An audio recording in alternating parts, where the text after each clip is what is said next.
to live their truth. I think somebody God got me right, cause I don't really look like what I made it through. People from the past wonder how. Somebody tell the realest niggas this shit live inside you too. I keep a bad little vibe, ride or die, she on standby. I'm 30 for 30, I'm not missing if I'm shooting mine. All I ever did was take the risk and learn in real time. How you think I'm up right now, I'm stuck in this real nigga renaissance. All in on myself, I treat the movement like an enterprise. Take a look around, you think we made it to the end of time. How you think I'm up right now, been living on this type of time.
a sign, a sign. I feel like I'm losing my mind. Is everybody in the world blind? Please, Lord, give me a sign, a sign. I wanna be the greatest. Everybody on the fake shit. I look around and feel like everybody is the fakest. I make this every day and I'm impatient, hoping one day I blow up from the basement. Statement, the top is so vacant. I don't hear shit that I think is amazing. Waiting for my day when I'm playing sold out shows for 1,000 faces. Hey, give me that crown, get in my way and to be put down. It ain't your place, all this my town. If I want that shit, then I'll get it right now. I'm losing it, the noose that fits, some loose shit, a stupid myth. You choose to live or choose to dip, you choose to fight or lose your grip and lose a gift. I feel like I'm losing my mind. Is everybody in the world blind? Please, Lord, give me a sign, a sign. I feel like I'm losing my mind. Is everybody in the world blind? Please, Lord, give me a sign, a sign. Yeah. There's no mercy in this world, just hunger-thirsty persons in different versions. Each new update, that shit worsens. Why? Pull back the curtain and you'll see the different vermin. We all have different burdens that all seem to cause disturbance. Yo, do me a favor, don't treat me like a neighbor. Don't need the different flavors of your problems just to savor. I've got my own issues, I need a comb to get through. Don't need to groan with you, just go get your own tissue.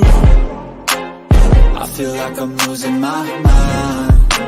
Is everybody in the world blind?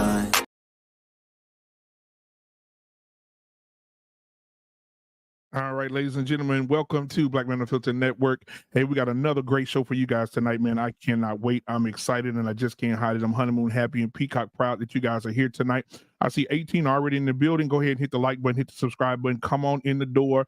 Come on in the door, all right? If you want to give to the channel, you can definitely do that by watching the cash up at the bottom of the screen, as you guys already have been doing that. So I appreciate you guys every week coming in and being a part of that and giving and supporting the channel. We got another great show tonight. Hey, bro, are you okay? All right, we're going to get into that in a second. But, you know, I got to get my guys in here. I got my co-host in the building, Lost in Translation. Lost in Translation, what's going on, my guy? Indeed, everything's good. How are you, sir? Man, I am absolutely fine, man. Good to see you, brother. Hey, listen, we got a lot of people in the chat, man. Go ahead and get us straightened out with these people in the chat. What we got tonight? The first person we want to welcome to the chat is the one and only Crystal. Man, Crystal always supporting, man. Crystal, thank you for being here, man. Always. Crystal be up in there, you know, so they got to give us some sprinkles now. Yeah, we do. Yes, sir. Also, we have the one and only Take Heed to the Message. Man, hello, Take Heed. Listen, if you ain't on Take Heed's channel, we're gonna virtually jump you. Everybody, we're just gonna come and jump you. That's as simple as that. And we also got my boy here, R. Payne, also known as Marriage, Politics, and Sports. I'm gonna wait to play his clip. Ain't gonna do it right now. I'll wait till you get it. And we also got the one and only Trey Ferg in the building. Yes, indeed. Trey Ferg, and also you know another what? brother. Stop for just a second though. Shout out to Trey Ferg, man. He says he's using this as his therapy. His father just passed away. I'm sorry about that, man. So condolences to his father, man. Trey, man, we love you, brother, and we're praying for you. And hopefully, we can't say how you feel. Not going to get into any of that because we don't know how you feel at this moment. But we do want to pray for you and your family as your father has transitioned. So we appreciate you. He's in the back right now, man. Even though his father passed away, he showed up tonight. So shout out to you, brother. Much love to you. And we also got another brother, sensational brother by the name of RBNTJ, the Real Bravado Network. Who else we got in here? Trey Ferg, Crystal Light. We got the regular Trey. We got full Trey, not light Trey, full Trey. You know what I'm saying? Also, we have grooming and reviews in the building as always. Good to see you, brother. And who else we got? I think that's about it so far. All right. So listen, we got some people in the back that we're gonna bring up. Now, before we bring up the fellas, you already know what I do every Friday now. We got to get this from a woman's perspective, bro. Right. We got to Take Heed back there. Take Heed, come on up here. Take Heed, what's going on, Sugarfoot? There she go. Yes, indeed. Take Heed. I'm so glad you're here tonight. Thank you for being here, man. Shout out to you. Shout out to your husband. You guys are just amazing over there in Jersey. So thank you so much for being here tonight, Shug. And I want you to give your perspective on what the subject is tonight before we get started, because we don't want there to be any bias. You know, in the barbershop, it's going to be all the men here, but we don't want any bias. So we have every Friday, Miss Takey come in and give her perspective. So the title of the show tonight is it means a lot to me, because just recently, you know, I started, we'll get into it later. We'll start getting to it later.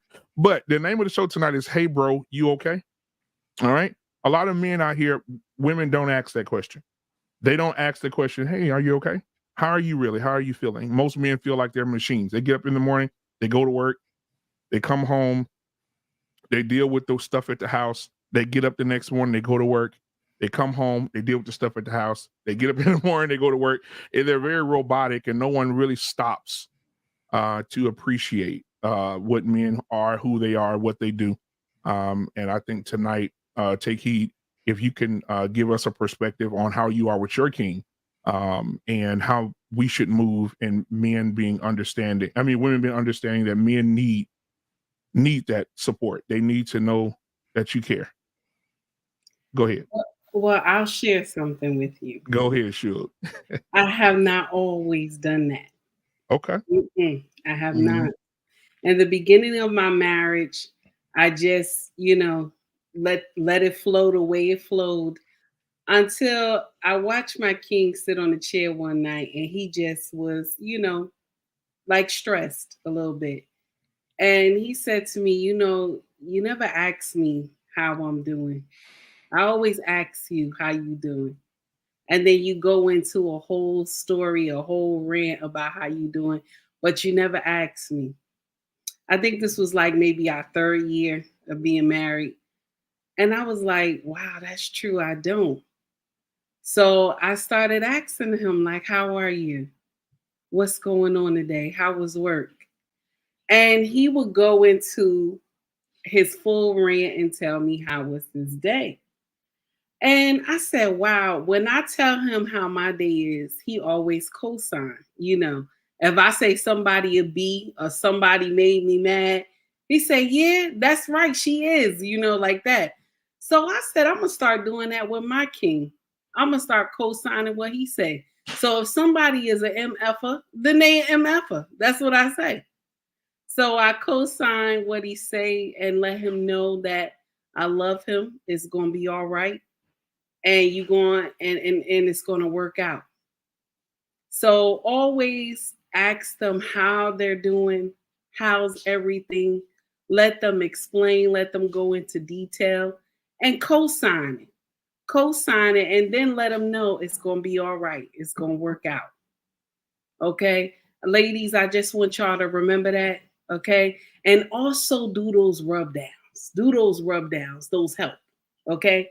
Now, I don't suggest he rub you down, okay? It's going to go left, because this happened to me the other day, and I fell out. I thought it was, I was like, honey, I didn't think it was going to go left, but it went left, and I had to do some things. But I thought I was just getting a rub down, y'all. So just get the rub down. Try not to let it go left. It might go left, okay? But I'm just saying. All right. Yeah, I'm confused. That's my take on it. All right. Take heed to the message, guys. Listen, I'm going to leave her on the screen by herself right now. We'll be back up in a second, but take heed to the message. Thank you so much for coming in and giving your perspective.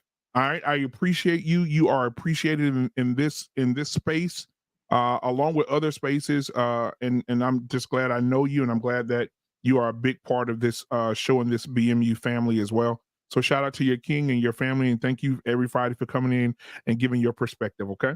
Thank you, sir. I appreciate it. Thank you so much. Take heed to the message, ladies and gentlemen. Now, guys, why take heed is about to exit the building.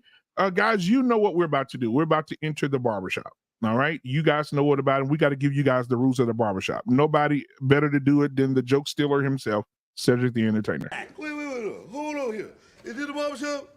Is this the barbershop? Yes, it is. It's the barbershop. Yes. Well, I mean, we can't talk straight in the barbershop. Then where can we talk straight? We can't talk straight nowhere else. You know, this ain't nothing but healthy conversation. That's all. You gotta tell who the park down. It ain't nobody exempt in the barbershop. You know that. Ain't nobody exempt. You can talk about whoever and whatever, whenever you want to in the barbershop. Why you gotta tell? All right, you heard him. He said that you could talk about whoever, whenever in the barbershop. Ladies and gentlemen, we're gonna have a great conversation tonight. This is inspired by somebody that's real important in my life. This conversation. So shout out to you. I love you, and you are amazing. And I want to also say, shout out to Real Bravado Network. He had an amazing show on this. If you haven't seen it, you're losing your mind. He has great content, guys. I know what we're waiting on. All right. But I want to start bringing people up here. The first person I want to bring up, I want to bring these guys up together. Grooming and Reviews and Mr. Bennett is in the building tonight, ladies and gentlemen. All right. These are the host of The Gray Area, ladies and gentlemen. The Gray Area. Make sure you guys come and support them on this network, The Gray Area, every Sunday. All right. Make sure you come and support them. Set your time, get your kids in the bed, or it's a family show, right? But but get your kids in the bed and get your spouse on the couch and get your friends in there and watch this show because Mr. Bennett and Grooming and Reviews had a great show last week. And so we want to make sure that we support them. Turn on your notifications and make sure you support these guys. They're doing the work. All right. Now I want to bring up some more of my guys in the building tonight. Thank you, Mr. Bennett and Grooming Reviews, for being here. We got Trey Ferg in the building. Condolences to him. He is here. He said we are his family. I talked to him on the phone briefly about the passing of his father the other day, and he said that we are his therapy and we help him get through this. And so I'm so glad that he's here. Guys, put your hands together and sing your prayers to Trey Ferg tonight. Trey, thank you for being here, man. I appreciate you, my brother. I appreciate you. Appreciate you bringing me up. Absolutely, my brother. Absolutely. Shout out to you. Now, also we have in the building tonight, we got my boy, listen, TJ's in the building. If you want somebody that's going to shoot it straight and a straight shooter, he's in the building tonight, ladies and gentlemen. My guy, thank you for being here tonight. Last but not least, guys, every week, this guy's on the show. He has a show on Monday on this network as well. And it's called Mr. Boomer, all things Boomer. He has a great show coming up this Monday that he says there's no such thing as toxic masculinity. And so we want to bring up the man himself. You know him. Listen, before we bring him up, he's a philosopher. He has a lot of words to say. And we want to make sure we put those words out there. If you mess with him the wrong way, he may say something to you like this. Are you out of your fucking mind? Are you crazy? And then if you talk about anything steaming, if you say steaming broccoli, steaming beaming, he'll say something like this. The toughest things any man has ever done is turn down a nice piece of willing, steaming ass piece of pussy. All right, yours truly. Our old school boomer in the building tonight. Give it up for our pain. Also known as the continent. Yeah. Now, lost in translation, I want you to do that again because right now, our pain used to be a stripper, right? And so Lost in Translation did an excellent job of announcing your name 30 seconds ago. So we want to do that again. So welcome to the show, our pain. Ladies and gentlemen, coming to the stage all the way from Africa, the deepest, darkest parts of Africa. Some know him as Deep Chocolate. Some know him as the Thunder from Down Under. Ladies and gentlemen, put your hands together for the one and only our pain, also known as the continent. Lost. You forgot to ask Chef Payne. Chef Payne in that. Payne. Yo, that's a good idea. I think we should call him Chef Payne from now on. No, don't do that. Y'all crazy, man. All right, so I always want to check you guys' mental health. That's a part of what the title of the show is tonight. And so I want to start with TJ, man. TJ, welcome to the show tonight, man. And welcome your channel to the show as well tonight. How you guys? How you doing? TJ, how are you? I'm doing all right. I got a day off, and I'm glad I'm spending it with you brothers tonight. Absolutely, man. Thank you for being here. R Payne, how are you? Hey, can't complain. Hey, yeah, I checked out some of RBN's content. Yeah, man, my man's rocking. Man, thank you for being here, R Payne. I appreciate it. Shout out to you and your family.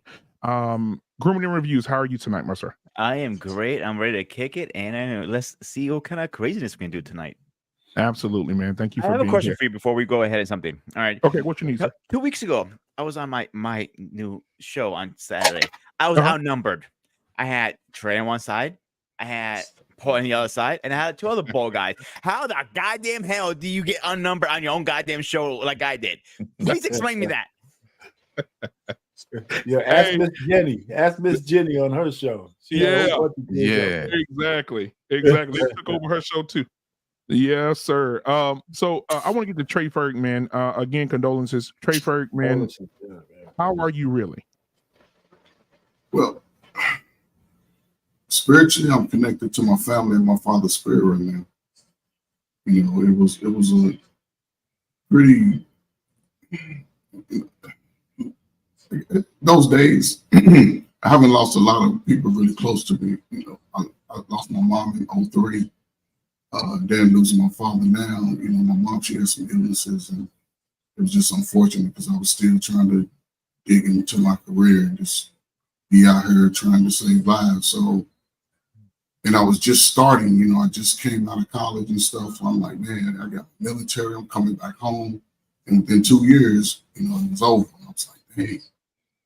So I just went out and just focused on my career, man, just started working, moved up to Chicago. And I was in them streets from every side of town of Chicago that people can imagine. Came out unscathed. I saved thousands of young boys' lives and girls working in both in the inner city, just on each side of town. Because if you go to Chicago, you'll understand how they got it separated.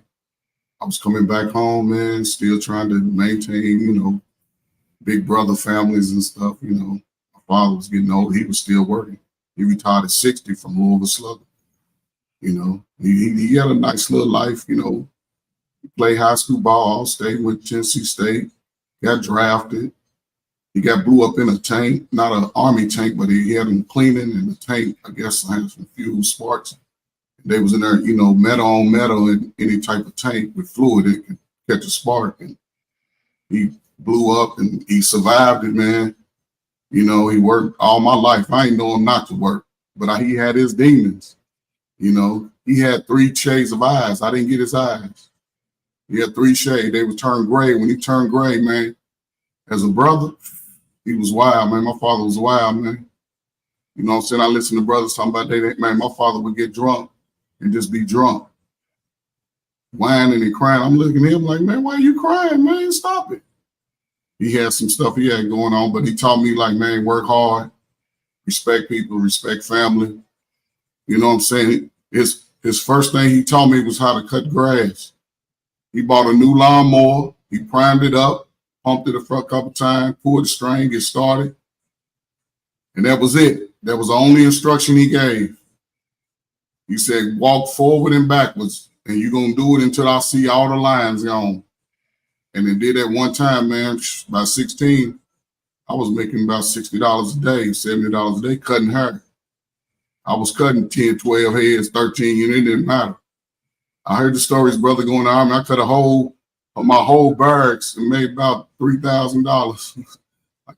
And if they didn't give me money, they gave me clippers. I was like, yeah, I need all this. But, man, I worked, didn't complain about stuff. I didn't realize I wasn't rich until I moved to rich, so seeing rich stuff. I didn't want for nothing. I worked out, played football, all state, played basketball, all district. I'm just a regular guy, 5'9" ¾ back then, 180 pounds, about 5% body fat. I could almost dunk, but I couldn't dunk. But my jumper, it's all in the library. You can't get it on YouTube about me. I'm too old. You got to come and read. It ain't special, but it's a story. You know, I went to college. That didn't work out the first time. I didn't want to take out no loans. Call myself working, just And my father, he was there, you know, I was pretty much on my own in the house. I was the one of 6 in the house. I had 5 sisters and a brother, younger brother, 2 sets of twins. My father worked every day. And sometimes he would take off like 2 months, like, why you take off? I'm off. Come find out this dude done invented a machine over at the place. So it just surprised me, like, you ain't tell me none of this.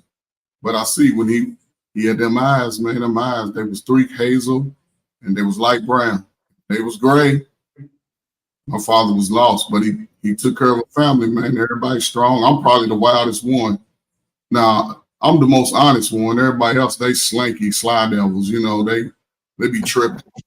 They stayed in the neighborhood, stayed in the community they grew up in. So, and you know, sometimes I get blackballed, but I'm a man out here in these streets. I don't owe nobody nothing. Take care of all my responsibilities. So it is what it is, man. I'm with anybody who's with me and winning. If you want to win, let's do it. Because we here. Absolutely. We here. Appreciate you, man. But yeah, everything's good. He's late to rest today.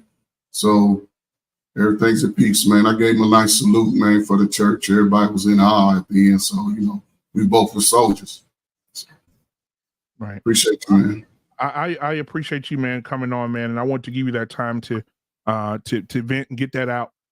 Because, man, you know we love you over here, brother. We love you, man. Let me tell you who just came in the building. All right. He just walked in. He got a new documentary called Nissa's Boo coming out in October 2024. Make sure you guys go and get that. You know, he's come a long way. His ex-girlfriend, we still have a picture of her. We want to make sure that we announce him as he comes in. My big brother, my brother's in the building tonight. Let's give it up for Trey as he comes in tonight. I can't help it that I'm custom made. I can't help it that I look good, smell good, can dance all night long. I can't help it. So we got Trey in the building tonight. Appreciate you, Trey, man. How are you, Trey? Before I answer that, I want to say to Trey, my condolences. I know I give you older guys a hard time, but it's pretty much because I've learned a lot. You know, Trey, we've had these conversations before. I learned a lot from you, picked up a lot from you. So I just want you to know that I'm thinking about you, praying for you, and hoping everything's going to work out for you and for your family. I'm doing okay. I'm doing well. I can't complain. I woke up to about 2.5 inches of snow. The heat was on. The hot water was working. I was going to say pause. You said you said you woke up to 2.5 inches. I was like, I don't know where you was going with that, Trey. I don't know. But go ahead. 2.5 inches of snow. Okay. Snow. I'm on the East Coast. It's snowing right now. Oh, okay. All right. Snow. So, you know, went over to my grandmother's house and took care of her snow, her front porch, my mother's front porch, and all of that. So, can't really complain. Mentally, I'm doing well. Physically, I don't feel 39, so that's a good thing. Absolutely. All right, man. Well, I appreciate you for being here, man. Telling this, so we said hi. Lost in translation. How are you, my brother? I am well, sir. I am well. Trey, just let you know we're praying for your brother. Anytime you lose a parent, man, it's never easy, man. And it's just one of those things that it happens, you know, and we never think that that day will come. So we're praying for your brother. Just letting you know we're thinking about you. Outside of that, black man, I'm good, brother. I'm good. I can't complain. I'm doing better than I deserve, man. Absolutely. Absolutely. Mr. Bennett will be back with us shortly. He had a system outage over there. So he'll be back in a quick second. Let's go ahead and jump right into this conversation, man. I think that people don't really value men. I think men, Trey had alluded to this before, that men are robots. Men are not cared for. Men are not nurtured. Men are married or in relationships, and they have women who decide that I'm not going to applaud you or do anything for you because you're doing what you're supposed to do. And so I think that men should be celebrated. I think that men should be loved. I think men should be nurtured. And I don't think we're getting that. I don't think that we're getting that in any now. Some men are. I'm not going to say all. I'm not do this all thing. And y'all know what I'm talking about. And I want to play this video. And we'll start from there. We'll have an open conversation about this because I think it's important. All right, let me play this first. Here we go. You ever ask a man how he's doing and he says, I'm all right. I'm here to tell you, that man is not all right. That man is battling demons that you cannot even possibly imagine. That man is struggling every single day to find a reason to keep going. And the reason we say we're all right is because as a man, nobody really fucking cares what you're going through. So why even bother to say it? But you know what? I feel you, brother. Because I'm alright too.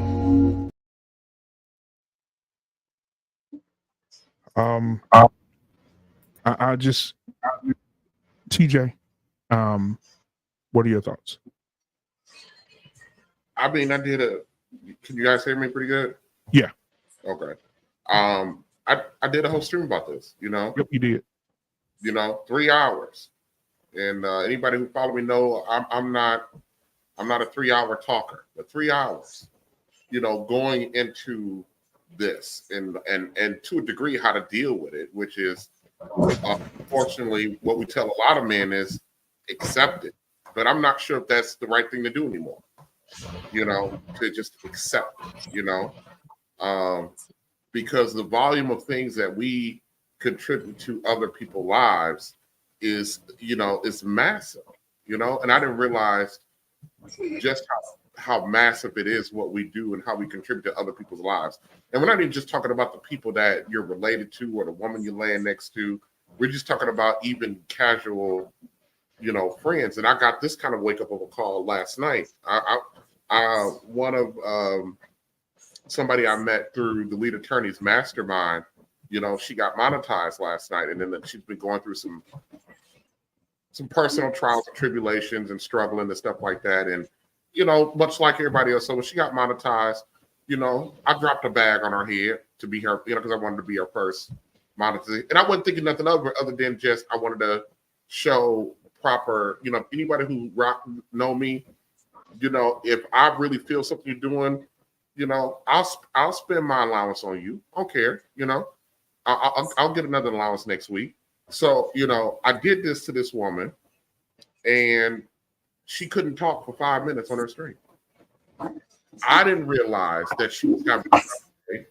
And later on that evening when she texts me, she just says to me, and which is, I don't hear that too often. You don't know how many, she goes, how many people you bless, And then she goes, and you don't know what you're doing. She goes, you have no idea that I had probably one of the worst days I've ever had in the last 6 months today. But that, so to sit around and have men accept that no one cares about your struggle and accept that as a way to move on, I'm starting to feel that that's no longer acceptable. That's not an acceptable standard for us. Because, and I refuse to accept the fact that the only time I'm going to be respected or appreciated is when they shoveling dirt over me, and then people turn around and leave the graveyard and go to my home and pillage it, Right.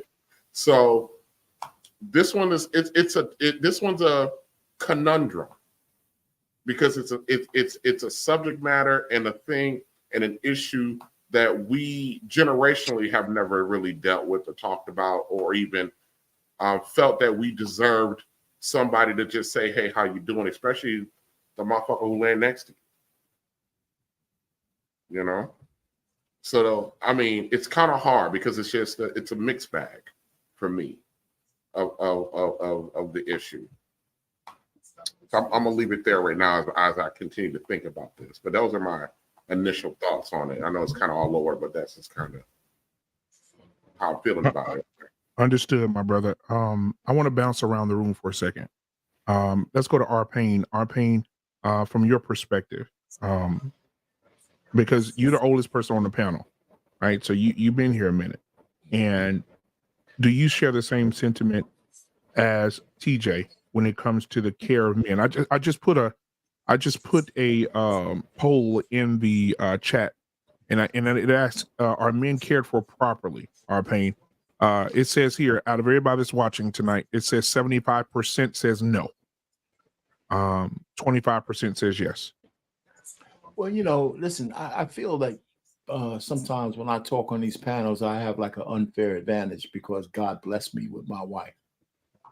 You know what I'm saying? And I hate to kind of talk about it because she is definitely not the typical woman. And I don't want to just compare her to the modern day woman. I don't think she was typical for even way back then, And but I do recognize in my own family the men who are not appreciated, who've done a lot of stuff, who stayed married till they died. One such man was my Uncle Curtis. This guy was something else, man. He's from the South, and he's got his last name is Tillery, and he has a whole Tillery clan down in the South. But I mean, I always revere that guy because when I came back from Texas and working, he let me stay with him. But even in his own house, he wasn't as appreciated as he should have been. But yeah, men routinely live lives of quiet desperation. We do. And I can't say I have because I've gotten some of that reinforcement from my wife because she understands if I need something, she'll say something. But there's a lot of men, not just people in my family, but colleagues and men who don't want to go home, who are subservient to their wives, who just you just seem kind of empty. So I don't want to go on and on because I just feel blessed and listen, I didn't know all of this stuff until I got into these YouTube spaces and started listening to other people's stories. I said, wow, man. And it made me reflect on how my life is and was. And how much I appreciate the way things have turned out for me. And hopefully, I'm still alive and so is my wife. And, I hope it never goes left. But there's some stuff I did and some stuff that she does. And, I'm going to end it here. I had a 17-day stretch where I had to have a catheter in my Johnson and I had to go home. And she had to take care of me because because the one thing the nurse told me, if you don't keep that shit clean, man, you'll start getting all kinds of messed up. So I got stock in Neosporin. She took care of me every single day without question, like she was a nurse. And no comments, no nothing. It was my road to Damascus. That's those 17 days, man. I swear to God, I'll never forget it. And and it was like nothing to her. Nothing, so every man doesn't get that. You're on your own. If anything goes wrong with you, you found out that your spouse is not necessarily in your corner because she's not getting her needs served. So I appreciate the way my life has turned out, but I do have a foot. You guys know I have a foot in the secular world, so I talk to guys, and I understand where they're coming from. So yeah, men never really get the appreciation that they need. And anytime they talk to me and my family and anywhere else, I said, listen, man, you need to be appreciated and don't be afraid to charge up your spouse or whatever and tell her, listen, every so often you got to say, hey, thank you. I appreciate what you're doing. Let me just land it there.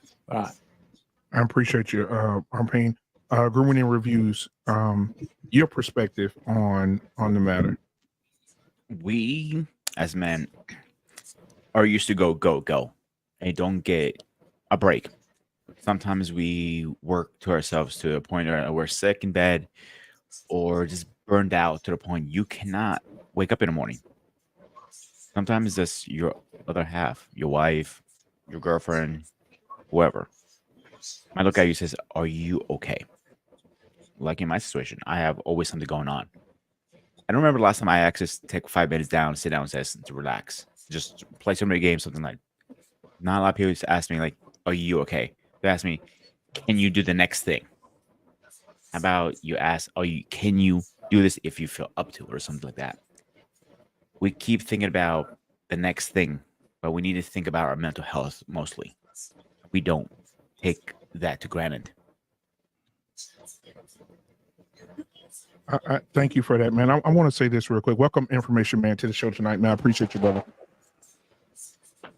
I want to say this. RBN just put this in the chat, man. This is important. Appreciate everybody. He said, Black Men Unfiltered Network, the sad thing is that most of the things we require are free, no money needed. This is absolutely 100% correct.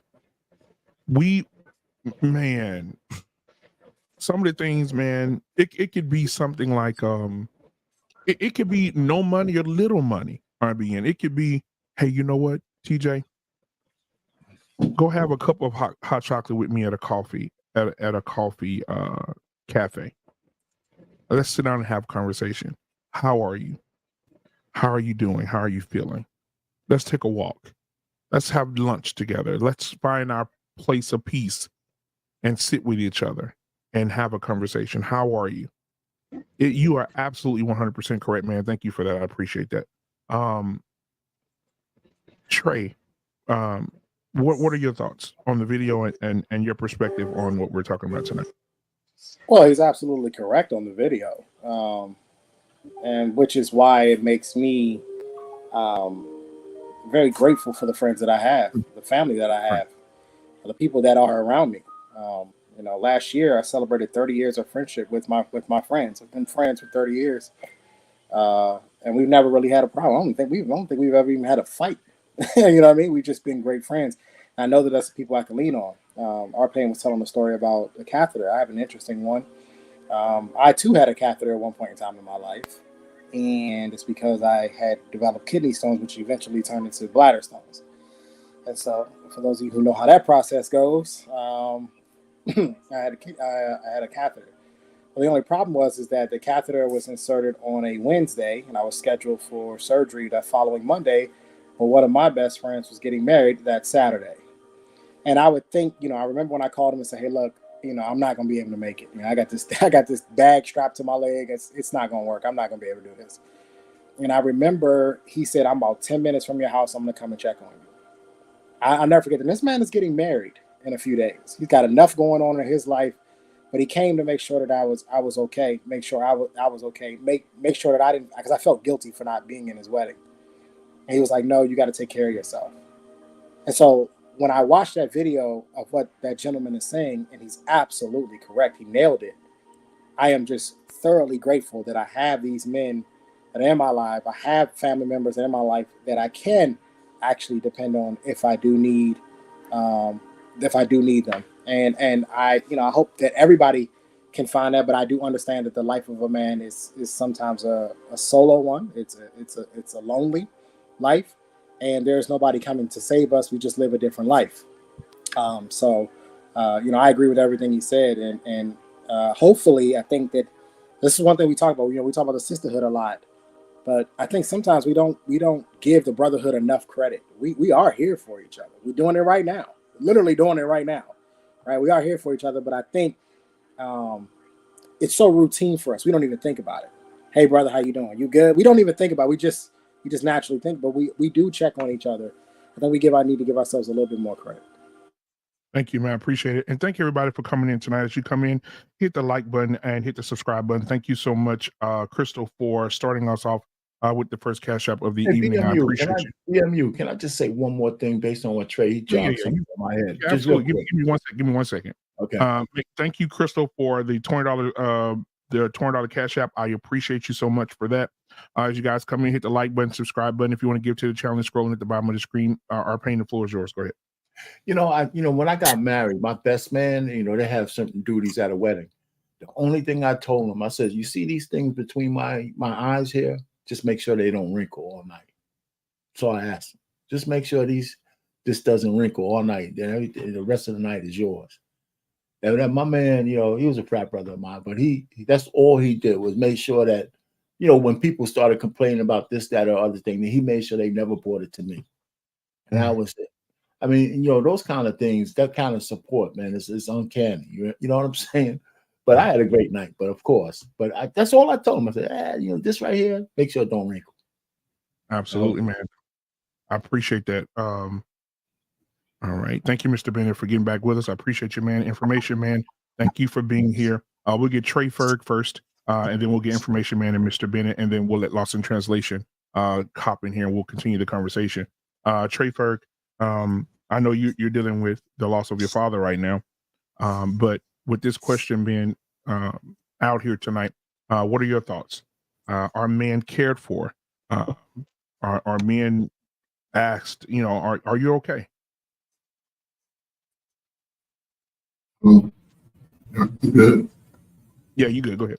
Okay, sorry. Yeah, I have two things I've been thinking about this question. Just even through my experience, then the question that was just asked. It's hard to say. You know what I'm saying? Because I have a larger group of sisters, and I don't really get the calls, and I see my friends. I got other female friends, even though I'm married. Friends that I've known for 20, 25 years, and I've always understood as a man that when it comes to friends and women I want to sleep with, they separate. They don't know each other. I ain't never let them meet each other. But that was when I was younger. But how can we categorize the modern women?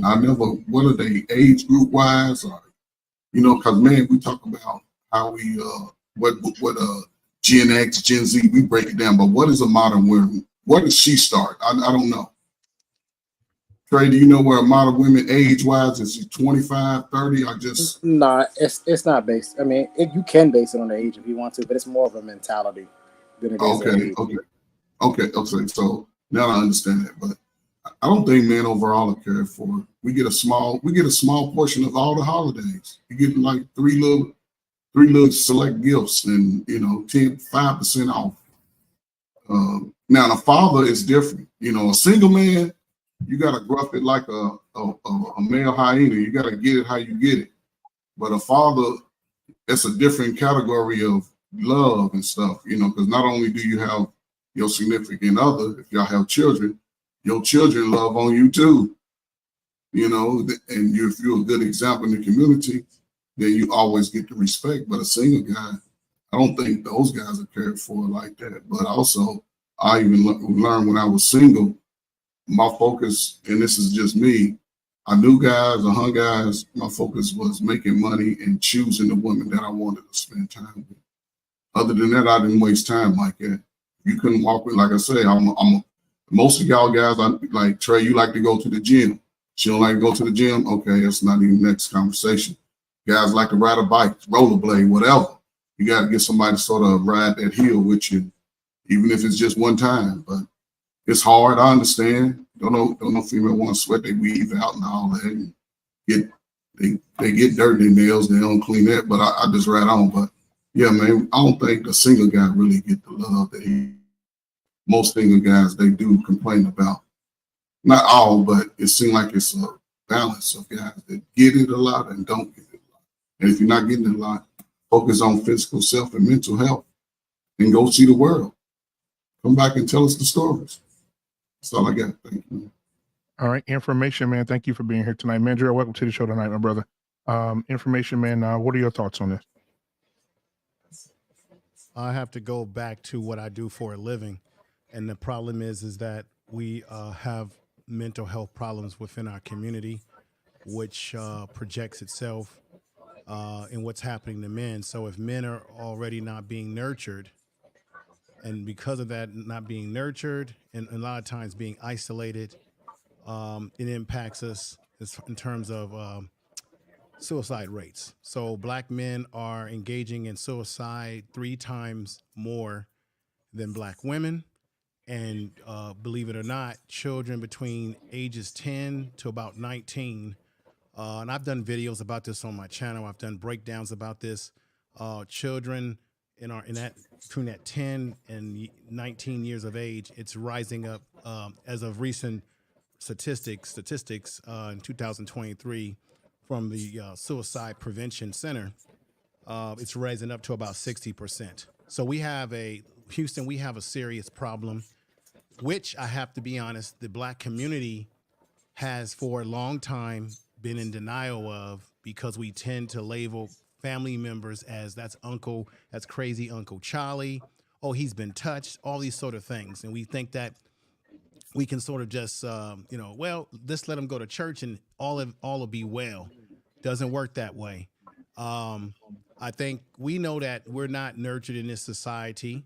Men are the burden is put on our shoulders, right? Nobody gives a damn. I think men die silently in this society. I've talked about this before. Actually, men die of cancer more than women, but there's always talk about breast cancer. Even in the NFL, they promote it, but there's no promotion for prostate, or which a lot of black men fall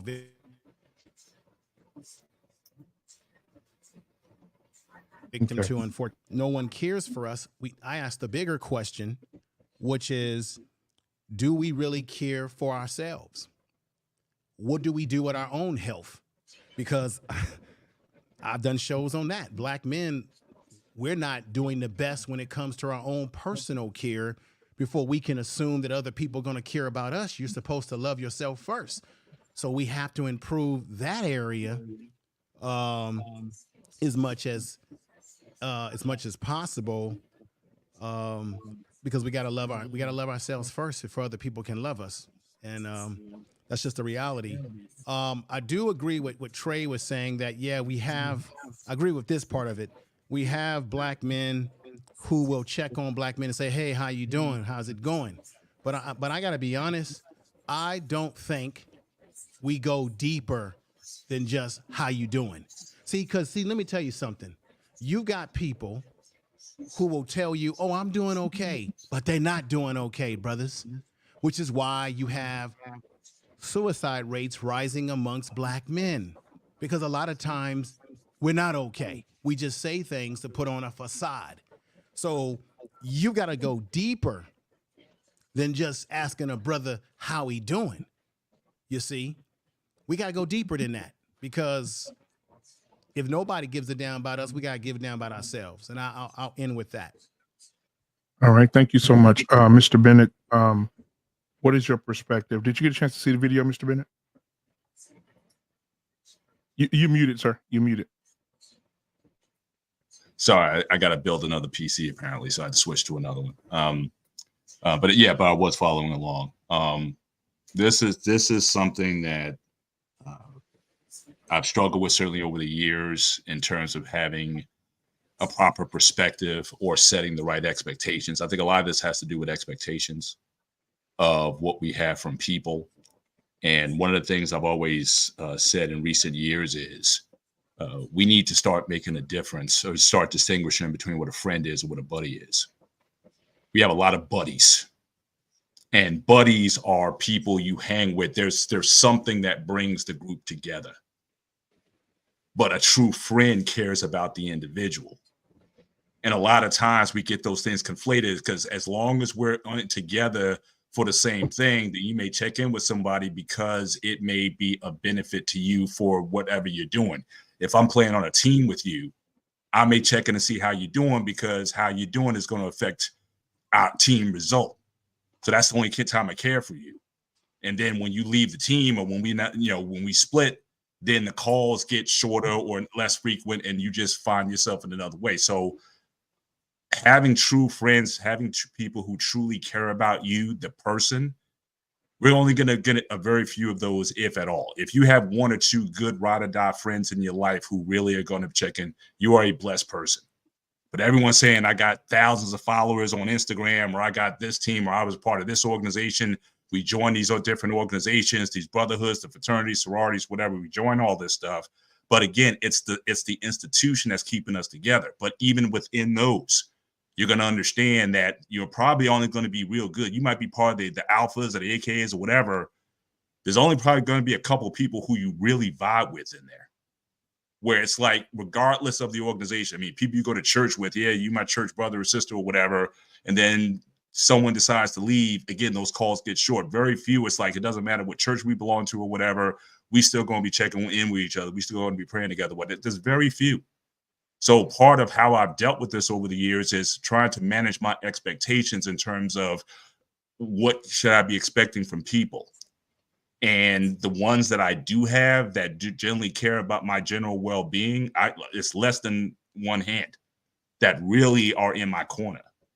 And everybody else is just, when it's convenient or what have you. So that's something I had to struggle with because I would always get the impression that, oh, this person, that person, they got more people really care about them than I do. And the reality is, you live long enough, you realize those people, they were just living in the, you know, the fantasy also that, oh, I got all these people who love me. And most people don't. So I think the way I've handled this, you could say I'm going towards the bottom, or I've lowered my expectations to such a degree where I just don't expect that from people. And as what Trey was saying earlier, you know, you definitely take care of yourself. You know, so again, the reason why I trained, why I transformed my body over the years and did a lot of things I did, that was certainly for me to help me grow personally. But, you know, expecting other people to care about us, that's a struggle for me. And historically, I don't know if it's ever been the case that men have ever been truly cared for, because again, I think a lot of men's existence, if you go back, everything was tied to a group association. You were a warrior, you were in a tribe, you were in a clan, you did, you know, you fought war. Your life was very simple. I think certainly in the last few years, men are asking for, what is my purpose and what is my identity? Back in the day, the society determined what your identity was, and you just live that way. Again, your expectation, how you thought about yourself was, I'm a worker, I'm a warrior, I'm a this, I'm a that, or whatever. Society dictates that, and I die and the next guy comes after me. Well, in recent times, men are basically been told, look, you can seek your own destiny. That's scary, because you're going to have to start taking some charge over again. You're not going to necessarily do what your daddy did. So that's, in one way, having independence is great, but at the same time, you got to figure some things out.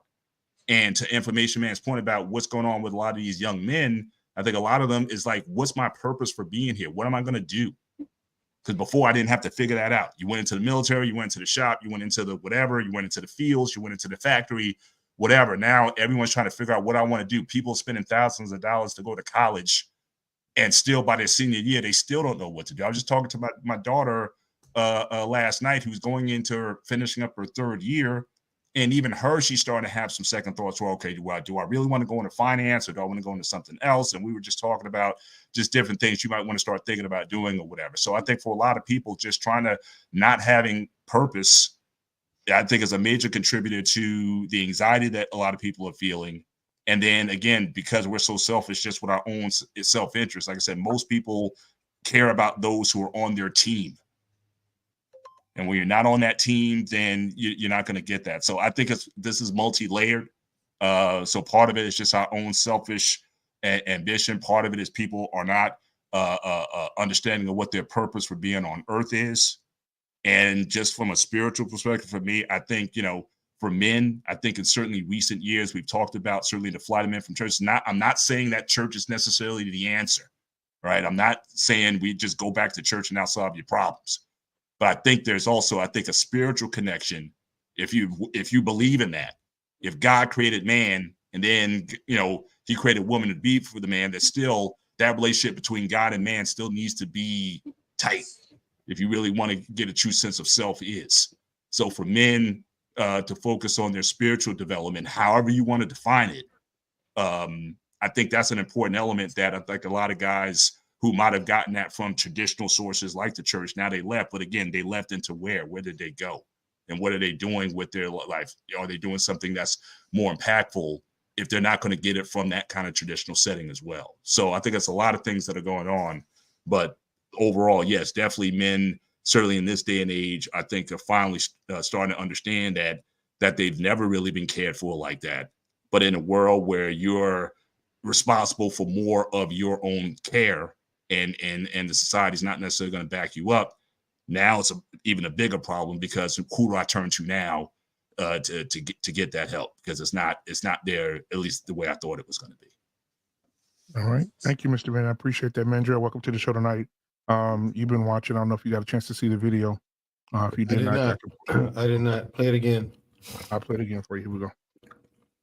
You ever ask a man how he's doing and he says, I'm all right. I'm here to tell you, that man is not all right. That man is battling demons that you cannot even possibly imagine. That man is struggling every single day to find a reason to keep going. And the reason we say we're all right is because as a man, nobody really fucking cares what you're going through. So why even bother to say it? But you know what? I feel you, brother. Because I'm all right too. a fact. Nobody gives a shit. You're a man. No one cares. If they don't, if it's not a loved one, and then when you look at the way the world works, some people, even their loved ones, don't give a shit. These days, I'd argue more so than any other time on the planet, people are only concerned with one thing and one thing only: their own self-interest. It used to be their own survival. Now it's their own self-interest. And like Mr. Bennett said, people are so confused today because I think when we become more self-actualized, you got to excuse my voice. I am sick. I know I'm drinking, but it's just it helps with the cold. Shut up. I'm a soldier. I know what I'm doing. But people, it used to be, when the chips are down and the pressure's on, every living creature, to include plant life, is concerned with one thing and one thing only: its own survival. That's been the most fundamental law of life, other than breathing. Because everything that lives breathes, and everything that lives needs water. Everything. Aside from that, it's been survival. Now, with human beings, of all the creatures of all the universe that we know of, no other creature can make such a boast that we create our own purpose in life. And that's something particularly the religious types don't seem to understand or accept. You wait for someone else to do it. That's because you're taught to do it, even in your churches, rendering them pointless and crippling to your self-development and self-actualization. Church ain't doing you no favors. Okay? It's not. Okay? So y'all can feel how y'all feel about what I said, but it's a fact. But the church don't care about how you feel.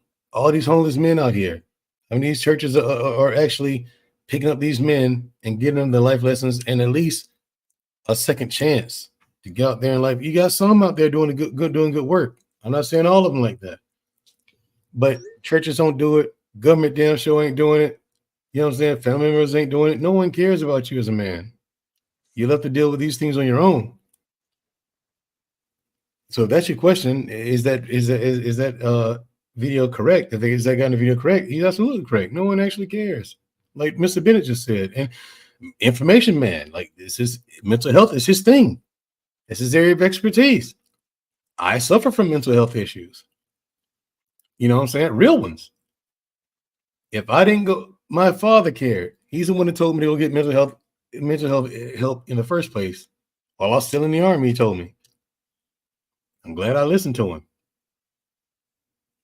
him. But if it's not someone like that, a blood relative who actually cares, can you really count on anyone else? Very few people can. Very few people. And it's just, we're not very humane to one another. We're not. And it's a sad state of affairs, but that's the way the world is. Can we do better? Yeah. It's a question of will. Do we want to? There you have it. Thank you, Mentor. Let's get lost in translation, then we'll open the floor for any other comment. You know what, black man? I see a lot of this in different places. And I love to look at other places for inspiration. Mm-hmm. And a while back, I did a study on bees. And did you know that in the wintertime, once the honey is put away and the babies are made, right before it gets cold, they kick the drones out. Those are the male bees. And if you go to a hive, you'll see all the male bees on the ground dead. You know what I'm saying? Because there's really no room for them, in the hive. You see what I'm saying? So I think that's probably pretty much how society looks at men for the most part. And it's hard. It's a hard pill to swallow because there are stories that men carry that it would crush most people if they really found out. I assure you, there are men on this panel, there are stories that'll never get told. You know what I'm saying? And it'll never get told because there are things that men have to deal with and only they can deal with. You see what I'm saying? Because most men figure, why tell it if nobody can do anything about it? You see what I'm saying? So I think that's probably the reason why most guys keep that stuff to themselves. Now, here's the thing. Most men are taught to run into danger. That's what we do. You know, we protect those that are around us. That's a part of the man code. Another part of the man code is that you don't complain. You know what I'm saying? And most men will never complain because, you know, it seems like whining to people. You see what I'm saying? So we kind of keep that to ourselves as well, too. You know? And another thing that we do is we cover everything we do with work. You know what I'm saying? If we're feeling bad, we go to work. You know, if we're mad at the old lady, we go to work. You know, if the kid's giving us a hard time, we'll go to work. Because work is one of those things that people will give you a pass for if you're not at home. You see what I'm saying? If you're not feeling bad, well, because people always honor work. You know what I'm saying? But the thing about it is they don't honor those who do the work. You see what I'm saying? And I think that's a sad thing in our society where the men are not honored. You know what I'm saying? Those who are the protectors and the providers, the keepers of wisdom and knowledge are not revered as they used to. Then you'll start to see places where men don't gather anymore. Just like Mandrell was saying, they don't go to church no more. It's because that's a place that men are not revered. You see what I'm saying? However, I will tell you this. There are some men who look after other men. There's a place here in Birmingham, Alabama called the Jimmy Hill Mission. And our church does great work with those guys. You'll be surprised how close you are to being one of those guys. Let a couple paychecks come up missing. You know what I'm saying? You'll be right along with them. And those stories are so similar to regular everyday people that it's scary. You know what I'm saying? So my thing is this: whenever you see a brother and something's telling you something's not right, you know, have a little conversation with him. You know what I mean? And let him open up. You know, make it a safe place for him to say what's on his mind. You know what I mean? So, like I said earlier, most men would never tell that story because it would crush those around. They would look at us different.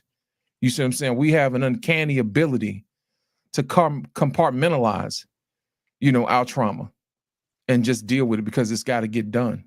You know what I mean? If we don't do it, then who's going to do it? You see what I'm saying? So those are things I don't think, you know, most people realize that's what men go through. You know, we lean on, you know, religion when we need to, if that's what you've been taught. And then some guys lean on other guys because that's their friends. But if you think about it, how many guys really have that one friend that knows them like the back of their hand? Right. My grandfather told me a long time ago, he said, if you got one good friend, you're doing good. And if you got two, you truly blessed. You see what I'm saying? Those are the people who know you. And the killing part about it is you don't even have to talk to them every day. You can go a whole year without that person. And that person knows exactly everything that's going on with you. You see what I'm saying? They can hear it in your voice because they've been around you long enough. And I don't think we do a good enough job with making sure that we check on our friends from time to time. You know what I mean? You got acquaintances or whatever, but that one true friend, those are the ones that you lean on. You see what I'm saying? There's no accident that all of us are here on this panel for a reason. You know what I mean? Sometimes you assemble yourselves. I think that's what church used to do. It provided men a place to assemble amongst the saints.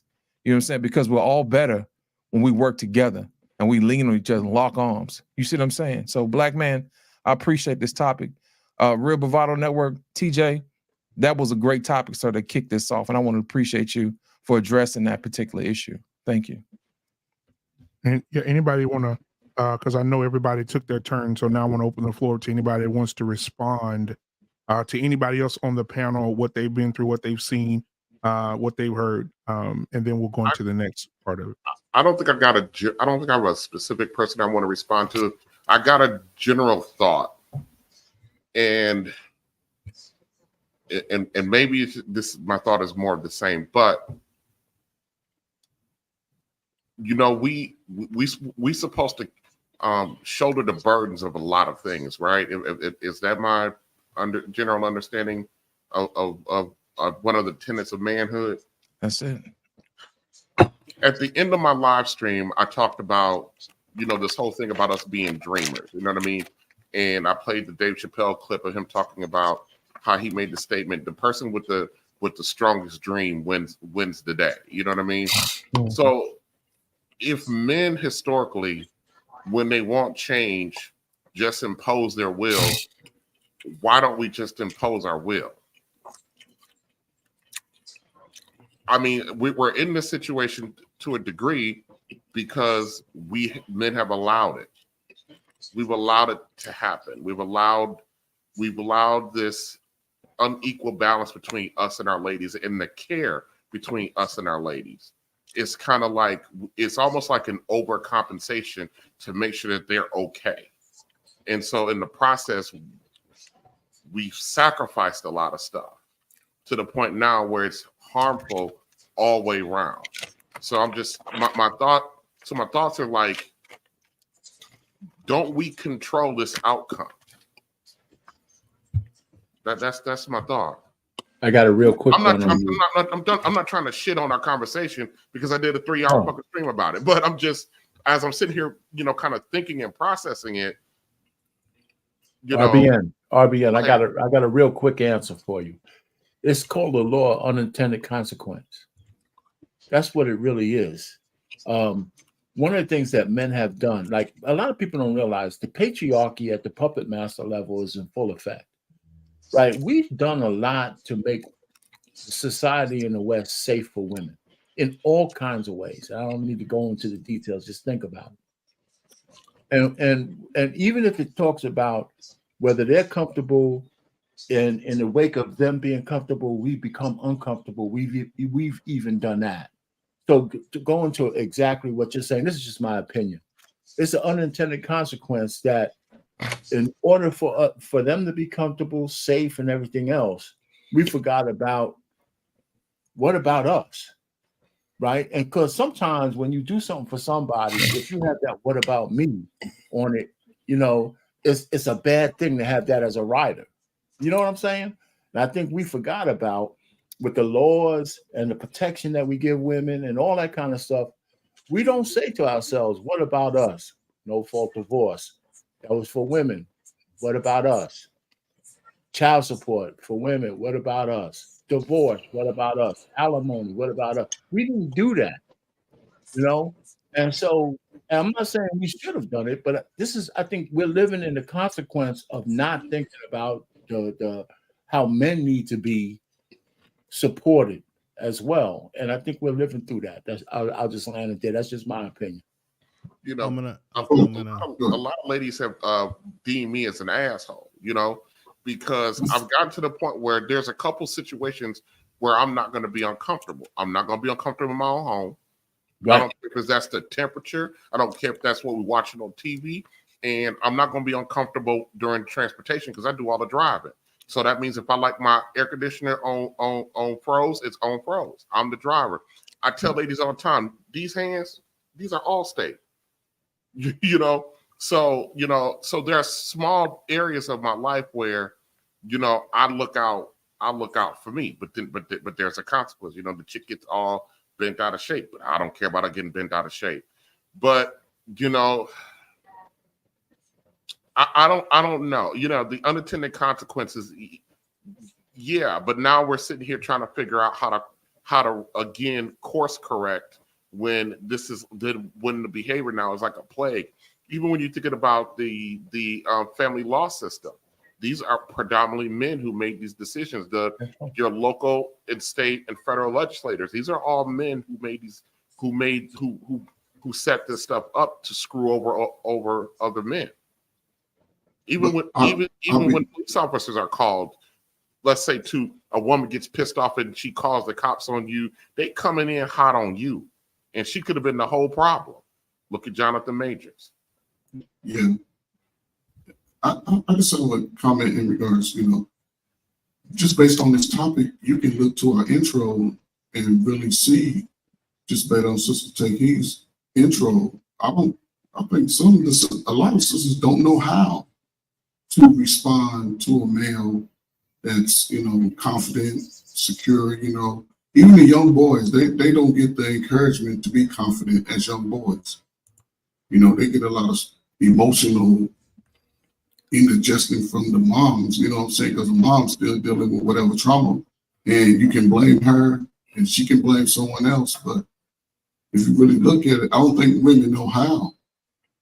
And a single woman, she definitely will struggle alone a lot with trying to understand how to love a man because they never really had it. If a woman's 35 years and been single all her life, then she don't know how to love a man at all. And they're preaching the same rhetoric to the young girls. But what I'm saying is, if you just listen to her message, and she learned it as a wife, she understood it.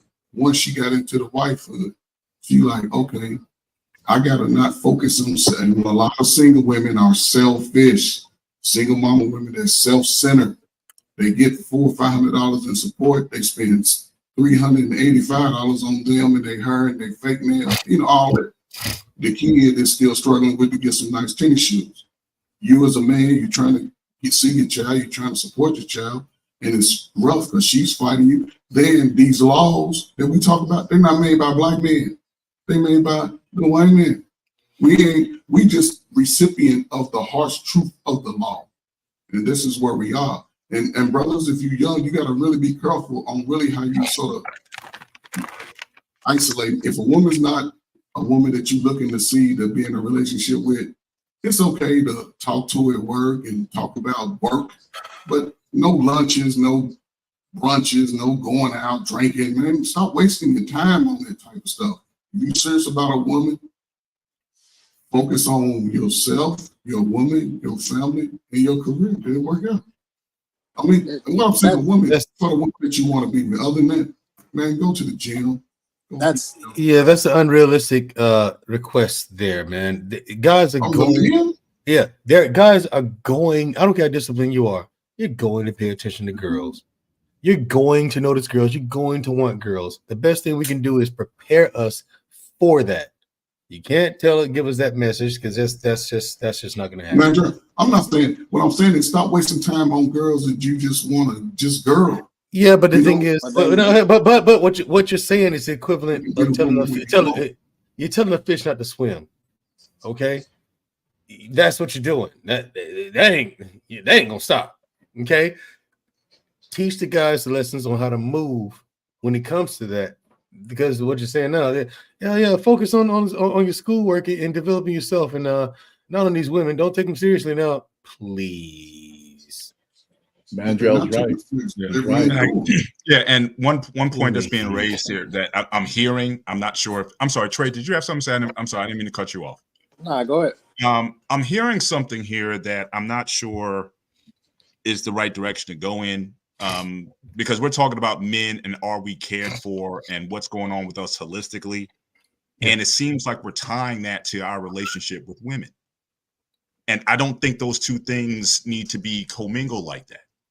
Because in the past, I from what I've seen, men and women have always been to a degree separate in terms of how we dealt with stuff. Men had, again, you had organizations, you had groups, you had watering holes, you had barbershops, you had women were in their area and men were in ours, and we dealt with our stuff. So the fact that we're saying that there's dysfunction between in our relationships, that might be true, but I still don't think that necessarily solves the problem, because it used to be back in the past, you didn't tell a woman your business.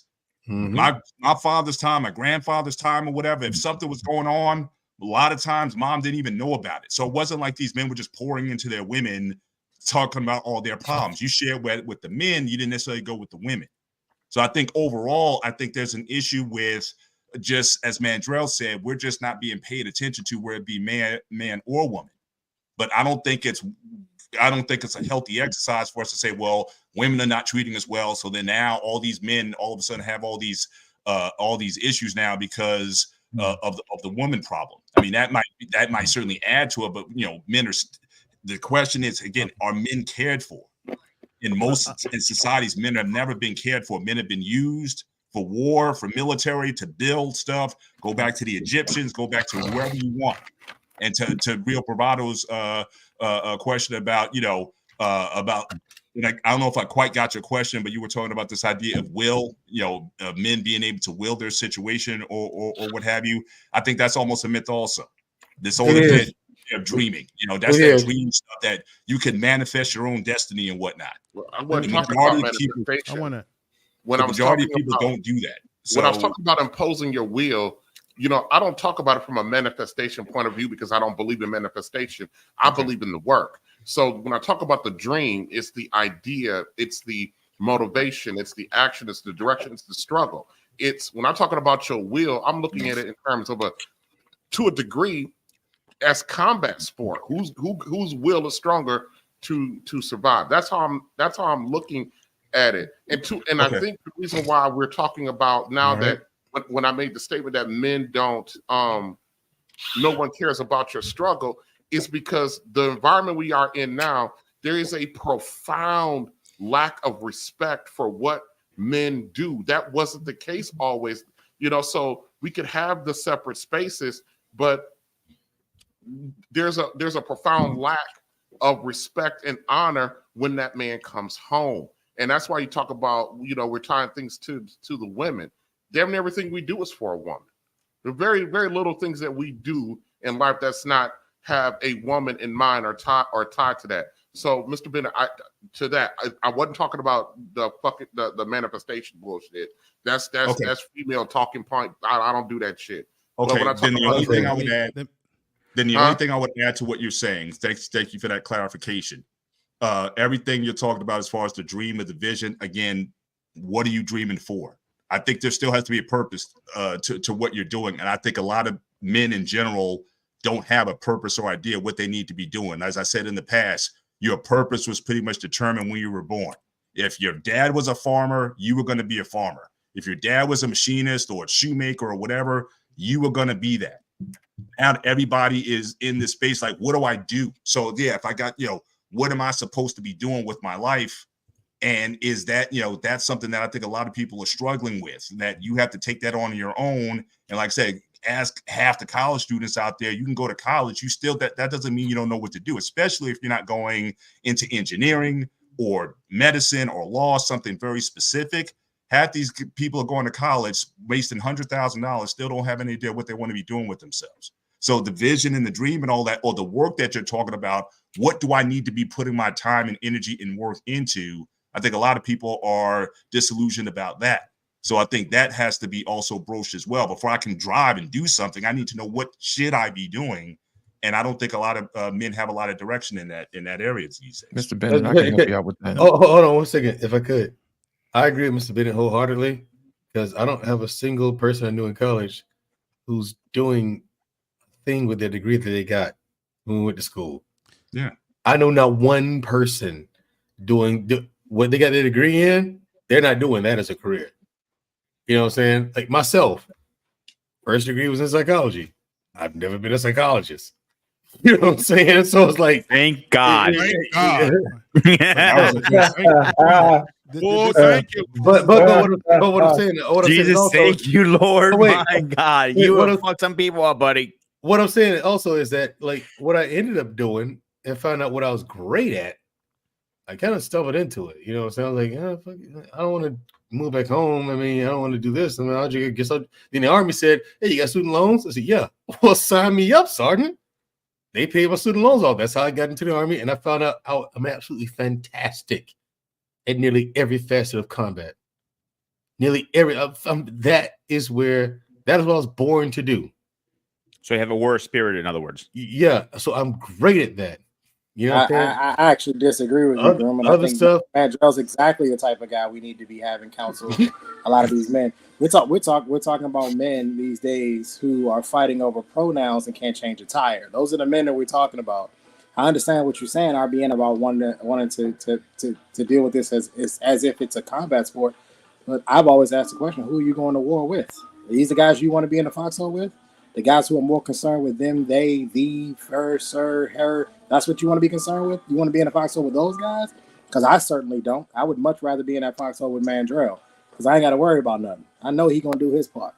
So this idea that we're going to be able to by force or overtake when you've been programmed since you were a child to treat women a certain way, to contain your emotions. If a little girl falls down, she gets loved. If a boy falls down, what do we tell him? Get up. Get up. Wipe yourself off. It starts from the young, right? If a girl hits you, can you hit her back? No, you can't hit her back. If a boy hits you, what you tell him? Knock him out. It starts from a young age. We are taught to how to be emotionless from a young age. And especially if you're like me, you're the product of a single mom, she confused. She don't know which way to go. Do I love him? Is this a time to love on him? Is this a time to be tough on him? She has no idea because there is no balance in that house, right? She's only supposed to be the nurturing part. Dad is supposed to come in and do the other, but there's no dad there. So she's confused, right? So this idea that we're going to be able to do it, no, you can't. You're programmed. The slaves, if you really think about it, slaves probably could have done it, but they were mentally weak. They couldn't do anything. They'd already taken it from them. They already took it in their minds. So I don't think we're going to be able to do that. No, I disagree. Let me go to Trey. You got 2 sons. You came on here a few weeks back, and we got a chance to listen to your sons, and we asked them about what they deal with a woman that was a single mother, older woman, what have you, with kids, and your sons, correctively so, said that they would not put up with such. You know why they said what they said? Because how you make the status correction is through the youth and fathers being in the damn household, raising sons. As long as you don't have men in the household, you're going to continue to get what you get. That's the bottom line. So whether they're raised in a household with a father or they're around men who put them through rites of passage programs to learn, that's the only way this is going to change, because they're dealing with an environment that's having an impact on them. So this brother right here is a perfect example that it can change, but we have to be willing to do the work. When the brother said up here earlier, and I've said this before, Black Man Unfiltered, why haven't men across the board unified? We know that it's men or weak men in government who have passed laws to make this shit happen. Why haven't men in society that are dissatisfied with the family courts, why haven't they unified under one branch to change what they don't like politically? Because check this out. The reason why women have gotten the things that they've gotten, because they have unified under a belief system, whether it's feminism, whatever you want to call it, and they have put pressure on weak men in the legislation who have passed laws that we may or may not agree with. But they did it because they were organized. That's why you see more commercials and more support for breast cancer, even though men die of cancer more than women, because we don't fucking advocate for ourselves. Let's stop bullshitting up here. We don't advocate. And I asked that question earlier on this program, do we even care about ourselves? Because the data that I broke, the data shows that in some cases, men don't even take care of themselves, which is why many of us die prematurely before women do. And we think, oh, it's just because women live long. No, it's because we got fucked up diets, fucked up lifestyles, and mental health problems that I spoke of earlier. That's what our real problems are. And if you don't get that in check, you can't change anything that you're concerned with as it relates to what women are getting versus what we get. And that's the bottom line, gentlemen. Mr. Bennett. He's right, though. He's right about that. We don't care about ourselves. Let me jump in when you get done, Lost. Yeah. He's not, because it starts as a child. It's just the adult form. I of just it. said that, Trey. I said we got to work with you disagree. Trey, we got to work with our kids. But you said you disagreed, though. I didn't interrupt you. I didn't interrupt you. you. I'm not disagreeing with you. I didn't interrupt you, though. No, but I'm saying I'm not disagreeing with you. I didn't interrupt. You started by saying I disagree. No, you started your statement by saying I disagree. I mentioned I don't disagree as it relates to the youth. That's where it's got to start. I did say that our kids in the household and being there to raise them, to change. And I used the brother Trey up here as example because he has 2 sons and he showed us an example. That's what I'm talking about. So that does tie into what you're saying. Mr. Bennett, I want to touch on something that you said earlier about men knowing their purpose. I got this saying, man, that I say all the time is know your why. Know why it is you get up and do what you do every day. Everything on this planet is created to solve a problem. All you got to do is figure out exactly what problem bothers you the most, that gets on your nerve, that you got to solve. That's what you're designed to do. But the problem is guys don't spend enough time exposing themselves to different things. It's just like Mandrell said, he wasn't aware that he was good in combat until he was put in that position. You see what I'm saying? I'll give you an example. My dad exposed me to sports, music, literature, art, all of that stuff. Yeah. The key. And then what happened was I found out I was talented in music. I can play music. You know, I can read music. It don't matter what the instrument is. That's just a gift. You know what I'm saying? Intellectually, I like to read. I like to study. You know, that's one thing my dad told me a long time ago. He said, I'm not going to tell you how to think. I want you to think for yourself. And I think what we have to do is we have to teach men to shut off the rest of the world, spend time with yourself, and learn how to think outside of the box. And I think that's going to free a lot of people because we're inundated with images of what success looks like. We hear people always in our ear telling us what a real man should be instead of listening to that person on the inside of you and say, hey, you were born for this. And we have to teach men to make sure they explore what they were made to do. But I think there's a problem with that. I think people put us to work so much. It's like RBN said earlier, you forget to dream. You see what I'm saying? You forget to expose yourself to other things. And I tell guys all the time, make sure you travel, man. Sometimes you just need a change of scenery to inspire you. You see what I'm saying? To come up with other different things. Learn a different language. Do something that's difficult. And then you'll find out that wasn't so bad. And then you become more valuable. You see what I'm saying? And then you'll start to learn to do other things. And it gets easier. But my thing is this, we got to start having the hard conversations with people around us. I've actually had to do it. I'm not afraid to have the difficult conversations. I have female friends around all the time. And I'll look them dead now. I say, you know what? You don't never ask me how I'm doing.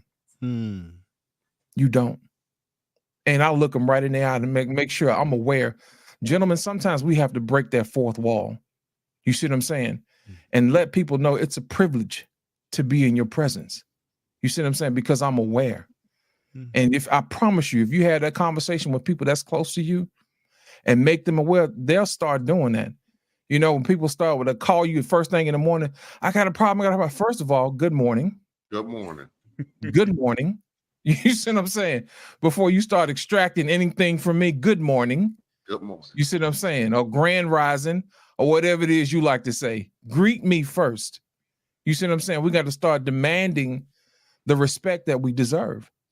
So that's the thing I think a lot of men need to get a hold of. And I think I know the reason why.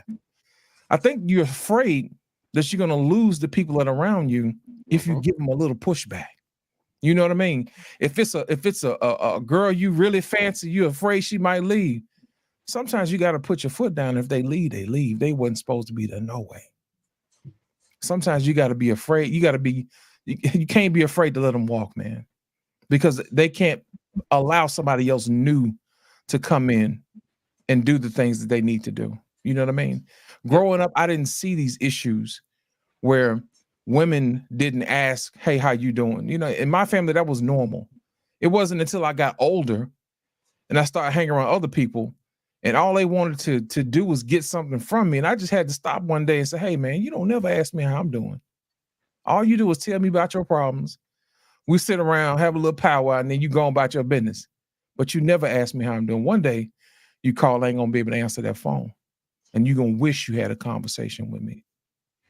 And that was my overall point about, you know, imposing your will, you know, and having a dream and doing the work, you know, having the will to do something, you having a stronger will to do something, you know, to a degree. There are a lot of steps that we're going to have to take to right the ship a little bit as far as people recognizing the respect. If you don't demand it, we won't get it. you know. And to your point, lost in translation. Listen, about a year ago, my daughter, she was 8 at the time, you know. Always she called and I answered hello, and she just starts routing up all this stuff. And I said, hey, baby, listen, when you call me, it's hi dad, how you doing, how you feeling. And I said, we have that talk before you ask me for anything, dear. Exactly. Anything. You check in on your dad. You call me, you check in on your dad. I said, I already know you want something because you called. So I already know you want something. But we have to make the, and a lot of us are not accustomed to, and to several points are accustomed to and comfortable with asserting those things into our lives. Yes, for the fear, I think, to a degree of losing out. But as you get a little bit older, those kind of fears go away. You know, if somebody want to walk because I require a certain way of being handled at this particular point, then, and I'm not saying this flippantly like it don't bother me, but you can go. You can fucking go. You know, I'm not saying that shit ain't gonna hurt. I'm not saying that shit ain't gonna bother me, but what's gonna bother me anymore is to continue to let people around me or in my life that don't value me. You can't just a side note. My daughter's mother gets a nice substantial. I'm a rare bird where I don't have a child support order. I have been giving her a selected amount of money since my daughter was since she was pregnant with my daughter, and so I don't get that. So one of the things that I've done wrong is whenever the mother calls for something related to my daughter, I just give it. I don't ask any questions, just give it on top of whatever she gets monthly from me. My daughter's mother texted me the other day, asked me for some money, and I said no. And she said, well, fella, I'm gonna need you to go shake something. Shake something. Yeah. Now, she probably thought I was saying no because I didn't have it.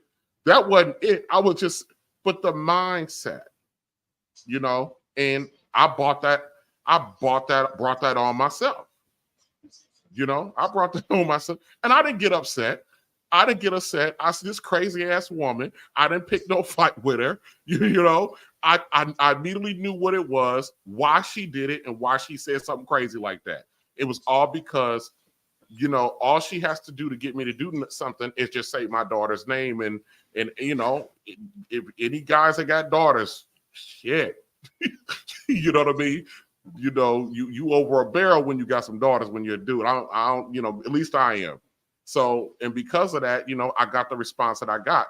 But in me not getting upset and going into a war with her and getting offended by that is the immediate acknowledgement that I did something that I should have been doing for a while to go shake something. You know, I laugh at it because it's funny to a degree. You know what I mean? To a degree. So, you know, we're out here. Yes, I believe we got to have more courage to set those standards and boundaries for ourselves, for us to be able to get those. And if you with your woman or you doing stuff, we don't guys, you know, we don't require it. The hell, if they did it once a month, we'll be happy. You know, just the fact that a lot of times it just doesn't happen because they don't, and a lot of them have never been taught to understand, to appreciate the guy that's actually doing the job that they don't do or can't do. What's up, JT? Now, I want to say this real quick. Instead, it's simply expected of us, and we're not supposed to want any kind of recognition for it, right? Or of any kind. Yeah, and that's what I said earlier, Mandrea. When women say, "Why do I have to show you that you doing what you're supposed to do? What you want a cookie?" And so, but I did want to. And my thing is this: if you're my woman, the nerve of you to say that to me. You're the one supposed to encourage me to go out there and do it. Yeah, you done took the kids here. You took the kids to their doctor's appointments. You came home. You mowed the yard. You did everything, and you know you look, and you know you're not looking to say, "Oh, please." You know you're not being no punk about it. But you know it'll be good every now and then to hear, you know what, baby, I appreciate you. Yeah, a little recognition, a little appreciation. But I did how they gonna do that? They didn't see their mamas do that to their dads. They gonna do it today because I told them to. That's what's gonna happen. Oh well, So it doesn't work. It doesn't work like that. It doesn't work like that. Lost. It's gonna work like that in my house. Hey, as the Bible says, as for me in my house. That's how it's going down. I don't think it works quite that way. You know, I learned a long time ago that if you have to make a woman do something, you are on the road. You're on the road to the end. She gotta go. No, that's true.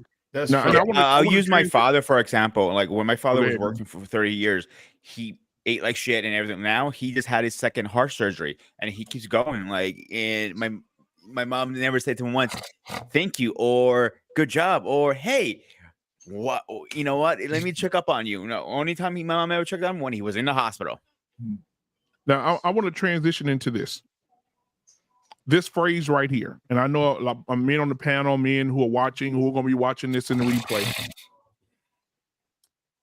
And this comes from RBN as well. TJ said this as well on one of his shows and tonight in the chat. Showing emotion makes you feminine. Men should not be emotional about wanting to get praise or celebrated by a woman. What are your thoughts?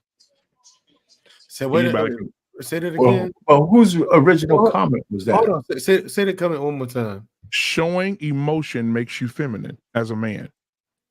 You shouldn't be expressing that you want praise. Okay, I got you. I think I agree with Arpane's question. I agree with Arpane's question. Where in the blue fuck did that come from? But he's going to put some context to it. The RBN put some context to it. So he got it, Mandrell. He got it from me. Okay. In the live stream that I did a segment talking about emotions. That men who show emotions were deemed to be feminine. Yeah. And by whom? Let me get through it. Okay. Okay. I saw the segment was specifically talking about that that the only thing that manhood starts with stoicism, and that if you deal with any situation outside of stoicism, then you are displaying feminine behavior, even if the motion is righteous indignation. That we're taught that, and I had a whole segment talking about that. That's one of the that's one of the most misunderstood things that came out of the manosphere, is that you got to be stoic all the time. And so, and if you're not, then other men call you feminine for displaying any emotion that's not stoicism. Gotcha. Now, RBN, if I may, this is my first time actually meeting you. Salute to you, I guess. No, we've been on the panel with him. Oh, I'm sorry about that.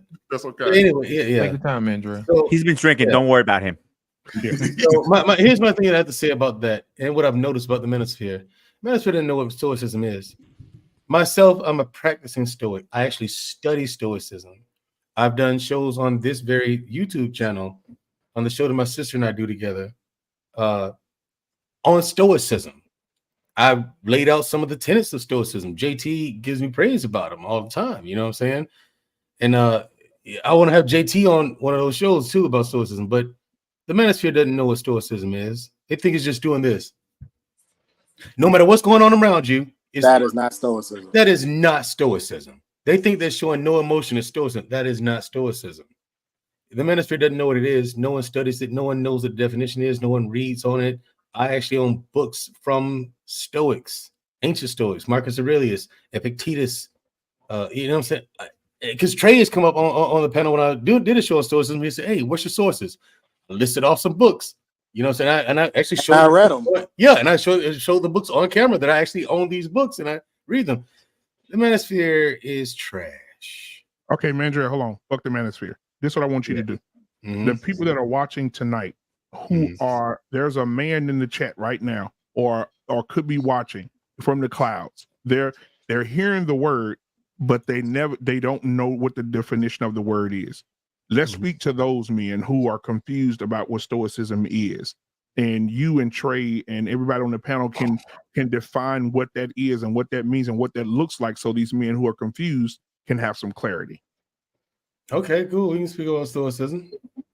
Yeah. So what is stoicism? Not to you, but because Trey put it in the chat. Trey said stoic, a person who can endure pain or hardship without showing their feelings or complaining. right? And then TJ said anything outside of this is deemed feminine by other men and by women. Really? Okay. The Stoicism is a bunch of understand philosophy of life, of how to move throughout life, right? Like, one is understand and accept the fact that no one is coming to save you. You're responsible for your own life. You have dreams and goals. You're the one that has to achieve them. There will be days when you will feel like giving up. It happens to everybody. When that day comes, you have to remember that no one will do it for you. Never become overwhelmed and get defeated. This will lead to regrets later on in life. You are your own hero, so save your fucking self. That's just number one. Okay. Number two, always say less than necessary. I got bullet points on that too. Number three, pay close attention while listening. Number four, knowing how to fight. Yeah, that's number four on the list. You got to know how to fight, fellas. You got to be able to defend yourself, and whatever resources you get, you have to be able to defend it. And it doesn't mean just with your fists, with your mind as well. People, you know what I'm saying? Because think about it, if you're in the corporate world, you obtain a certain position in your company. Understand, everybody else is coming for that position too. You have to be able to stand there and maintain it and outmaneuver them, outsmart them. The ability to diffuse conflict is a part of Stoicism, and you don't see that in the manosphere. Everyone arguing and barking at each other. Have a strong presence.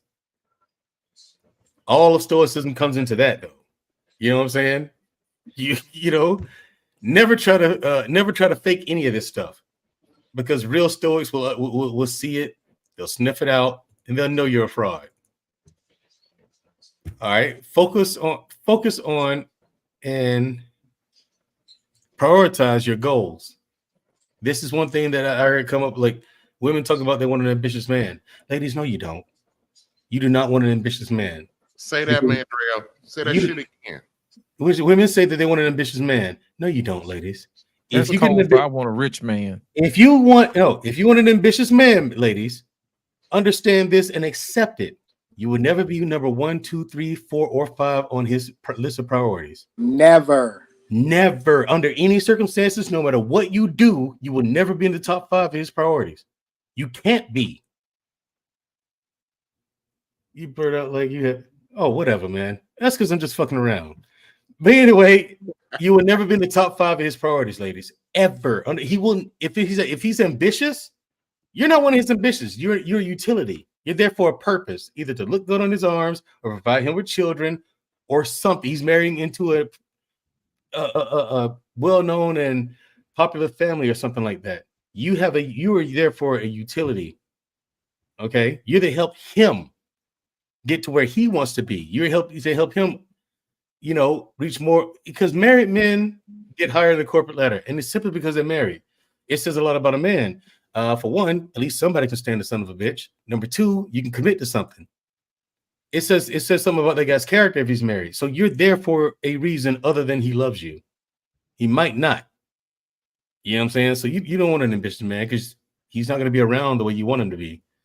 Another one is be bold. Another one is be comfortable with being alone. Another one is be direct. Develop the right mindset. Develop a white belt mentality. Now I went into the detail about this one. Because I'm a practicing martial artist, have been my whole life long. Boxing, karate, Muay Thai kickboxing, Wing Chun Kung Fu, Brazilian Jiu-Jitsu. You know what I'm saying? So white belt is the first belt in any martial art. But that's when you learn the most. You're constantly learning at white belt. My thing is the white belt mentality is never lose that. Constantly learn. Constantly learn something. You know what I'm saying? That's when you're supposed to be the most hungry, when you're white belt, because you're looking to get to the next level. Another one is accept the world the way it is. I'll go into detail about that, but for the sake of time and consideration, everybody else, do not seek pleasure for its own sake. Do not under any circumstances depend on a partial feeling. Don't go anywhere. That means don't go anywhere half cocked. Don't make moves based on a hunch. Have some sort of proof that this is going on in this direction you need to go.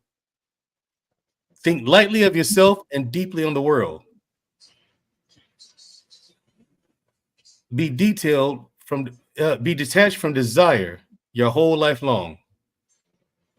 Meaning no self. That was tough. Yeah, it's tough. Be tough. That's tough. What goes in that umbrella is sacrifices, no instant gratification, patience. Learn how to be still. Again, it ties into the other one. Learn how to be comfortable being by yourself. You know, do not regret what you've done, because a lot of times that leads into depression. And we need information, man. Information, man, and I can probably go all night just on that one tenet alone. You know what I'm saying?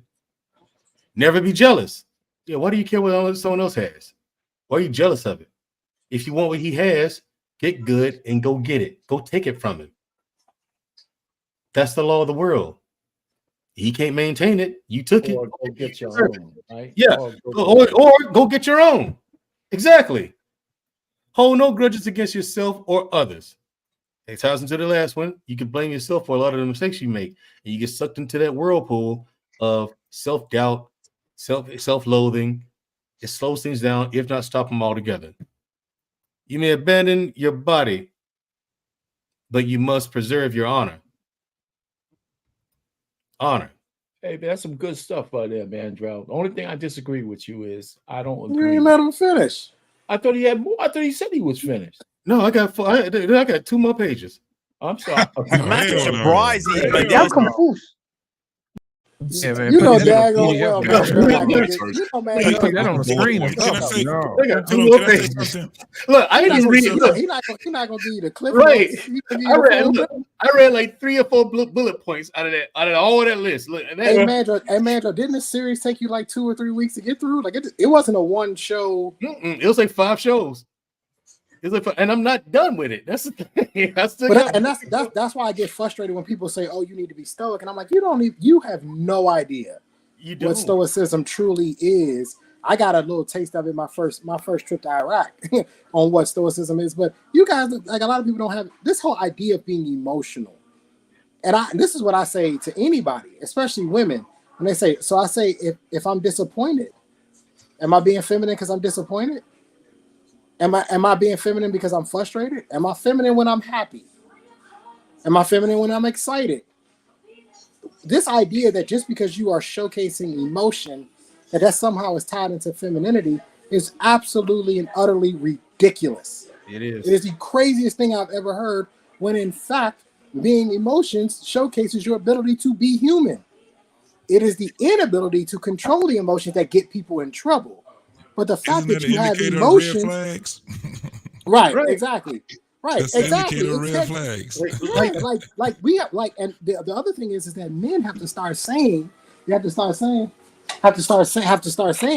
women, it's okay for me to be emotional. It's not okay for me to be out of control, which is different. Two different things. And the thing is, like, the definition of stoicism is, of course, is the endurance of pain and hardship without displaying feelings and without complaint. The people focus on that without displaying feelings part.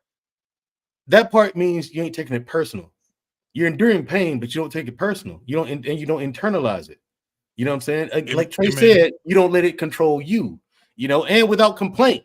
All you hear in the manosphere is complaint. That's why I treat it as a joke, because it is. What's up? Andrea, see, that's the go part I back. have problems with. Go back. It's not true. Hold on for a minute. Go back about 6 of those points. Go back about 6 of them. What's which number? one? Which one? I don't know how your list look, but just go up your list about 6 of them. What did I say? That's why I said go back so I can remember it. I want to. So the one when it comes down to shit. That's why I told you go back 6. Then the things would think lightly of yourself and deeply on the world. One of that is be detached from desire your whole life long. Right there. That was the shit that Trey Ferg was talking about. when he was talking about leave them goddamn women alone and get focused. Remember that when you was like, yeah, that right there is that is a big one that men fail at when it comes down to stoicism, is because we succumb to our own fucking desires. Now, what's the one right after that one? Do not regret what you've done. Guess what happened when you do the bullshit? You end up regretting what the fuck you've done. Yeah. So Trey Ferg was 100% on point when he says that. That's the things that we do. I think that we should have a stoicism school for young men.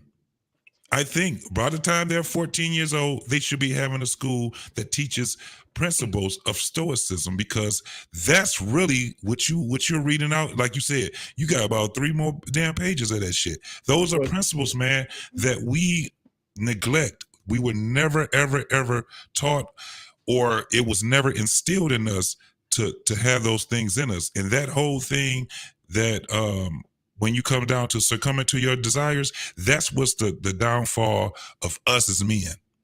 That right there. You know what that's called, JT? It's called discernment.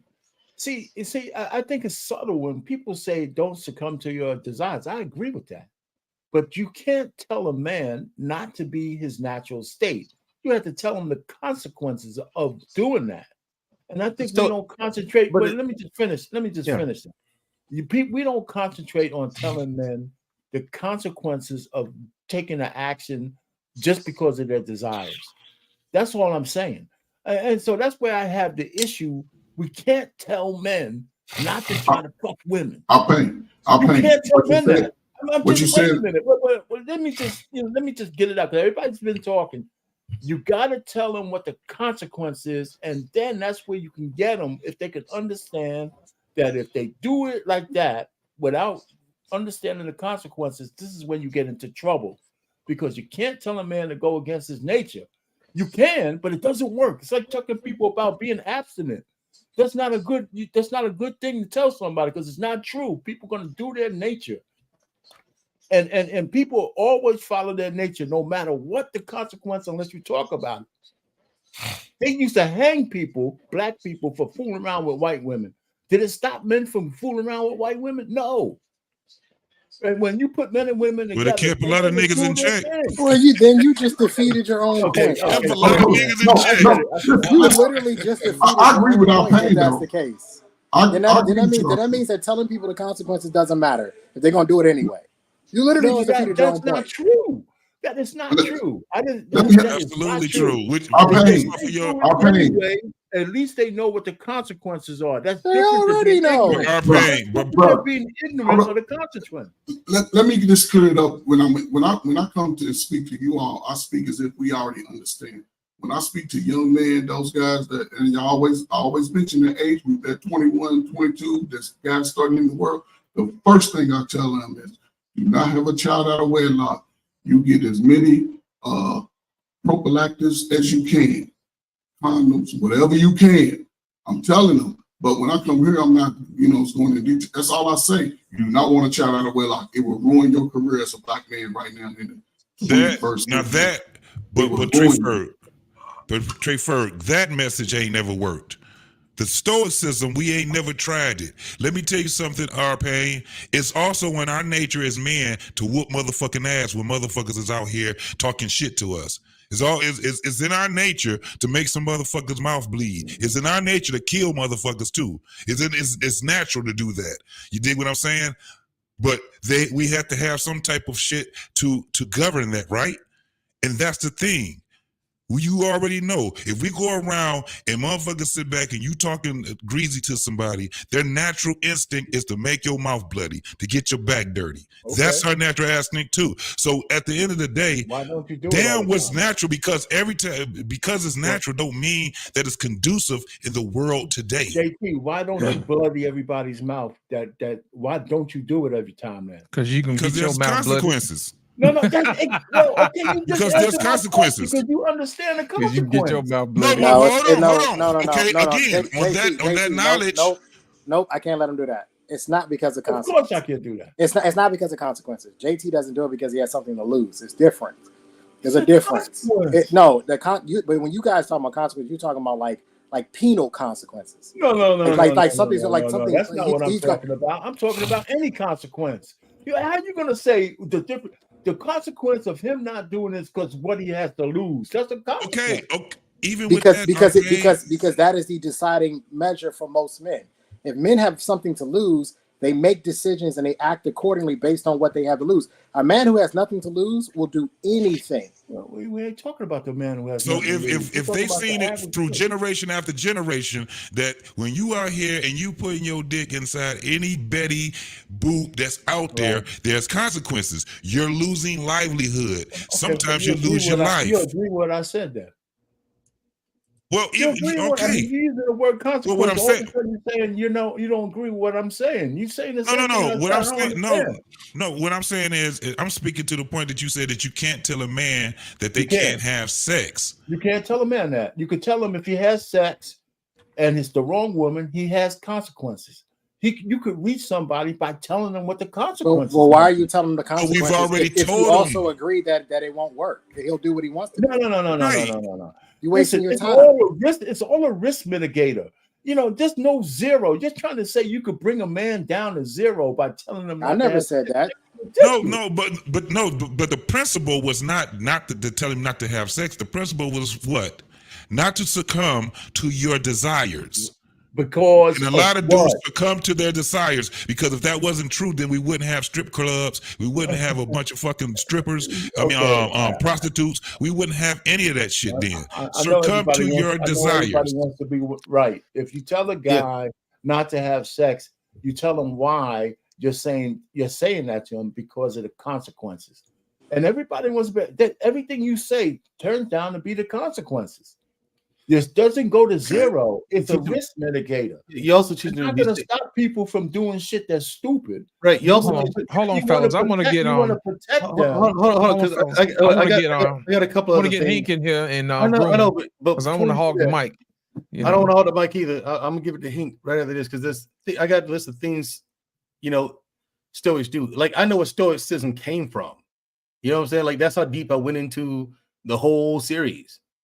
And who started it and the whole thing. Like things Stoics do is they don't fear change. That's one. That's number one. Marcus Aurelius said that in his meditations, he says a lot of cool shit. I ain't gonna read all that. That's too much. They don't sweat the small stuff. Well, Marcus Aurelius said you're better off not giving small things more attention than they're worth. They don't value others' opinions above their own. They don't seek revenge. They don't start from behind. They don't be so reachable. An example of that is you understand that you don't have to concern yourself with every small detail. You know what I'm saying? They don't have an opinion. What that means is you always have the option to have no opinion. Always have the option to not have an opinion. They don't look for outside approval. Focus on what you can control. You control how you respond to things. Ask yourself, is this essential? And meditate on your mortality every day. I have no problem with that last one. I do it. Yeah. I think about my mortality every single day. Anyway, Hink, what up, brother? I appreciate it, man. Unmute your mic, Hink. Say something. Calm down, big man. See, I'm just practicing stoicism, such you ain't know how to do right there. God, I actually do, Hink. I'm just trying to motivate you. That's all I'm doing. Like, hey, you got to know that when I'm on these panels, I'm just having fun. I really am. That's that bullshit. What we talking about tonight? I know we're not just talking about stoicism, right?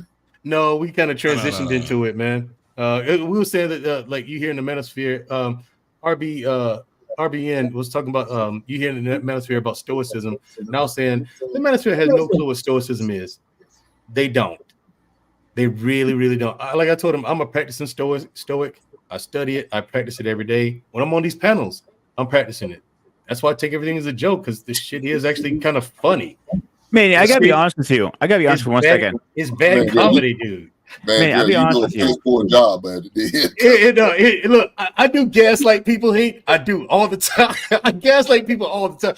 Some people recognize it. Like Black Men Unfiltered has called me on the phone and man, Drill, what you said? What I said? You know, fool. He said, I know, fool. Why you over here gaslighting folks? Stop fucking with people, man. You know, he calls on the phone and talks to me about it sometimes. I'm like, I know, man. I know. It's too rich to not mess with people. I mean, they're just Man, lost. Hear me out for a second. Hear me out. For the longest time, I thought you were just a dumb jock, but I was wrong. You had some brain there. Who, me? Yeah. I have a 132 IQ. I will give you that much credit. That's cap. That's cap right there. It don't show all the time, man. That's not cap. I don't show it all the time, Hank. You're right. Take 100 off. Take 100 off that. Take 100 off that skull. So, I know when I was watching earlier, y'all was talking about, I guess sounds like men showing their vulnerable side or something. Yeah, that's what we was talking about earlier. Showing emotion. They were talking about earlier. Yeah, the name of the show is "Brother, Are You Okay?" and how people don't really ask if brothers are okay. You know what I'm saying? That's what the show is about, Hank. So what in Mandriel, that's going against your stoicism argument then. How's that? Because you're not supposed to be doing that. Doing what? Showing my emotion. Yeah, that's what one of your rules. One of the rules. But in the bullet points that I have under that, it fleshes it out. It's talking about like when you're dealing with adversity or a tough situation, you don't let it break you down and make you cry and things like that, and you don't complain. You know, when you have to go through something difficult, you go through something. You focus on your goal. Focus on what you need to do to accomplish that goal. You don't let emotions control you, which can either slow you down or prevent you from accomplishing your goal. You know, it's perfectly normal and human to be emotional from time to time. You just don't let your emotions run you. You know what I'm saying? Like I said, a lot of times I do it to push people's buttons. I ain't gonna lie. I'll confess to that. Stupid. True. Like if you notice, Hank, I do it to certain people. If you notice, I've never once done it to you. Right. Ever. You know what I'm saying? Yeah. But I guess hearing something, I've never read a book on stoicism. I heard people talk about it, but I guess I don't agree with everything about stoicism. Then now that I guess listen to Mandriel speak on it more, I don't see how some of the things is very beneficial for men, some things not. I mean, because I couldn't imagine not showing emotional, if my daughter's going through something, right? When she had her first boyfriend and a breakup and me just sitting there stone faced and look like, get over it. Yeah, that wouldn't work for me. And that's not going to be beneficial to her as a father of a daughter to show like I don't care. Yeah, that's the last thing she needs to see her father as her male role model, as a representative, see how men act. Because look, that's pretty much what she got from her boyfriend. Felt like he didn't care. Yeah, that don't make sense to me. Well, yeah, and that's what when I brought this up, the topic came up because I covered it in my stream on Saturday, Hank.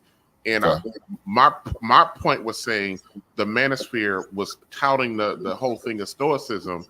And they were saying that if you displayed anything other than that, then you were feminine. And I was saying a lot of men have jumped on that bandwagon. Like, men cannot be emotional. Men can we're human beings. And then there's also righteous emotion, like righteous indignation or righteous anger. Those are all things, but we as men have made this more confusing than a little bit. Even our women are confused because they'll do something like give their their baby daddy some money while you're in a relationship with her, and you get angry, and then she tell you being all emotional when she doesn't understand that that's righteous indignation. Like you have and righteous indignation is rooted in morality, and ethics and stuff like that. And natural anger. Somebody slapped your daughter, you're gonna be pissed. That's righteous. That's righteous anger. Now, what I was talking about on my stream is not to make decisions emotionally. You know what I mean? That's a more of a better thing that men should. But to sit there, absolutely confused women about how men should react and behave. And I actually played a clip on my stream about, and I watched and I showed Kevin Samuels go from stoic to anger to righteous indignation with one call. You know what I mean? And how that was very appropriate based on what the dialogue or the conversation was happening. You know, he ended the call with righteous, and he got righteous indignation, and then he hung up on him when he got angry. You know what I mean? And all of that is fine. But now, and my question was, so we're calling that man in that situation, we're calling him feminine because he displayed two ranges of emotions. You know, I mean, it's rhetorical for us, I think, but I'm saying that's what I was pointing out when we're sitting around here talking about men can't have emotions, men can't display, where we're giving bad information and people are receiving bad information and then spewing out bad information about what we should be doing as fellas. You're muted. Hank, you're muted. Okay. I agree with you when you make the statement like we can't move off our emotions like that, make crazy and outrageous decisions and act on them. Just because I'm mad and frustrated don't mean I need to go out here and lash out or do something stupid or crazy that's going to cost me my life or my freedom. So I definitely agree with that if that's part of stoicism. That is definitely a part of stoicism. That's what the emotional part is about. It's about, like, say you're going through something difficult, Hank, you know what I'm saying? You may go through that thing, it may be so painful and difficult. You're going through it kicking and screaming and crying, bawling your eyes out, but you keep moving forward. You don't let it stop you. You know what I'm saying? You say keep out on the prize. Yeah, it's painful, but you keep moving forward. That's what it's about. And if you can help it, don't let the people doing it to you know that it's bothering you. You don't let them know that. You know what I'm saying? It may bother you on the inside. When you leave, you might be cursing and carrying on, hitting the heavy bag or hitting weights or whatever, but you don't let them know it. You just I can agree with that. Never let them see you sweat. Never let them see you sweat. That's like when I did shows, that's part of the breakdown. When I explain, I went over the topics and I broke them down. You know what I'm saying, into like what they mean specifically about it. That's what it is. I'm talking about when like I gave the example a second ago. It's not me going through it, but my daughter. Mm-hmm. And so, you don't want to be cold and stone hearted. You know what I'm saying? And while you're trying to deal with her, help her handle whatever she's handling, you want to be sympathetic to her. You know what I'm saying? You want to have some type of empathy for her. Yeah, absolutely. Or for your child, because she's going through it right now. And of course, you have to show the softer side because that's what she needs. Because women are expected to be stoic. Now, when I'm talking to my son, that's different. But when you're talking to your daughter, that's you can't really handle her like that or come off like that towards them. So what a stoic approach to like a situation like that would be is you guide her and point her in the right direction. You talk to her and you be empathetic. You know what I'm saying? And you are definitely going to handle her in a different way you handle your son. Absolutely. Boys need a much more firm hand than girls do, in my opinion, of course, So you would handle your daughter in a different way. You know what I mean? Like my sister sees my dad in a completely different way than I do. She had a different relationship. I saw my dad as this unstoppable force that nobody could mess with. And I could never hope to step out of his shadow. My sister, on the other hand, he was a superhero in her eyes too, but in a different way. Mm-hmm. So I saw him something to conquer. Didn't realize at the time, but I'd at least beat him.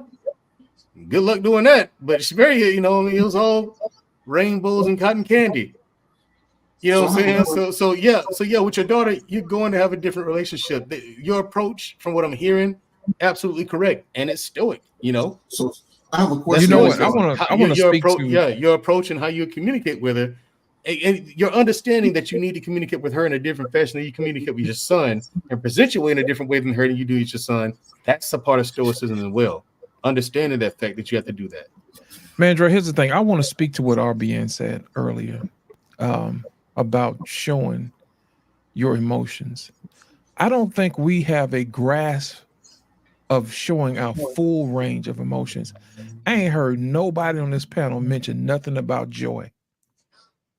When was the last time you brothers experienced joy?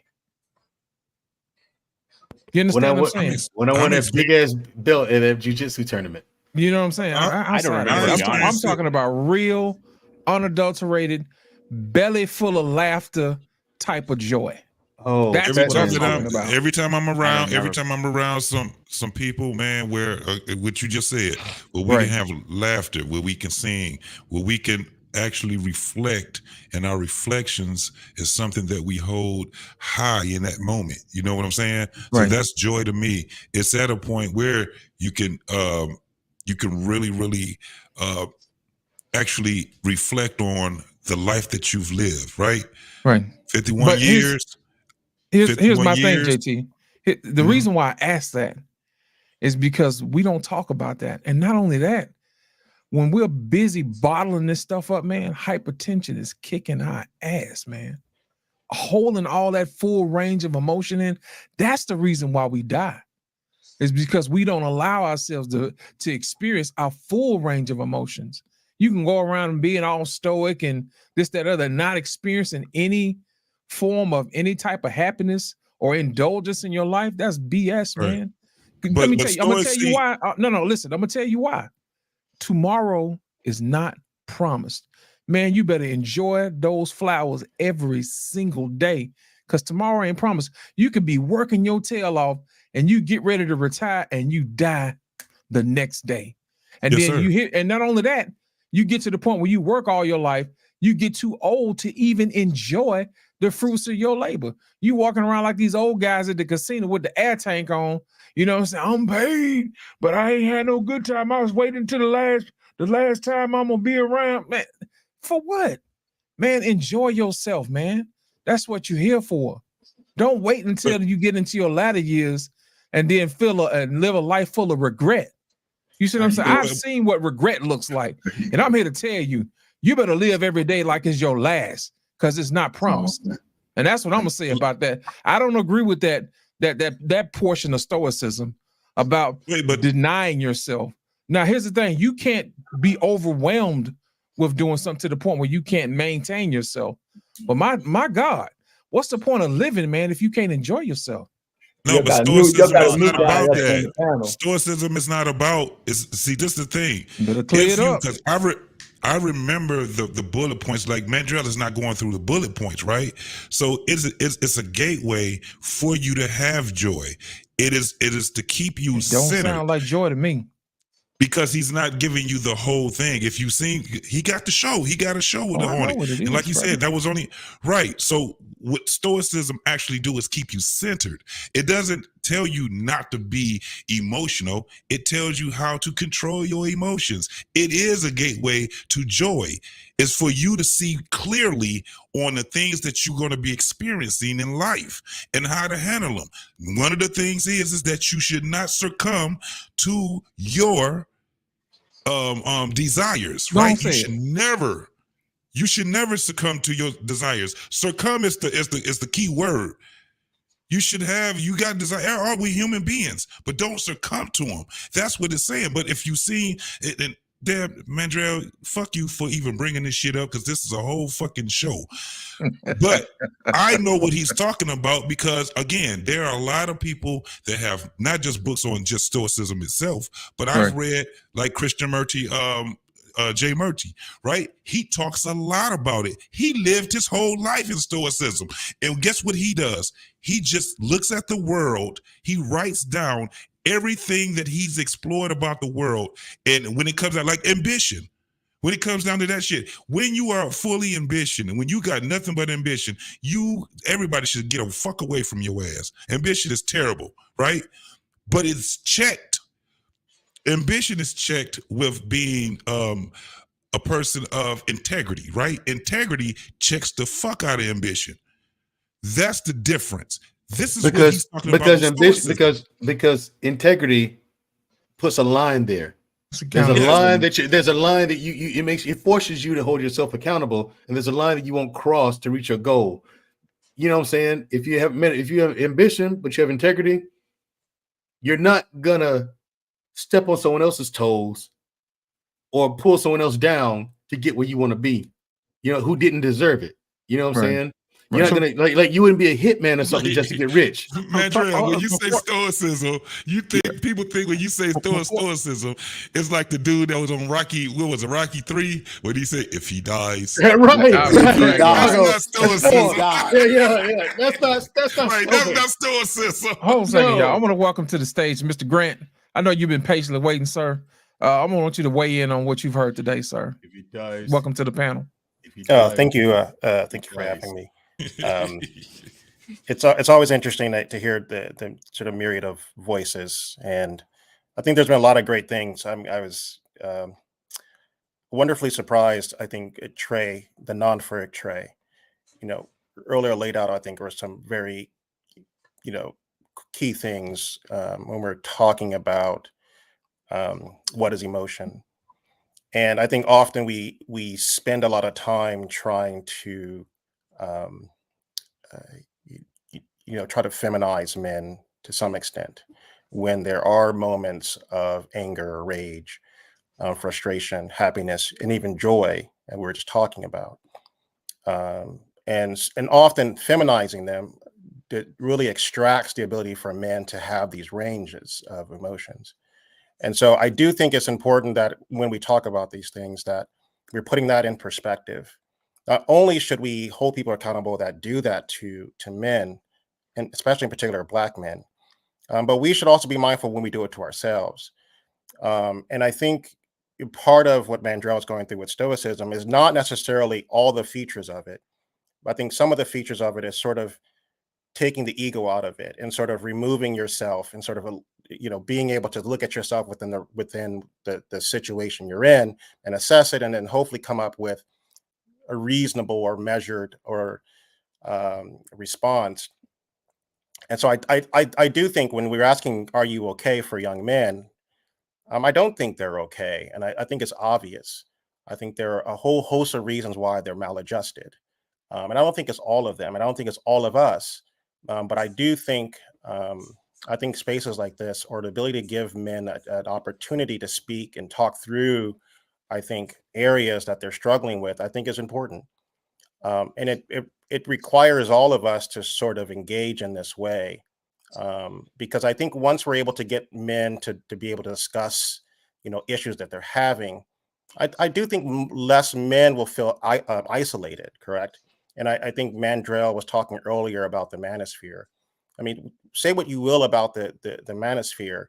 The reality is a good chunk of those individuals are isolated. And so our frustration should be the fact that they found spaces that lend themselves to their most primal thoughts, because they don't have a space to actually talk through those thoughts and talk through their emotions. And sometimes it comes out violently. It comes out in ways in which are, quite frankly, antisocial. And I think when we're talking about, are you okay, and how do we engage with young men? How do we engage with ourselves? How do we ensure that we're giving not only ourselves the tools, but the young men are coming behind us the tools to be able to deal with the situations that they're going to face? And I think often we turn to platitudes to help them. Sloganeering is great when you're trying to, run a campaign, but it isn't very good when you're trying to get young men who have a whole host of things that they have to go through, a whole range of scenarios and situations. How do we give them really concrete tools that help them navigate a world that's already against them, correct? And then when you stack on top of that a shifting world that probably is even going to be heavier on their shoulders. And so I think this is a great opportunity for us to frame up not just that people are hurting, but then what is the framework or the foundational things that we can do that will give young men an opportunity to at least be able to emote in a more effective way. Absolutely, that's a good point. R-Pain, I Yes, see sir. your mic unmuted. Go ahead, sir. No, I agree with what Grant said. I just say that one, I don't like people saying the manosphere is trash. You know why? Because it's a spectrum. You got panels that are trash, and then we got a whole panel full of men here who some people would consider as part of it that's not trash. So we got to be able to distinguish between people talking bullshit and people trying to get some, at least some good information out there. I mean, Mandrell, your discussion on stoicism was beneficial if people were listening to it. Maybe it's not the full answer, but it's something to think about. So when men are talking to each other, I consider that part of the manosphere, right? You might not, but I do, right? Because in general, men generally didn't have these spaces to really talk about things that are on our mind. This is kind of new. Last 10 years, maybe, at a crescendo with Kevin Samuels, and it's still going on now with some other people coming up. So I hate to paint a broad brush and tell everybody they're trash because they might be attached to the manosphere. I think we need to stop beating yourself. There's more than one way to skin a cat. And I do agree that there's some trash ass panels, but I hate the broad brush, because the last thing we want to do is run men away from talking about how they think and feel and all that kind of stuff, because we need that. And I think that we're seeing a transition from us being silent and living lives of silent desperation to where we're expressing things. You got the RBN network, we got Black Man Unfiltered, we got some other places that's starting to come out and starting to really, really make a difference in terms of how men think about their value in the marketplace. And we're taking our rightful position back where we belong. And it doesn't matter what the women think. It really doesn't. Because it's what we think and what we want to do. Because in the end, if we want to cleave, if a woman wants to cleave to us, all the obligations of life is going to be on our shoulders, because that's part of what we do for that woman, whether she whether she can appreciate it or not. We'll make them appreciate it by just doing it and let them know from time to time. So so I like these kind of panels. I've been on the other ones. I was stupid enough to be a part of Fight Club, right? I was on there. Holy shit. They kick my ass off all the time. People spent money to get my ass off of there. So anyway, I just landed there. So Black man's monetization is down right now, because your ass would have been gone off of here too. The cash app's still over. Have at it. Anyway, let me land there, man. Anyway. I just like to come. Are you out of your fucking mind? Are you crazy? Hey, so I like to comment on what Brother Hink said a little earlier, and just so I can have some clarity for myself. And I'm sort of in this position. I think as fathers, and we have children, and a boy or girl, I think we're going to teach them a little different and show them a little different way of how to navigate. But I think when it comes to empathy, there's no difference in empathy in the people that we love. I think we would feel the same if it was our son that was hurt or in a bad place, or our daughters. I don't think, and I'm talking physically, or they don't do something tragic. I don't think for me, I wouldn't be like, well, you my son, so I ain't gonna feel the same way. But I think in that capacity, empathy is pretty much a blanket across the board. You're going to show empathy for the people you love in the same capacity. That's the way I see it.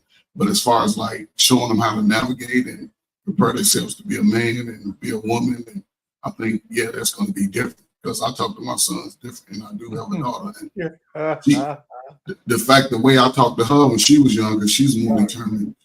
She was on cruise control and she's been doing her thing. Now I'm listening to y'all talk about these husbands and things like that.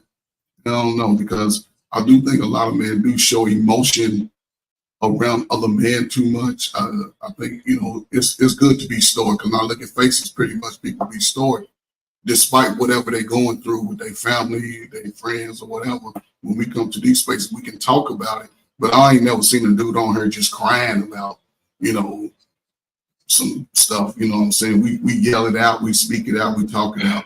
But I would look at somebody didn't understand that you're going to have emotion doing something difficult, personal.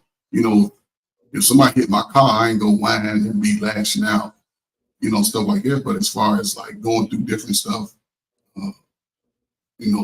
for my loved ones, it's going to be emotional. And I was emotional today. It's a great example. I would hate that somebody would go like, man, why you feel that way, man? It's just your father, man. I'd have probably told the whole pew, man. Everything would have been turned around. Right. It's like we don't put it out on display. We just hold it in the back chat, man. You know what I'm saying? That between us. You know what I'm saying? But You know, go ahead, Trey. one of the tactics I used to use when I was on the street, especially when I was dealing with men, is to allow them to talk, get it out. You know, I would go to a lot of scenes, and these guys would be angry and they would be frustrated, right? And they want to, you could tell they want to scream. You know what I mean? They want to punch something. They want to, you know, there's a lot of anger within them. And I would give them an opportunity. I would say, you know, all right, tell me what happened in your words. You know how you saw it. And every now and then I might have to say, hey, you good? You know, you under control? And I can't have you acting crazy out here, but as long as you under control, say it. And yeah, if you walk by, you like, man, he's screaming at the cop. No, I'm letting them get it out. Because what I realized after I did it a few times, what I realized is that they were a lot more cooperative after I let them get that off their chest, especially in DV situations. And so I think a lot of the times, a lot of these guys, there's no outlet. You know, if you didn't have, you know, if you couldn't go boxing, I had the Boys and Girls Club was literally, it was about 2 blocks away. You know, if I needed to go somewhere and go play basketball or go work out or whatever the case.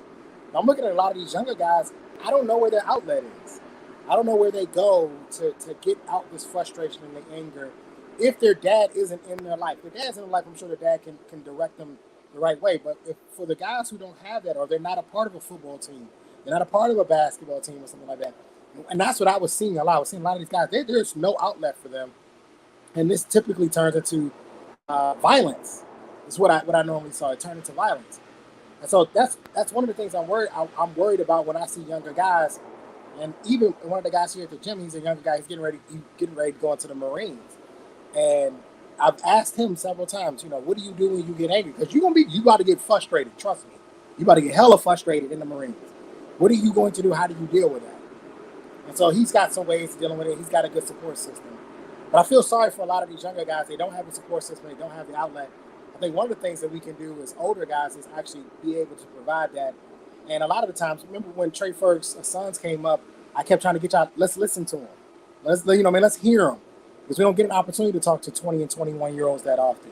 And when BMU's son came up, let's listen to him. He's 16. Let's listen to him. We don't have this very often. Right? Give him a chance to actually talk to us because we can learn from him. You know what, Trey? Here's the thing. That is a skill that you possess. And I think a lot of guys need to teach that skill. That is the art of empathy. And I don't think a lot of guys have actually been trained how to empathize with other people, because most people would look at men as monsters. You know what I'm saying? You don't have any emotions. You don't have any feelings. But what happens is when you get somebody that you meet that's like Trey, who lets you get it out and you can empathize with that, that kind of relieves some of that pressure and that buildup that person has and lets them get that out. So it's directed in a path that's more healthy versus a way that's destructive. Does that make sense? Grant, you had something you wanted to say. I know you were muted a minute ago. Yeah, I just wanted to, I know that there was some confusion around people talking about the manosphere. I would just say no one's saying anything bad about the manosphere. I think everyone shows up to the internet to do their own interneting, correct? That's how it all works. They say, man. Yeah, so there's obviously pockets, but I would just make this one critique. A lot of things start off one way and they end up sort of devolving or evolving. And so I just think we should be mindful at times. There are some spaces, correct, in the manosphere that aren't good, correct? And we should at least be mindful of the fact that, you know, when those particular pockets aren't doing well, the young men that we were hoping to save may be in those spaces. And I think healthy critiques of any system that you're in, you know, hopefully keeps it healthy. And I think that's something I want to keep at the forefront. And I'm not talking about any particular show. I think there's, obviously I'm on this show and I'm assuming this would be considered within that arena. But I do think we need to keep up a sort of a healthy critique. I think the other thing I wanted to sort of piggyback on is potentially we're feeding our young men a healthy diet of despair. You know, and I think how we frame things often is sort of, it kind of runs the loop. So I'll use an example, and that way it hopefully crystallizes for everyone sort of how it works. So let's take, you know, I think I think we can all agree that there's a considerable amount of white male rage, especially among states that, you know, aren't doing well. And rightfully so. I'm not saying that they don't have the right to it. But ultimately, in order to tap into it, they're being fed a significant amount of sort of rage-filled nonsense.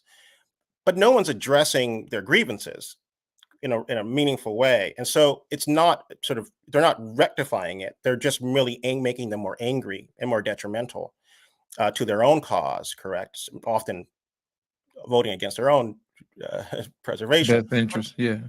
But ultimately, I think what we want to be able to do is not saying that there's this foot on the back of your neck, because I think we all can feel the foot no matter what. And so that constant reminder it's good. I mean, it's good to know it's happening, but framing it leaves people in this sort of inability to get out of the cage. And I would say this for anyone that has a rebuttal or retort to that point. But go and listen to people like Mandrell and Trey Ferg and Hink and everyone on this panel. The one thing that you hear often, and if I'm misrepresenting anyone on here, please let me know. But the one thing I hear often isn't that they spent all their time thinking through what's happening to them. They spent most of their time, if not all of their time, thinking about how do they create their own world and how do they sort of change their own trajectory. And so when you think, if you're applying 80% of your time being raged out about the situation, you only have 20% to sort of fix it or to even extract yourself out of it. And so even though we're in this space attempting to sort of showcase or highlight what we to some extent agree are problems, the reality is none of us got to where we are by sort of raging ourselves out on those scenarios. And so we should be doing the same service to the kids coming along now that we have an ability to be as viral as we are today and get a message out to as many as people as possible. So I think we should also think about how we're messaging and talking through those problems and how do we frame it up for them, because ultimately the bigger hole we dig for them mentally and emotionally, it's going to be much harder for us to extract them out of that sort of despair. And so I just think we should be mindful of how we're sort of framing it up for a lot of the young men who are coming along, because again, it worked for us not to be so hyper focused on it that we became deranged on it, to the point that I think all of us are well adjusted, to the point that I think we now have a framing of the world that is not exclusively victimized. It's almost exclusively how do I have the agency within myself to sort of change my own life and change the lives around me. And I do think that's something that can also, again, help us sort of strip away, I think, some of the features of how some of these young men are feeling kind of going out into the world. So I wanted to share that. Absolutely. JT, you wanted to add something? Shit, I done lost my damn thought, man. That's why I brought you back in, man. No. I want you to get lost in the song. I want to make sure everybody get a taste, man. No, so one of the things that, like, let's go back to, what the title is. Hey, bro, you okay? Right? It's a lot of brothers, man, that I could see here in the life that I live over in this way in these parts in Michigan, man, where a lot of these cats are suffering by themselves still. It's kind of like probably twofold, because they're not really reaching out. At the age that I am right now, man, there's not a lot of brothers that's my age that you have a lot of friends. But I'm probably one of them. I don't have a whole bunch of, I don't have like this circle around me where cats just come over to the crib. I got some partners that come watch the game. Like Sunday, we got Detroit Lions playing Tampa Bay, and they're gonna win that game. Hink. But let's get back to it. We got Hink don't like that. what did I tell you last year? What did I say? But we'll go back to that in a minute, man. But what I'm saying is that it's a lot of brothers. I got family members right now, man, that's in their 40s, and they're going through shit, man, in their marriage. They're going through shit, with the kids. But it's very hard to get how they really feel out, because I don't know if it's a trust thing or it's just the way the world is shaped right now. They feel like that it's feminine to really let that shit out. You know what I'm saying? But it's terrible right now, man. For a lot of brothers out here, we've been speaking on this shit, man, for 2 years now. Black Man Unfiltered, he talks about it a whole lot. You guys have made some points. That was Information Man that was talking about it. Health.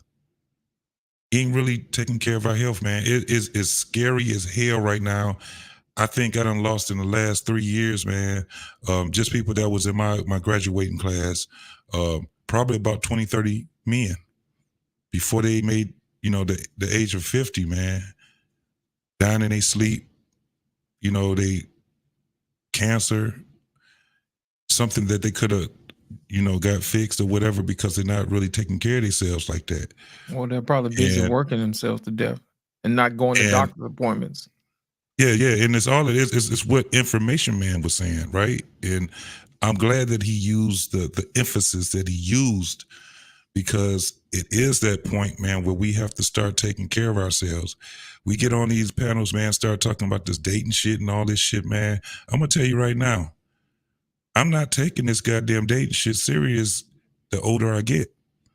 If I ain't married, I've been married before. I've been in some, some long-term relationships and shit like that. But being single, man, I'm putting all my joy and all of the things the energy that I was putting in a lot of these relationships, I'm putting all that shit into what I have in front of me. I got a grandchild, I have 2 grown daughters, I got a nephew, you know what I'm saying? I got a couple of nephews, you know what I'm saying? And it's a lot of energy that we can actually put into what's in front of us already than trying to make something that's not. When I hear, Mandrell, I hear my man Trey, I hear a lot of brothers when they talking about how hard it is out here in the dating field, we got to change the trajectory, bro. It's not the same. I think we're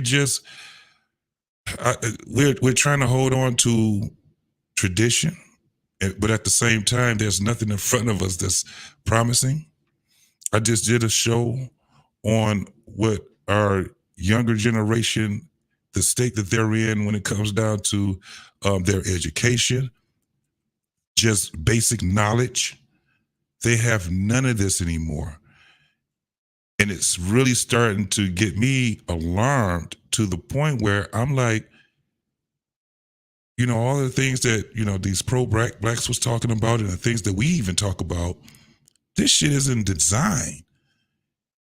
It's in design, but us just talking about it, it's not doing anything. How do we combat it is what we need to do. And how do we take one piece of the cake, not the whole fucking cake, because there's a lot of shit going on right now. But what I shared with you guys on Wednesday, it was just hours before that I had looked at it myself. And I don't know if you guys have seen it, but I showed some of these brothers that shit, that video of these kids not even having basic knowledge. I'm talking about mathematics, geography, history. They don't know anything about their family. And this is not a black thing, white thing. This is an American thing. This is a Western thing. So when we bring it back to us, it's like, well, how much fuck do we know? How much of it that, because we evidently we don't know shit about our own health. How to make sure that we know when somebody can give us some get rich quick shit, or they can give us a pill and we think that pill is going to save us. But when it comes down to doing real shit like exercise, nutrition, right, get your mind right, all these different things, everything that the Black Man Unfiltered Network has on here, right? How many of us is doing this in our lives? It's not a whole lot of us that's doing it. We all are separated right now. I do it every day. Brothers, yeah. I'm saying, but this is not a unity thing, right? There's nothing, when we talk about unity now, I don't even know why we even talk about community. Because the number one thing is that the root of community is unity. And we don't have that anymore. And a lot of it comes from not having knowledge of self first. Not having knowledge of what it is that we need to do versus the things that we want to do. We don't have that right now. Hey man, you okay? I'm good. Ain't that basically what we say? I'm straight, bro. And we could be toe up in the inside. A lot of people, how many people have came on this panel and actually talked about the relationship they have with their kids? We talk about it in general, but it's a lot of motherfuckers, man, that have some fucked up relationships with their children. They have some fucked up relationships with their boys. Boys out here on their own right now. Look at the girls. The girls don't think they on their own. You know why? Because they got a group of girls that they can still congregate with. But they still by themselves. Because all you got to do is give them 3 weeks. And they beefed out with their girls, ain't they? Yep. Nobody has relationships with their parents anymore. And it's fucked up right now. And this is one of the things that's eating up men. I'm going to tell you, it ain't the woman that's tearing the man up. It's the children. You don't have a lot of men that talk about their relationship with their children. It got to be a bunch of fucking children and their fathers that have fucked up relationships. You know why? Because a bunch of goddamn kids are fucked up out here. And what's the number one thing that they say that the problem is? My daddy wasn't there. Sometimes it ain't about your daddy not being there. Sometimes it's about your daddy being there. Because when he there, guess what? You don't want to hear the fuck he got to say anyway. You did? I ended right there, bro. You know what, JC, I want to touch on something you said earlier, man, about not having conversations, man. I think we live in a world where we're majorly distracted between tablets and YouTube and TV and telephones. You know what I'm saying? Back in the day, we used to have to go to somebody's house and meet up with them. And then that way you can develop the social skills or the social cues to know when somebody is not okay. You see what I'm saying? It's one thing you can hear it over the phone, but if you're not there for that person, does it really matter? You see what I'm saying? So that's the reason why if you ever went to a restaurant, I know I've seen a couple of times. I went to Red Lobster a few times, and a female friend of mine, we sat there, and I was like, look around. Everybody is on their cell phone, and nobody is talking to each other face to face. How can you connect or fellowship with people if your face is buried in your phone? Nothing else should be more important than what you're discussing right then and there at that table. You see what I'm saying? And I think we have to get back to actually talking to the face to face. You see what I'm saying? And put the phone down for a minute, you know? Yeah. And you know what? That's a great point. Because I just remember 10 years ago, 15 years ago, you know how many people used to lose their phone? Everybody would lose their phone because we didn't depend on the phone like that. You dig what I'm saying? So now, how hard is it now to lose your phone? Because it's right there in your hand all the time. We're going to have arthritis. Everybody here ain't going to be looking like this right here. And had that hump in their back from leaning over, looking at it all day. It's already... eyes, we already have problems with, and you're right, because we already have problems with, well, not us, but the younger generation, everybody's having problems with their neck. Because everybody is doing this, and they're walking like this now. Right. So, yes, this is where it goes down to, but my thing is this. I think that we as men are the foundation of a society to be strengthened. And right now, we're weak. As a whole, we suffer from a lot of shit, and when we suffer, it just trickles down to everyone else. The family suffers. I remember it was a time where you had a lot of men that were in prison, and they were coming out, and they were trying to transition back into the world, right? Right. And I've seen a lot of people. They started to embrace these brothers coming out. This is where they was trying to get rid of the halfway house, and they was trying to give dudes real transitional homes, real skills to pick up. Even in college, in prison, they were giving these guys skills and education and things like that because they knew how hard it was to get out here. Now you have people that are in prison and don't know that they're in prison, so there's no transition for them, right? This is where you got your 15 to 16-year-olds right now. They're in prison. They think it's fine. The prison is PlayStation 5. The prison is Snapchat, IG.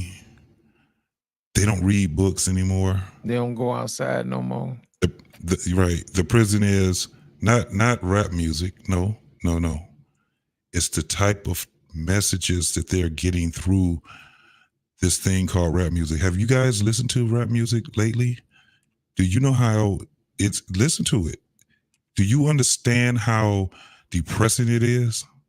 You have to have some type of medication to listen to that depressing ass shit. All of it sounds depressing.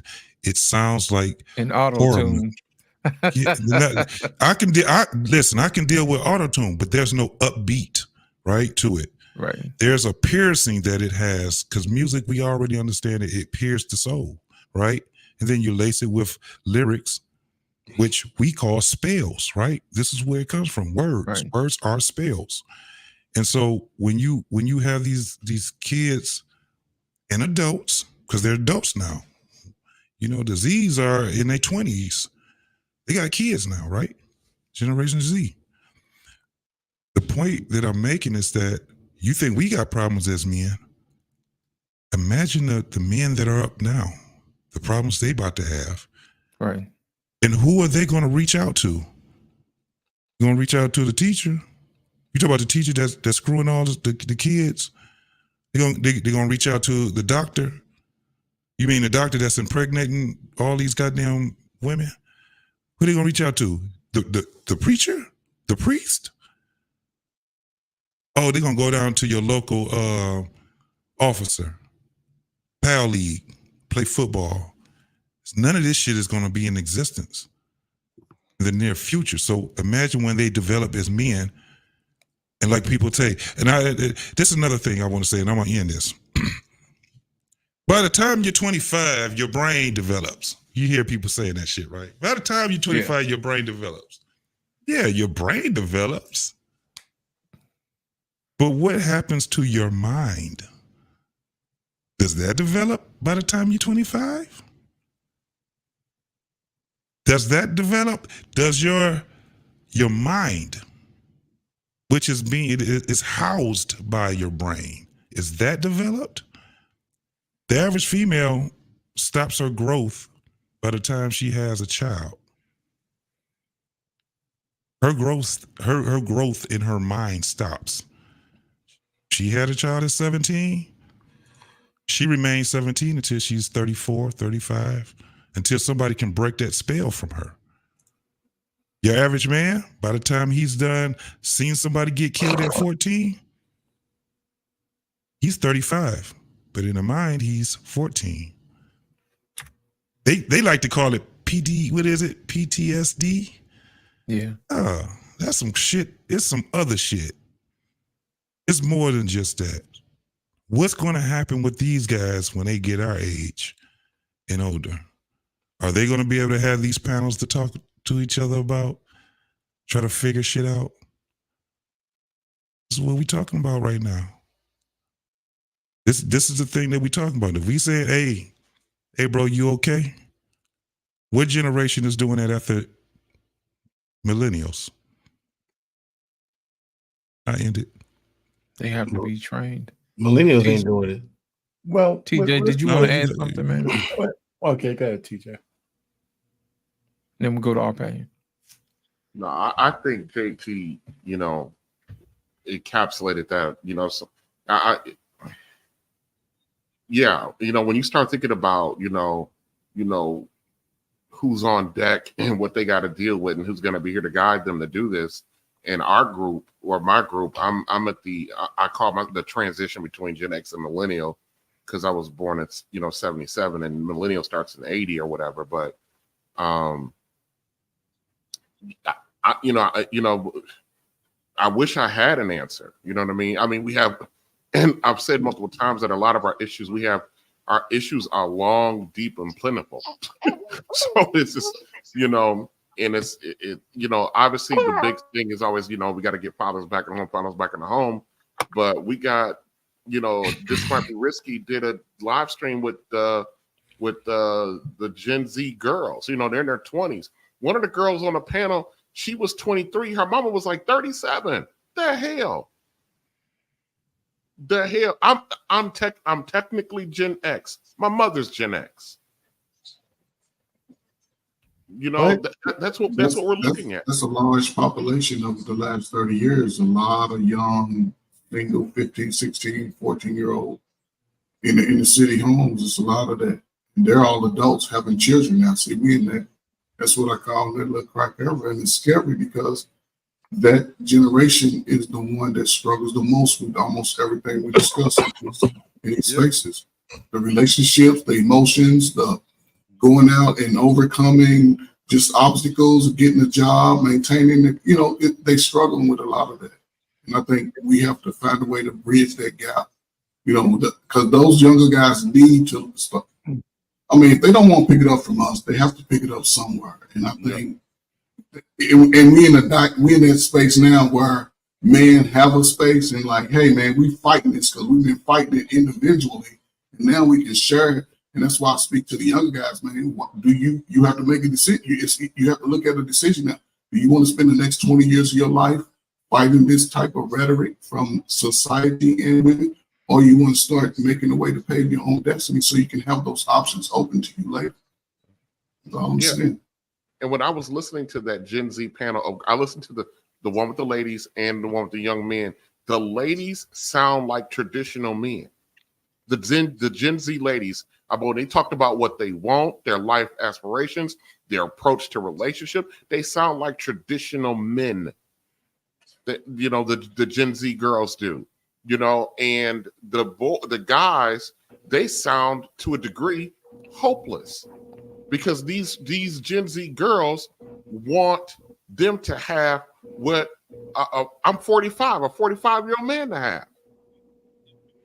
So my question, and then I actually sent in a super chat and asked the young lady who has a 23-year-old, she's 23 and has a 37 or something year old mother. I asked her, I said, have you thought about the fact that you and your mother both qualify basically for the same man? A 35-year-old man can have you and your mother. I said, have you guys thought about that? I said, you in competition with your mama's in competition with you.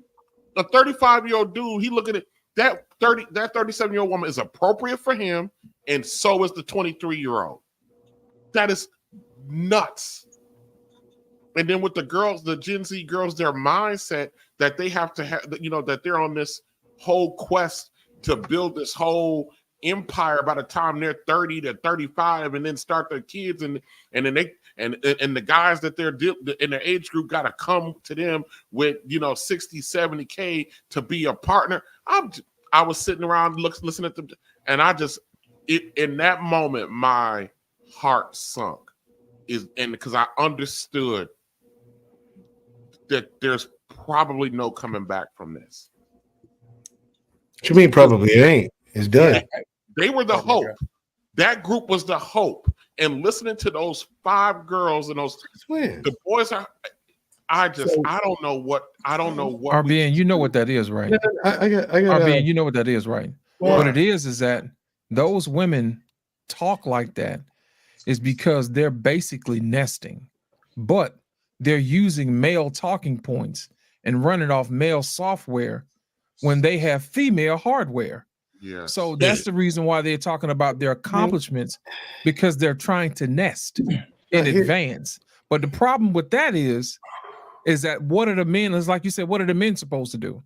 You see what I'm saying? Well, where do they fit in? Here's what those women. I mean, I was supposed to go next, right? I mean, everybody's talking. Okay. I'm not going to be as long-winded as everybody else. Listen, go ahead, yeah. I broached this subject to some people. In the next 50 years, suppose the subculture we have called African American no longer exists, right? Because I wouldn't tell a Gen Z man to keep pounding his head against the wall to get a Gen Z woman. I would tell him to go outside his race, because I believe every baby from a black man is going to be black. I don't give a shit what the woman is. So I don't. If the African American women want to be the way they are, I think we should stop trying to fight that shit, man. Let them do what they want to do. I'm serious. I mean, because I think it's wasted energy, and that's one. But I don't think it's as bleak as everybody else is. But there's two things I think we don't have enough of: is patience with the little bit of progress we're having, and grace with everybody not being at our level. Those two things need to come together, because I believe that we're making some inroads from where men were 10, 15 years ago to where we are now with the way we see the world. And we need to do more of that. And we're seeing some things can be fixed and some things can't be fixed. And I think the things that can't be fixed, I think we should stop wasting energy trying to fix them. I really do. And, because the world is big. If you need a black woman, there's black women all around the world. I'm not saying you need to be a passport, bro. And if you don't want to leave the country, there's all other kind of women. Because They coming here. They coming here, buddy. Yeah, that's you ain't number even one. got to get a Black men- passport. yeah, and black men are actually, kind of favored around with other kind of women. Because I think I think so. We could debate that. I think that I'm not talking about the ratchet guys in the hood. If you got your shit together, black men make good husbands. If we're serious. So all I'm just trying to say is, I don't think the despair that we have is one of hopelessness. I mean, from my standpoint, I just think that there's going to be a lot of black people, both men and women, we're going to have to leave behind. It's just as simple as that. Here's my thing, RP. I agree with two of those things you said, but the overall, That's a start. That's a start. Take that win, Arpain. No, yeah, that's a win. That's a start. Okay. Arpain, listen, I think that all African Americans, Black Americans, born Black African Americans in this country should accept the fact that the game is over. We've lost. We're not coming back. We will be extinct eventually before everyone else. Period. This will not change. Okay? Because Black man, clip that. Because even in what Arpain said is a defeatist mentality. Give up. Don't bother with it. Don't bother fixing the black women. You can't fix them. And here's the thing. The sad part is he's right about that. You can't fix it. They don't want to be fixed. They want what they want, and that's all there is to it. They will accept nothing less. I'm gonna object to that. Oh, hold on. Due respect, Ikene. That was you who said that, right, Ikene? You're African. Prototype you got next. No. Ikene. You're African, Ikene. You don't know. Due respect. I mean, no disrespect by that at all. Okay. But yeah, dude, you're African. You have no idea what it's like. You really don't. There's a difference. Okay. It's over, and we don't want to fix it. We're not trying to fix it. There's no message being taught to fix it from a voice we respect as a unit. You know what I'm saying? There were, but the American government killed them because you couldn't have Negroes unifying. What are you talking about? What? That's not a part of the status quo. But now we're irrelevant. We don't matter. So they don't care if we have another Black Jesus, another Martin or Malcolm to come in and unify us. They don't care. If they did and we unified, so what? It ain't going to change nothing. You know what I'm saying? Now we have the opportunity to do so, but we're so beat up. We're so defeated. We've been beat up for so long and separated for so long. That's the thing. That's why it feels like we're so beat up. We've been separated for so long. The people who make it to the top don't get the respect from the people who don't make it out. You know what I'm saying? Because the people who don't make it out, they don't want to hear from us. Well, you made it out. You're an Uncle Tom. You know what I'm saying? Go back up there with your money. Oh, no. I'm trying to tell you how to do it too. I don't want to hear that shit. Get out of here. You know what I'm saying? Oreo. You know what I'm saying? Go keep being the white man's nigga. That's what people who ain't made it say. We've all heard that shit. Don't front like you hadn't. I hear it all the time. I was a Black kid who grew up to be the person to get inside, to be successful and get inside, learn how the system works, and come back to the community and teach everybody how to do it. so we can come up. My sister and I were literally raised to do that. So we're all my cousins on both sides of my family. What do we get? A good swift kick in the ass to get back out. Thanks for your trouble, but we don't want to hear that shit. We're fine right here where we are. And you know what we say to that? If you're fine with it, who am I to argue?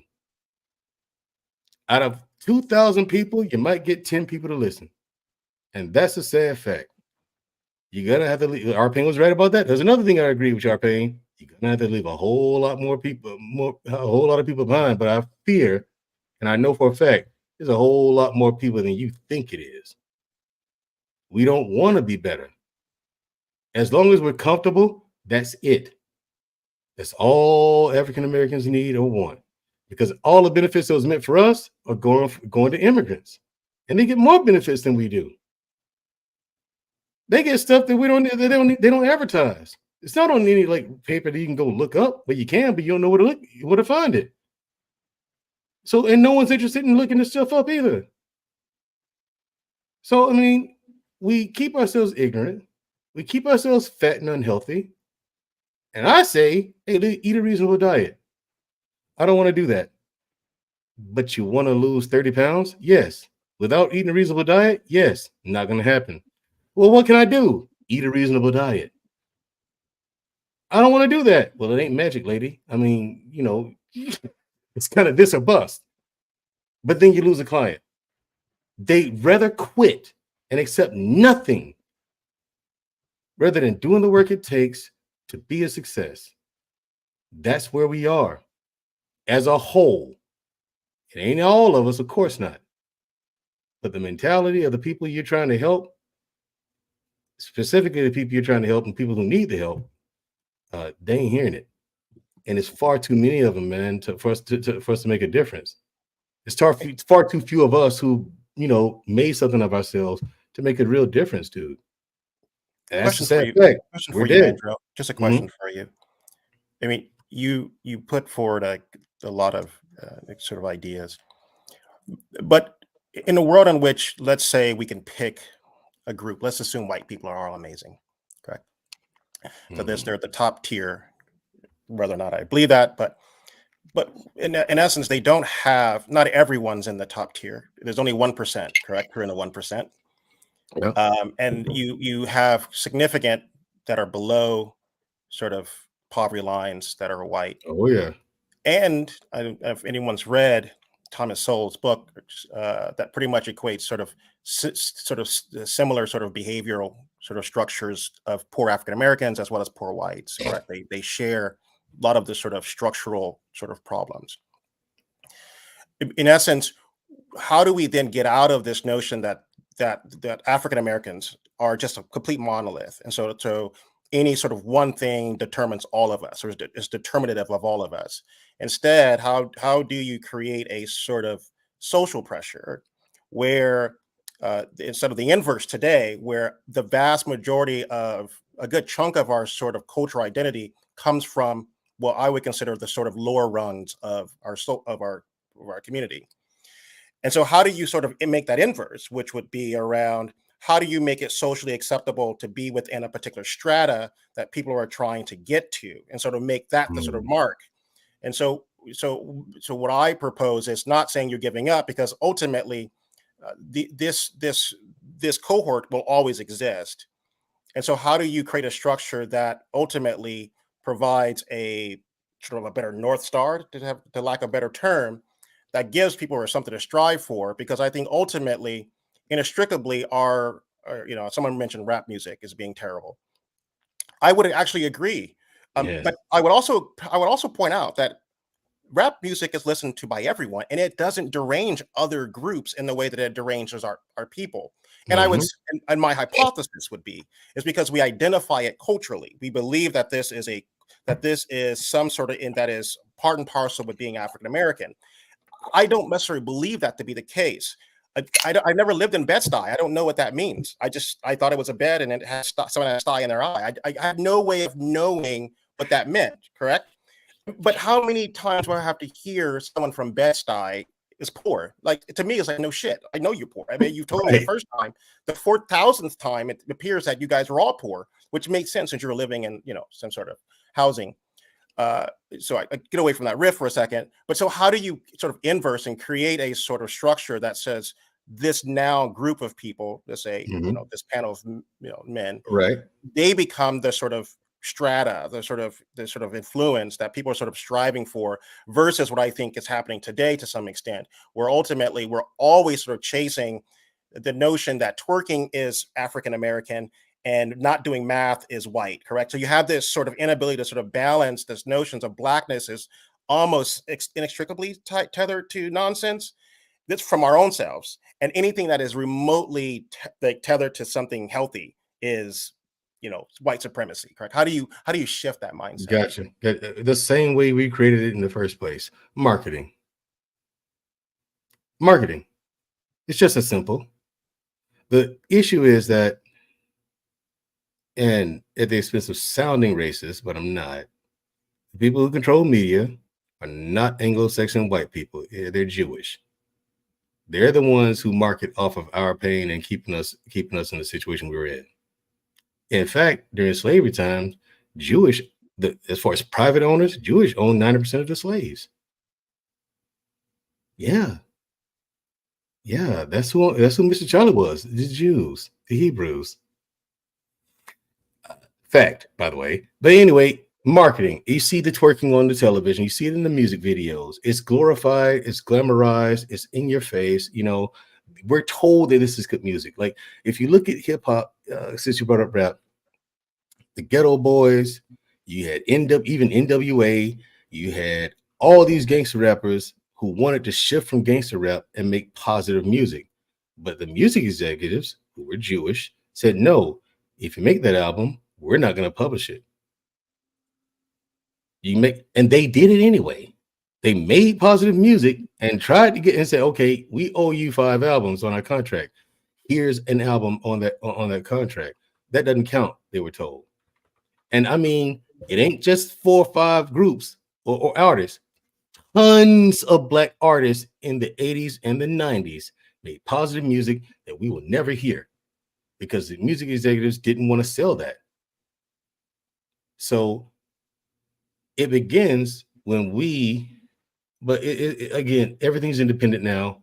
The music industry has been torn apart. You know what I'm saying? Everyone's going independent. So they're free to make their own music. So they're going to go what makes the most money. What's traditionally made more money? The bullshit. So they're going to peddle bullshit. Again, it's like I told people, Grant, we don't have to blame the white man anymore. The Willie Lynch letter, whether you believe Willie Lynch is a real person or not, is irrelevant. It worked. It worked like gangbusters to the point now where there is nobody pulling the strings. We're doing it to ourselves. We're on autopilot. We're doing it for them. And it's because it makes us feel good. We like it. And we adopt that stuff as culture. Why would you want that as culture? I understand in the 90s, you could relate to the music, the pain that came from the rappers and things like that. But again, we'll never hear the positive music that they made. Record execs wouldn't let them make it. So we only got one part of it.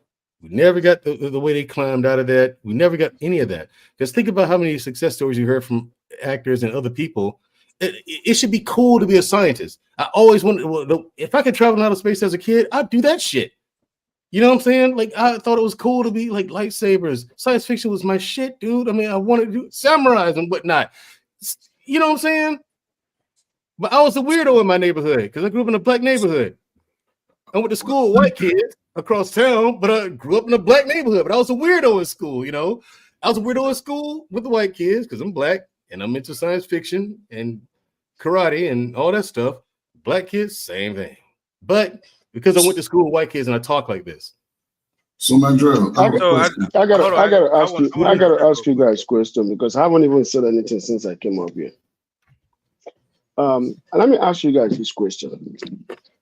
How many of you here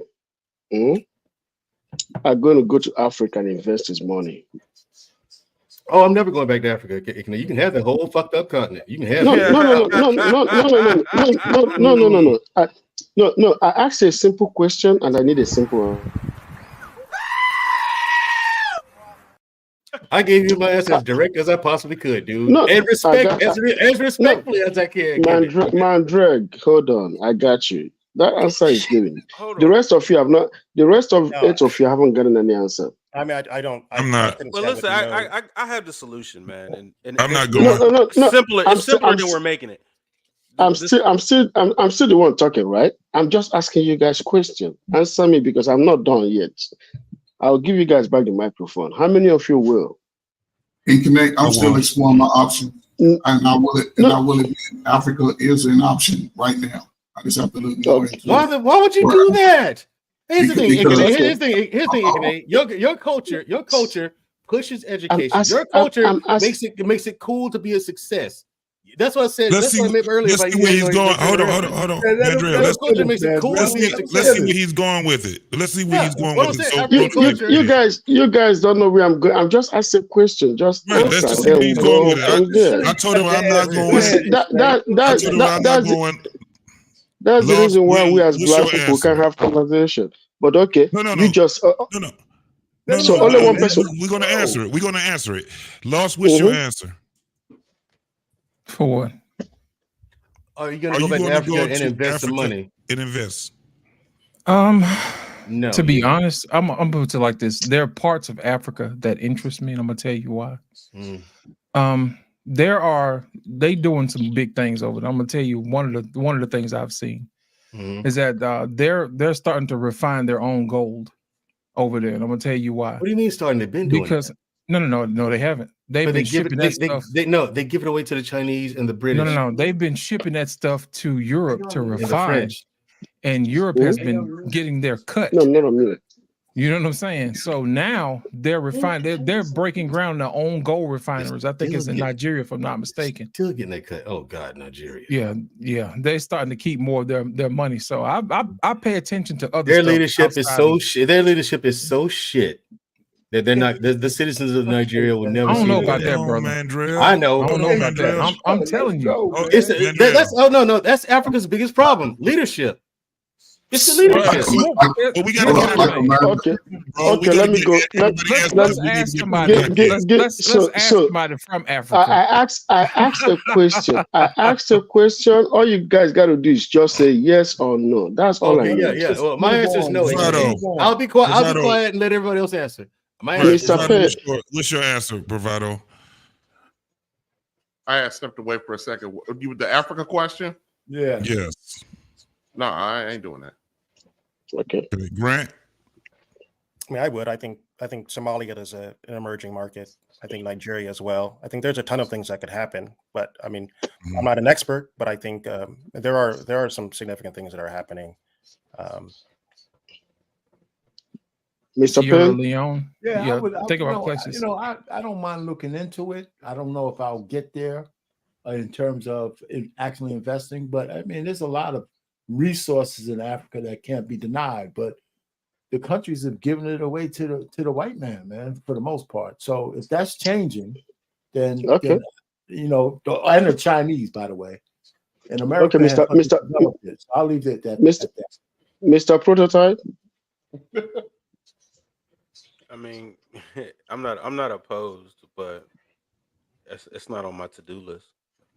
Okay, Mr. Bennett. No, Mr. Bennett is working. Yeah. Mr. Trey. Yeah, I mean, yeah, I would. I just have to understand a little bit more what's going on in the parts of the country. Then, yeah, if I found some good investment opportunities, no doubt. Lost in translation. You already know I'm looking into it, man. I do my research. I don't just go by what somebody say. I do my own research, and they've JT turning the corner, man. Okay, Mr. JT. I said no.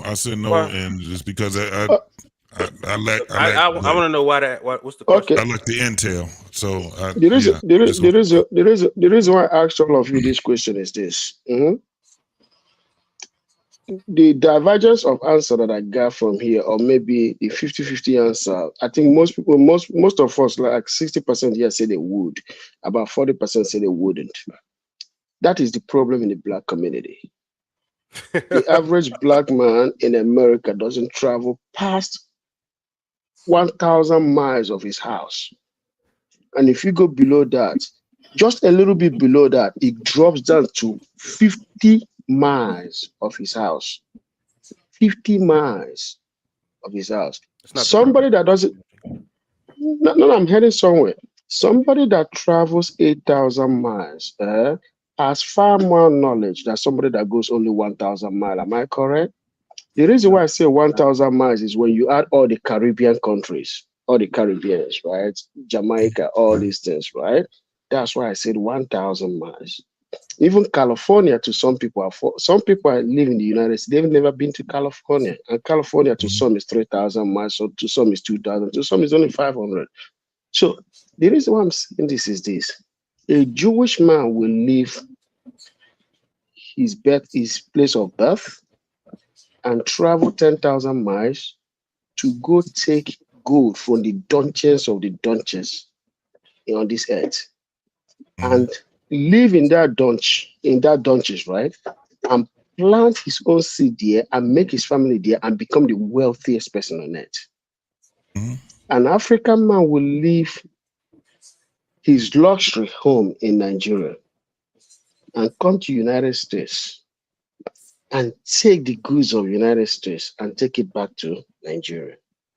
A white man will leave his mountain or his mansion in London and go to Congo and dig for gold and take it back to where? To Congo.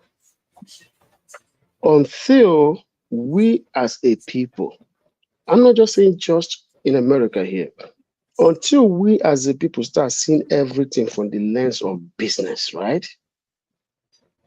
We're not going to succeed because every day a black man comes on YouTube and calls a black woman all the names he has to call a black woman. She's not loyal. She's not subordinate. She doesn't listen to me. She doesn't do this. But what have you done? Almost nothing. But you can criticize the black woman for not being there. But I got to tell you one thing. He who has resource, right, controls the mind of everybody around him. When you start making money, that black woman will start respecting you. If America doesn't give you what you want, go somewhere else and go get it. You see what I'm saying? If America can't give you what you want, go somewhere else. Just like you're telling men to get their passport and run, get your passport and go get that money somewhere else. I left 8,000 miles for here, right?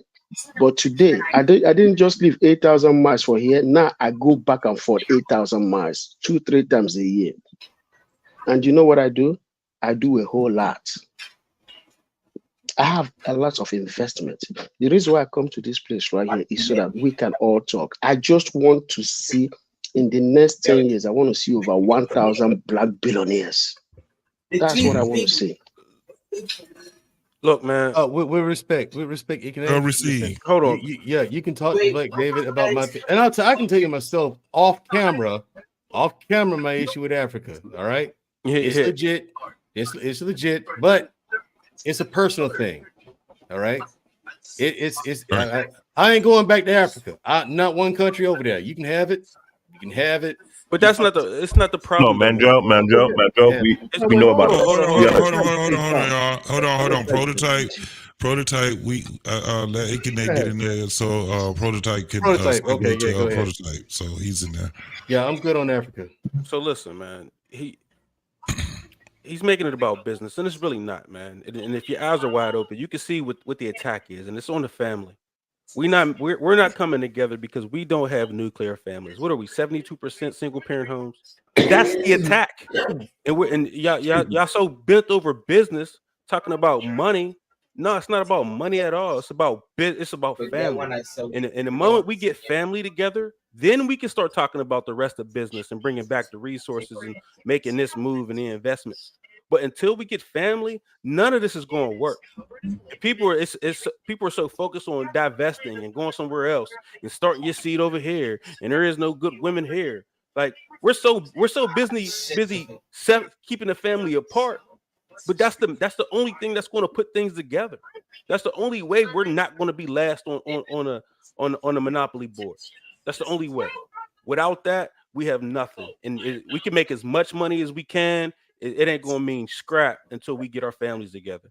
You know what I'm saying? So you're over here talking about a man that traveled 10,000 miles, blah blah blah blah. That's nothing. Get your family together. You know what I'm saying? And hold that down, and then the rest will come together. You know what I'm saying? That's even biblical. You take over an area based on creating your family and spreading. That's how you take over a nation, by creating a family and spreading. As long as we're apart, ain't nothing going to work. Don't matter how much money we're floating around, we're just going to give it away. Period. So get your family, and then the rest will come to light. So I think Inkane, I hope I pronounced it. I think Inkane was making a point. I'm as far as I've seen, Inkane has been Hold on really for a minute, family Grant. oriented. Hey, somebody got to mute because we got some background, y'all. Everybody mute while Grant is talking. I think what Inkane was trying to point out, and I think he's very family oriented. I think he talks about that frequently, is that having some economic power is quite freeing. It kind of masks over problems. The reality is we already have the number of people kids who don't have double parent homes, correct? You can't set out an edict that tells people who are not together to get together. So just from a structural problem, we just have that one big structural problem. You can't coerce people into doing things they haven't done, and that would be problematic. And I think I'm hopefully I'm not speaking out of turn for Ikene, is how do you create this notion of family that isn't just your husband to wife, wife to child, that when you think about, generally speaking, whether most people use Jewish sort of example, the money is just there, correct? They have this mechanism that if I don't know you as a next Jewish person, I can still go to you, and correct? And that extension allows for the sort of ability to sort of have this sort of financial freedom. The thing that causes our biggest problem is our lack of wealth. It isn't the fact that we have families, that we don't have families. That's going to exist no matter what, and it's going to be exacerbated by the lack of access to wealth. So I will point you to one thing. Black Americans do not have the worst rate of single parent homes or out of wedlock in the world. And, Yes, and we, in yes, we Western do. world, hold on, in Western worlds, and I'll send you all the data. I'm going to make a point, and you can most certainly go search it. I'm going to point out why economic structures ultimately sort of glosses over those problems. And matter of fact, they over time fix them. You can take small economies and make them better. So you can take a struggling country that has tons of poverty, tons of sort of issues with families, and the moment that country becomes more economic stable, what you tend to find is that the families tend to be more stable because they don't have all this friction of lack of wealth. But let's stick with just Western countries that actually have high rates. So a lot of European countries have that, but the one thing that they have is wealth. And the wealth is the thing that allows for their kids to not grow up in a world in which they don't have access to schooling, they don't have access to good food and nutritious food and exercise, etc. The moment we get out of the fact that we are raising children who are maladjusted on sugar, high fructose, etc., that these kids are not growing up in a way that makes them mentally able to sort of craft the world around them. The moment you don't think about the world being just within those four corners, you begin to see the world vastly differently. And we know you tend to end up having better relationships with the people who are closer to you, and you're able to have relationships with people you don't know, because ultimately you have the resources, both mentally and obviously monetarily, in order to sort of have those exchanges. And so I don't disagree with you saying that you need to have some ability to have young boys have their fathers and young girls have their fathers, etc. Those are important, but we can't get away from the fact that they already exist. We can't snap our fingers as if they go away. And so how do you mitigate those things going forward? I would say financially would be, or economically would be the best way. I see what you're saying, and the answer to that is it's not a solution that we can fix right now. It's an over time thing. You know what I'm saying? It's us teaching our boys and our daughters, hey, don't get married, have a family. It's reestablishing those. It's not we fixing this today. We're not going to fix it today. We've been broken for too many years. It's like losing weight, right? You put on all this time, eating bad. You're not going to get a six pack in 30 days. You know what I'm saying? And I think that's what you're asking for, and that's what's not going to happen. You know what I'm saying? It's going to take generations of building family upon family upon family, teaching resources and skills and trades to our sons. You know what I mean? Teaching them what we do. It's going to take years of that, generations of that, and then things will, be the other way. But it's not going to be a quick fix, man. We've been broke too far long. So, Brother Prototype, based on what Mandrell was saying, that I believe you all may have different perspectives. He said that there's really no fix for this problem that we're in right now. Do you believe that there's a fix based on what you just stated regarding the families and trying to get us back together at some point? That's the fix, right? That's the fix. It's just getting our families together. And like I said, it's a small group of us now. But if I work, and then if Lost work, and make sure his kids is right, eventually over time we'll have more families than we need to finally make an impact. It's just like I said, it's just not going to be a 30-day you got abs. It's not going to be that way. Grant, you're saying about the economics, and I believe in Prototype, what he's stating is that in order for us to build that economic, sustainability that we need for our communities, the groundwork is the family. Because at one point we had that within our communities. We had the family dynamic with nothing coming from. We didn't get our 40 acres and a mule. We took a couple of broken down wagons and fixed them up and made them, and we built that wealth in our. And it wasn't. And we saw the demonstration in Oklahoma, but that was just one piece, and it was growing. And that's why they had to sort of do that. They took that away. And you say economic wealth. Who's going to give it to a black man in America besides the black man himself?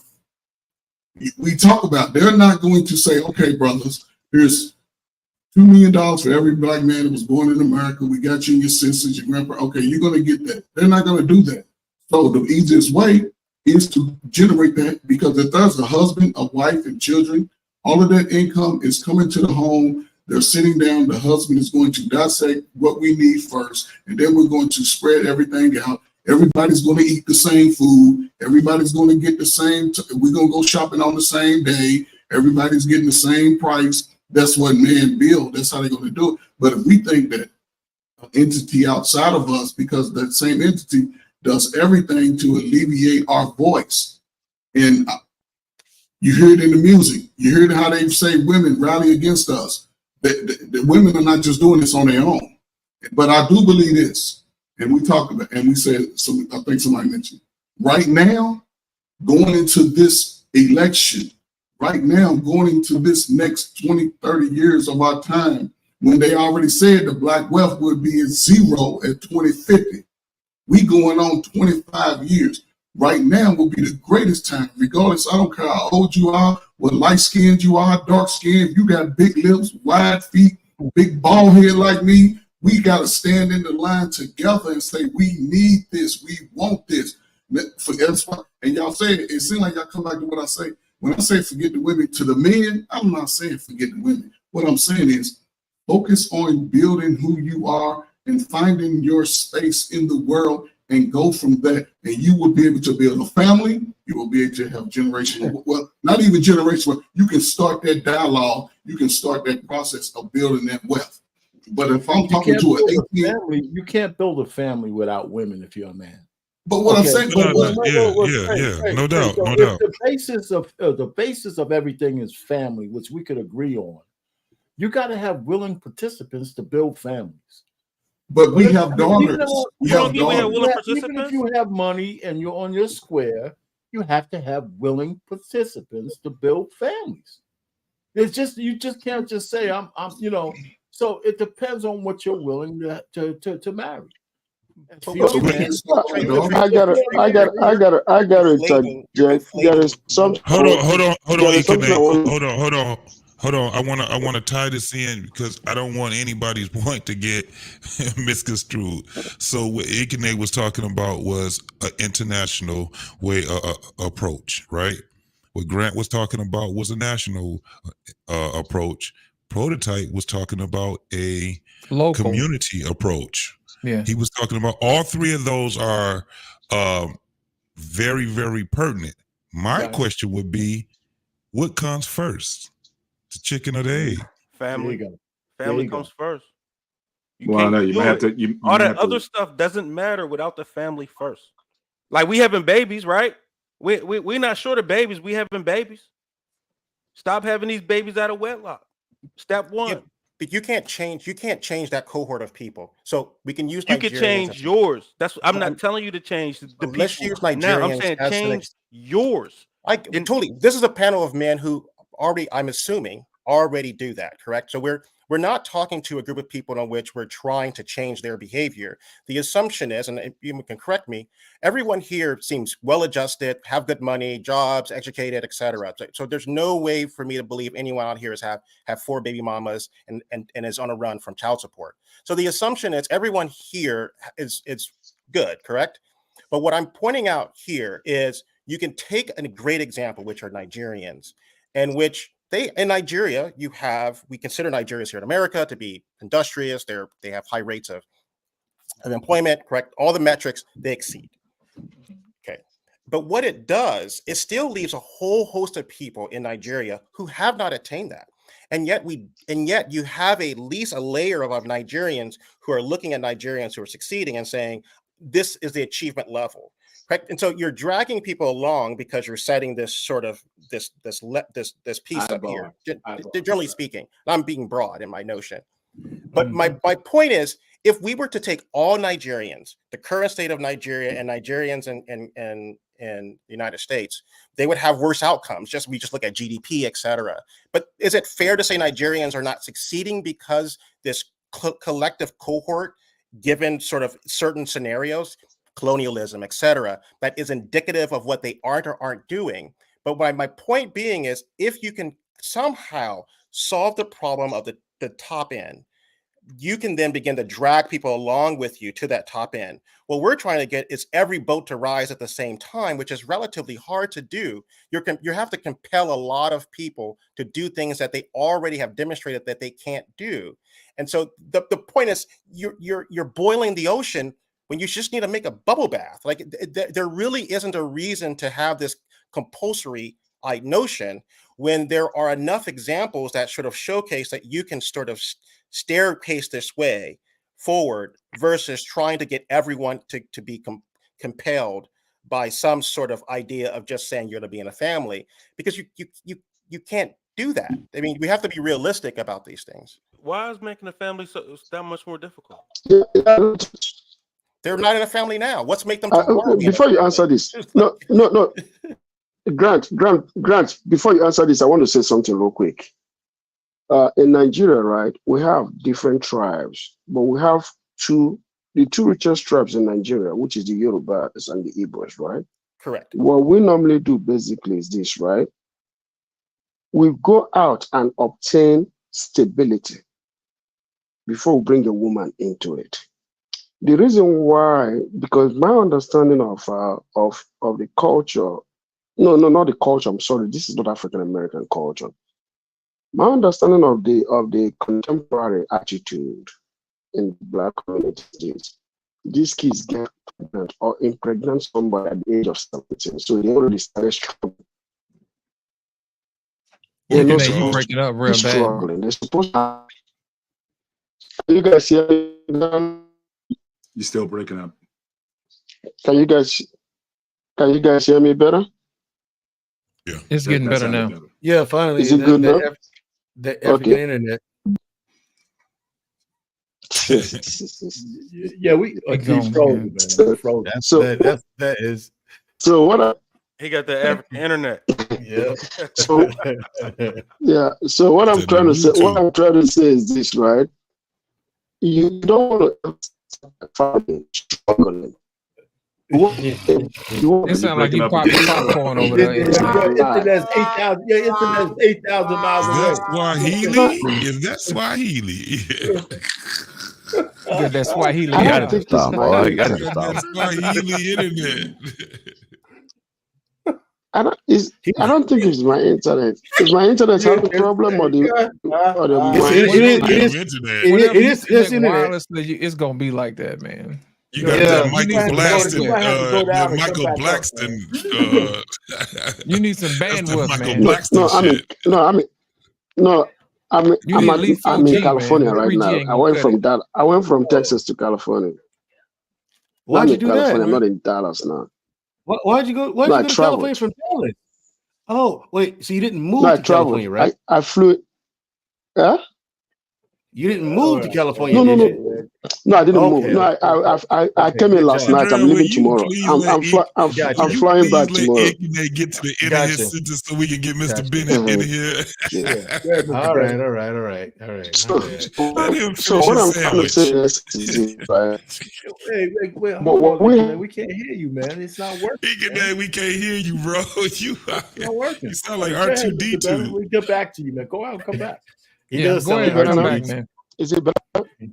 Go out and come back, man. Is it better now? No, it's borging. It's borging. Your internet is internet. It's not your sound itself. It's the internet.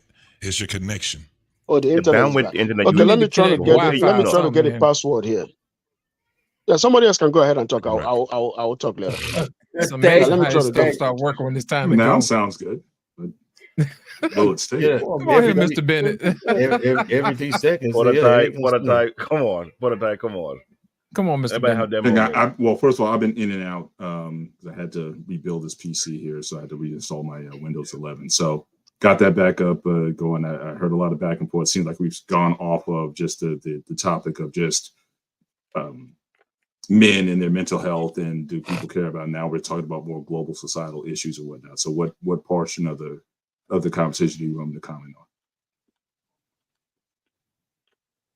Well, don't everybody say I think JT had a question. It's like what JT had a most- question in terms of what comes first: you either build a family or build a nation. But I mean, Right. there's something that says that you think global, but you act local. So the idea of the acting local, maybe what Prototype is saying is you build a family, but that's in anticipation that you're thinking globally, like how we're going to come out of this situation. So I don't think we can afford to ignore either one of those. But both things need to be done, you know, the planning as well as the actual work on the ground. But I think we have to get to a point where we can, again, recognize that marriage has to become, again, a practical thing. I think the romanticism that marriage has become in this country through various means, through advertising, through media, through capitalism, I think capitalism has ultimately destroyed marriage. I think, because people stop thinking about the practical nature of simply meeting one another. And with the romanticism of it and selling this dream about what it's supposed to be about this emotional thing. And I'm not saying, I'm not saying avoid emotion, going back to the Stoicism conversation. I'm not saying emotion isn't valid, but, people have to come to a point in mind to say, look, how can we make this thing work? Not going to be perfect for anyone. And can we even, as people, can we grow in this? I'm always talking about marriage as a path, as a journey. It's about growth.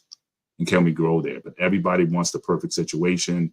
And if the person doesn't check off 10 out of 10 boxes, I'm out. If you see any signs that something might be there, I'm out. So no one wants to take risk. No one wants to invest in the institution because of personal risk and personal fear of, and no one wants to give up anything. So, I think that's going to be the hindrance of it. But to Prototype's point, it's still, I think, a major portion of the solution. And as far as all these other nations, if everyone's talking about the wealth gap or whatever, wealth is important. It's important to a point, but again, you have people in other countries who have less wealth, but they still prioritize marriage and family. Absolutely. And they're still able to come here and do well. So you talk about the Nigerian that comes over here, oftentimes they're highly educated and they have careers. But again, even those who are south of the border here, they come here impoverished, but they still have a better system. They have group housing. They live together. I mean, 3 and 4 generations in the same household. So it's really, I think, a lot of our problem is an American problem in terms of just our mindset, how the capitalist American mindset, but we were never necessarily in position to really able to use it. And so we're being affected by it. I think everyone's being affected by it. But again, as we always say, when someone else catches a cold, we catch the flu. So we're getting the negative from this.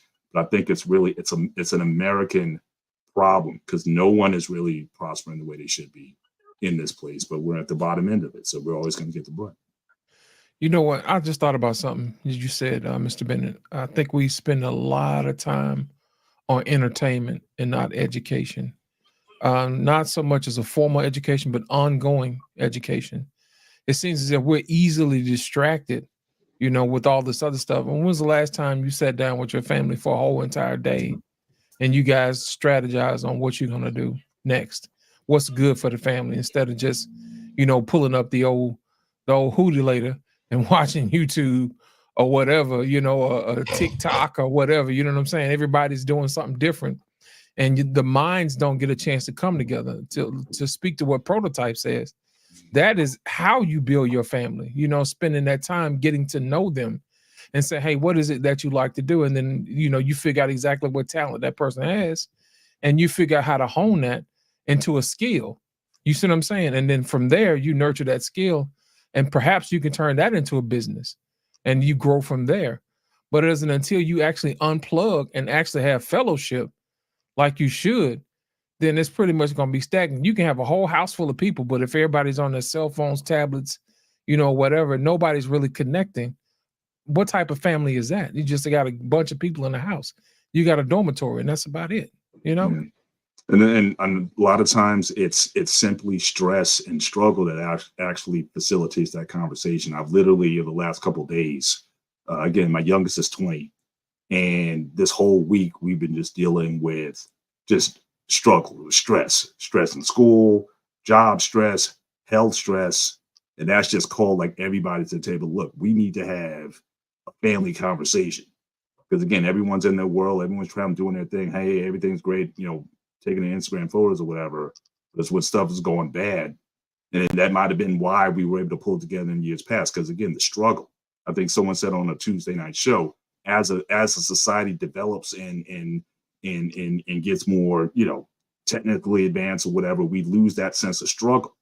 And I think it's in the struggle, I think, is where people have to sit down and say, look, we need each other at this time. You know, everyone's going through something. How can we pull together and get something work? But very rarely when things are prosperous or easy that people feel they need to do that. So again, it's got to hurt until people want to come together and say, hey, let's do something different here. Or, hey, what's on the table? But literally this week, I've just been putting out fires. You know, just all week. Talking about, our opinion, talk about being that covering. I've had to be cover. Not only for them, for my mother. I mean, it's just all over. But at the same time, that's when I find myself, that's when I excel. That's when I step up. And as far as self-image and whatnot, that also goes into my self-image, and that it's about overcoming situations and obstacles, not just dwelling that you have them. And that's what really makes a difference as well. So I think, you know, yeah, it's going to have to get worse before it gets better. But I think it's in those times is when people finally say, okay, enough of this stuff. What do we got to do to get out of this? And that's when the ideas come. And that's when the, you know, people are willing to work cooperatively, but it's got to get there first. And then, you know, some people say we're already there, but it's got to get there. We have to create the environment to do what you talk about. Like for my family, right? I do the Sunday dinners. I cook them. I bring the girls and they're women now, my wife around the table. Sometimes they bring friends, and then we conversate. With my daughters, in terms of their economics, every quarter we sit down and we talk. And, you know, and sometimes I just grab my my youngest, since she's living here, she's 24, but I tell her, come sit down, and we just, you know, chop it up a little bit. You know, whatever the conversation is, I try to have her say, what do you want to talk about? How was work? You know, all that kind of stuff, because she's still working. So we have to commit that. We have to create that environment to get the family closer by asking the question, how's things going? What's going on?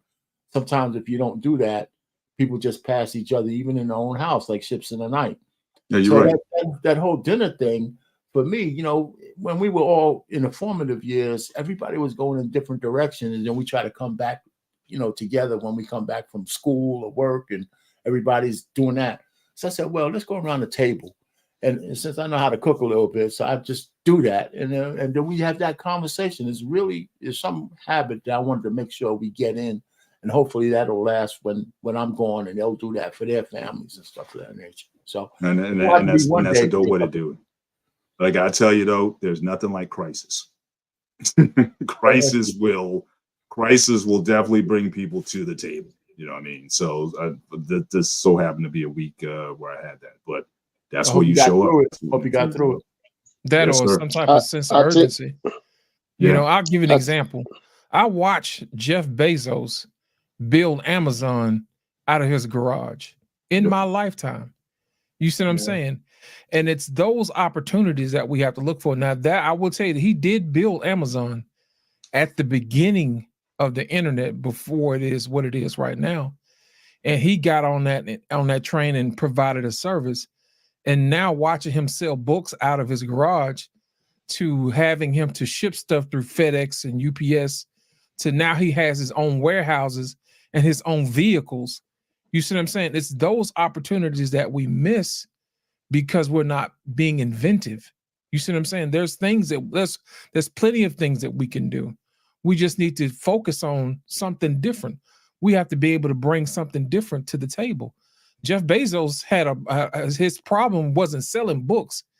The problem that he saw was distribution. You know what I'm saying? Now he's probably bigger than FedEx, UPS, all of them combined because they stopped sending stuff. It was like, hey, man, you got too much stuff.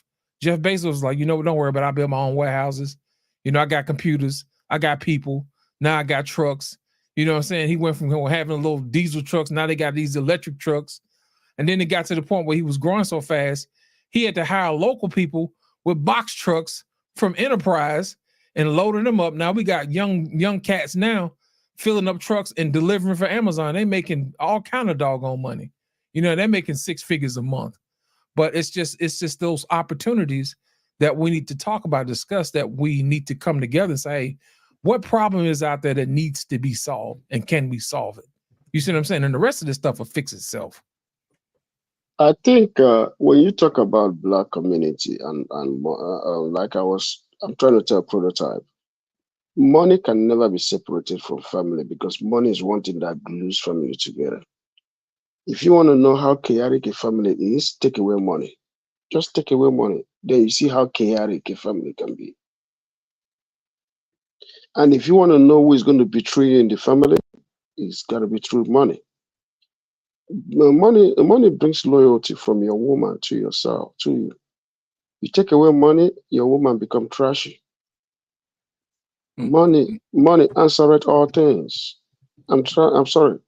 Even the Bible, I'm not a Christian, but the Bible says the same thing. It says money answereth all things.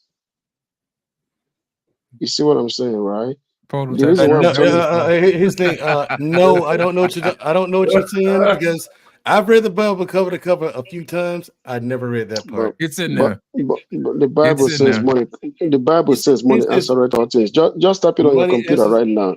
Money answers all things. Yeah, it's in there. Okay. Here's the thing. So money answers all things, but it's also the root of all evil. Oh, wow. The love of money. The love of money. The love of money. Okay. Here's the thing. I just said it verbatim. If your woman's not loyal to you without money, then that's not your woman. It never has been. If you want to also know if your woman is going to be disloyal, take away money, and then you see how disloyal she can be. I'm sorry. Look, when I had nothing, my wife had no problem with sleeping on the floor with me when I had nothing. But guess what? Now she good. Like, you know what I mean? So it's not money. Were you able to buy food in the house that time? Were you able to buy one or two things? Were you able to pay your rent then? Barely. Back when I was making $10 an hour. But guess what? You were making $10 an hour. What about? No, I said but what 10. about? When I was making? But what about 10. if you were? But what about if you were making zero? When I was making zero, and I was living in my grandma's basement, my wife was there. Yeah, you were. But guess what? But there is something being provided in the house by somebody, right? Somebody's still providing the food. Somebody's providing the shelter. You got to see where I'm going. There is money in that house. That's why your woman is with you. There is money somehow in that house. She with me because she loves me. It don't got nothing to do with but bread. guess what? If you're homeless and there is no money, you can't go beg for money, right? You ever see that guy? There's a guy on social media posting about how he lives in a storage unit, and he had a woman with him. And guess what? They were going outside and they were begging. Money is coming in somehow. Good if you Lord. Don't have you got to understand where I'm going. If you don't have money, you're gonna die in the next 2 weeks. Because guess what? You need food, right? You need food. You need to drink water. There is no place on this earth that you're not going to buy food. There is no place on this earth you're not going to buy water. So there got to be an exchange from you to get something to you, right? There is exchange from you to get something to you, meaning that you have to take money, you have to release money to get food. If you don't have money at all, either from people getting to you, either directly or indirectly to you, right? You can only live for 2 weeks and you're going to die. You will die. So money answereth all things. So where we gonna get all this money from? We in America. Where Money, you gonna get all this Africa. He's trying to get us to send our money to Africa. Do you That's think what it's he's more trying to being do. industrious? Because I think to me we're conflating being industrious, and I would say prototype. The reason I would imagine is that he had some ability to earn, or the wealth was in who he was. Correct. He showed himself to be some of value. I'm assuming. I would assume, given the short time I've had a chance to speak with Prototype, he didn't give off the vibes as if he was not going to be something, and he had some industrious nature to sort of earn to be productive. That, I think, is the currency here. If you're poor, correct? Because money doesn't come out of the heavens. I mean, if it did, good God, I've been missing it this whole time. Because bottom line for Prototype, number one, Prototype, you were lucky. Okay, this just is what it is. Number two, your woman trusted you. Like, she saw you for who you were. That's why she trusted you. She saw the kind of man you were, and she knew that, okay, we sleeping on the floor. He's not gonna let it stay like this, though. We ain't gonna be like this in 5-10 years. We ain't gonna be like this in 20 or 30 years. She knew that.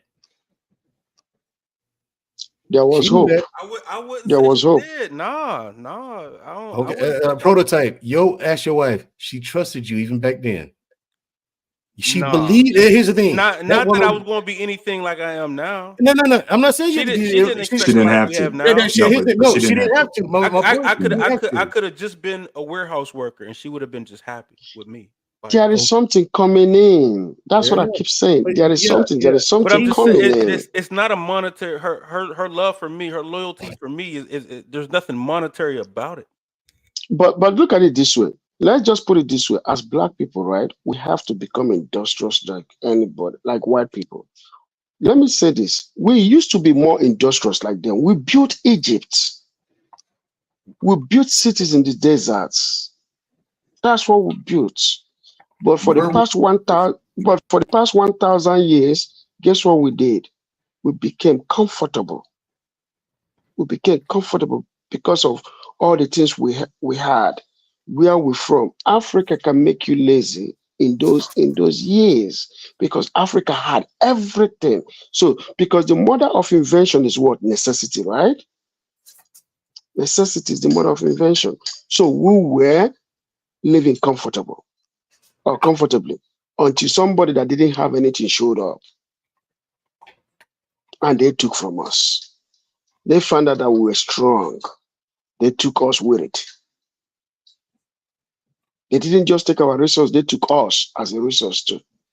But what I'm going to say is this, right? We have to start making ourselves uncomfortable in the US. Yes, love United States. You don't need to leave this country, but go somewhere else and take something and bring it here.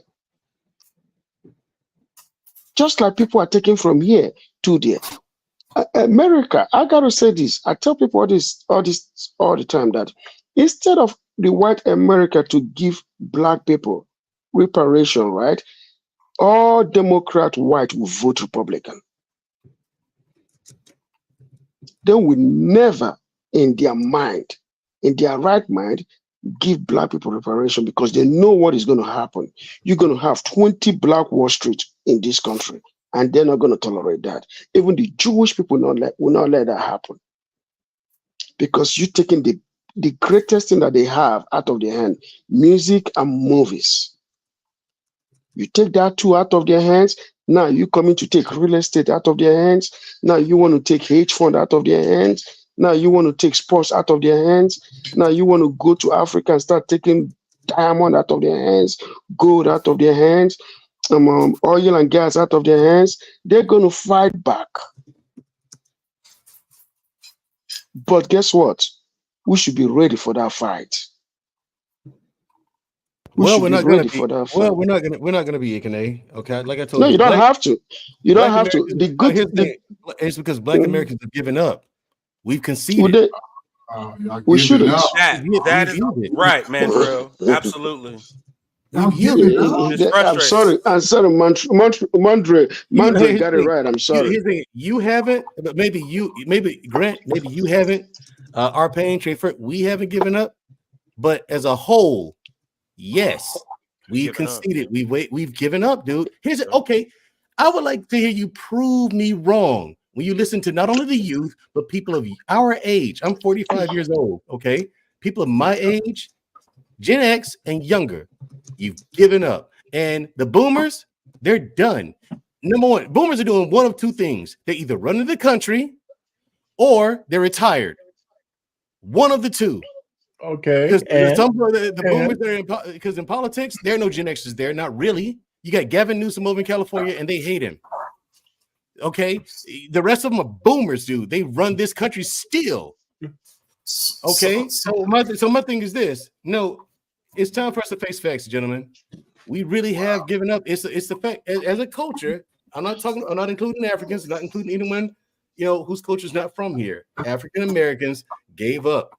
We're not getting the 40 acres and a mule, okay? Even though America owes it to us, and they owe us a lot more than that. They're never going to pay what they owe because they can't afford to. And they can let me say something. Hold on. And they can get away with, hold on. They can get away with. Okay, no one's trying. Not enough. There's not enough of us who give a shit to make a difference. There simply isn't, and we're getting fewer and fewer by the number by the day. Okay. I haven't, like I said, our pain. I haven't given up. You haven't. People on this panel, we haven't, and probably I'm on a borderline too. I'm on a borderline. And there's a lot of people. There's not enough of us who care to make a difference. Now, Nigeria is doing their thing with industry. But again, your leadership. Come on, fellas. No, it ain't. Let me pick on. Hold on. Let me pick on it because I remember, Mandra, you had a show last year. We talking about the two president Black Wall Street that have taken place. One in Arkansas, one in Tennessee. The two Black Wall Street. It currently today. And what you broke down about it, I had to agree with you because yes, we have a group of people who are trying to bring back Black Wall Street, but at the same time, in present time, even though they can't do their very best, it's being shown, which Kenneth do have a point, that they don't want that to be an existing thing. Because the moment they say that you're doing great, somehow, we need to take over that city. You cannot regulate, but we don't trust you. But we had by teaching that particular town for so long, and they're gone. Now they fixed the city. Now they want to come back and take over. Wow, why that should be a case? So when I'm living in New York City and I see the community that migrate among themselves, there was a time Staten Island was mostly for the Italian before they moved to New Jersey because of the Russian. But what I've seen a lot is when it comes to Black community, a very small, minute people want to do something great, but when you want to do something great, either you're called a sellout or your own people turn against you, even though you're trying to build something that's permanent for them. And I've seen that a lot. And I hate to say this, Kevin said something about this, the brain drain that been taking place. It has been going on for more than 2 decades in this country. I was telling people there's a tale of two Black America. Yeah, there are small, quiet Black Wall Street town that's not being made mention because for some fact they didn't want the trashy Black side of their community to join in and sabotage what they're trying to build quietly. And that has been going on for a while. And what's sad about it is that if you're trying to bridge the gap between both sides, it's not going to work because for the fact, I said it quick to clear. It's a flex to people to be dumb and stupid, but it's not a flex to be educated and driven to build something. But I don't comprehend that. I've been in the country for more than 30 years. And I'm watching it, I'm seeing it play before my eye in the shadow. And I'm saying, what is making the people to do these things to just sabotage themselves? Literally. We had William Martin talk about how Black people is helping Tubi with his own Black Wood of Matter to save himself from the lawsuit that he was dealing with. But not really when it comes to build our own thing, No one want to do it, but if you see someone build something, the first you're gonna do, you're gonna attack him. Oh, he's a sellout. Oh, he did. Oh, he that. Why not build your own? Nobody wants to build nothing. Everybody wants them to be handed to them. A lot of people don't want to put in the work. But when someone put in the work and try and bring people along, the first thing I see people do, and I have to be brutally honest, your own people are quick to tear you down and look for any fault on you just to say you're not good enough. But if for the right counterpart, they'll just brush and say, oh, I like their products. But they don't like you. They don't want you to buy the product, but you still going to buy it anyway. You still support that business anyway. And you wonder why you still at the bottom of the, and I try not to lose my mind. I said, there's had to be something psychological that's holding people back from being great. It's as if they don't want to be great at all. No, And that one bugs the hell out of me. I want my black people to be great, but no, but this is the thing, y'all. This is what we have to understand. We have been divided, man, since the 70s and 80s. Let me tell you the reason why I say this. You have your conscious people, right? Pro-blacks. Remember, it's only been 3 years since they've been when we kicked their ass off the goddamn internet. They still doing their little thing. But before then, who was these motherfuckers talking about doing? Eating sea moss, drinking a bunch of fucking water, and the white man got his foot on your neck. They was not talking about everything in. Hey, mute. But what we've been having is pro-blacks versus regular blacks. Remember, we had black people that was shaming other black people for wanting to be a part of America, right? We had two different black people. We had the ones that were saying that we need to have our own military. So they got these little groups, Black Panthers and other groups that branched off for Black Panthers and shit like that, because they were talking about building a community, right, locally. And then they was going to take this shit nationally. That shit didn't work. You had motherfuckers that was being infiltrated by FBI, CIA, and gang members. Then you had the other ones that came out and they were talking about, they were telling black folks that you ain't gonna never make it as long as you living in America, right? They were, I don't know what you call them. They were just defeatist motherfuckers. This is people that were telling their people in when you was in the family and you was going to college, you had uncles and aunties telling you that you think you better than everybody because you want to take your ass to college and shit. We've been divided for a very long time, folks. Then we've been in our own fucking way. You had people that were trying to be progressive, but they called you an Uncle Tom. They called you a sellout. They called you, what's the other word that they use now? And I can't believe people are still using this stupid ass word, coon. This is the shit that we are separating ourselves. We have great ideals. Don't forget Peppy White Boy. Don't forget Peppy White Boy. That's another one. Yeah, but even when you talk about that, I'm just talking about us. Right, us. Every time we have someone in a group of people that try to progress, there's another group that shame them by progressing in America. You had people that was in America that said, you know what? We here now. Why not just take this shit and make it our own? You had your own family members telling you that you was a fucking sellout because you wanted to be a part of the economic system. You a sellout because you want to be a part of the system that governs the United States.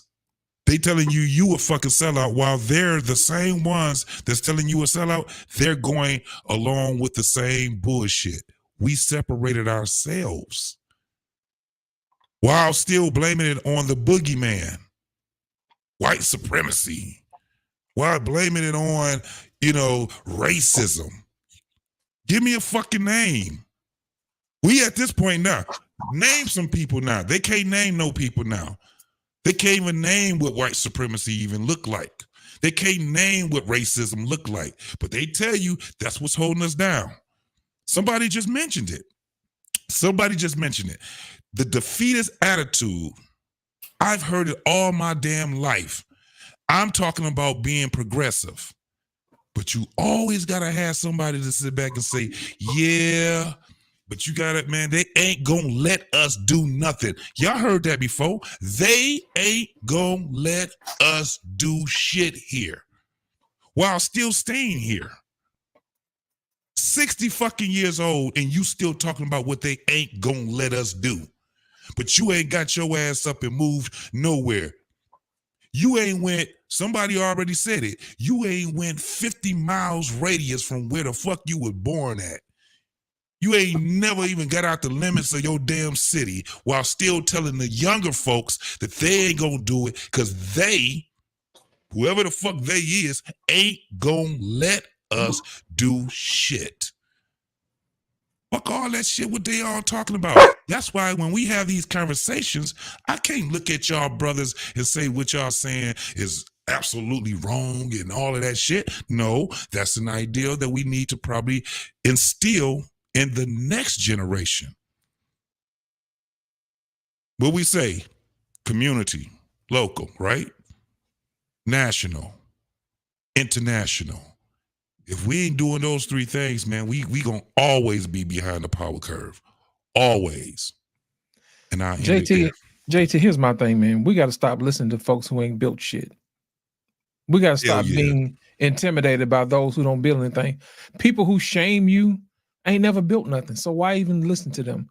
What you're gonna have to do is get around movers and shakers, and y'all shake it out.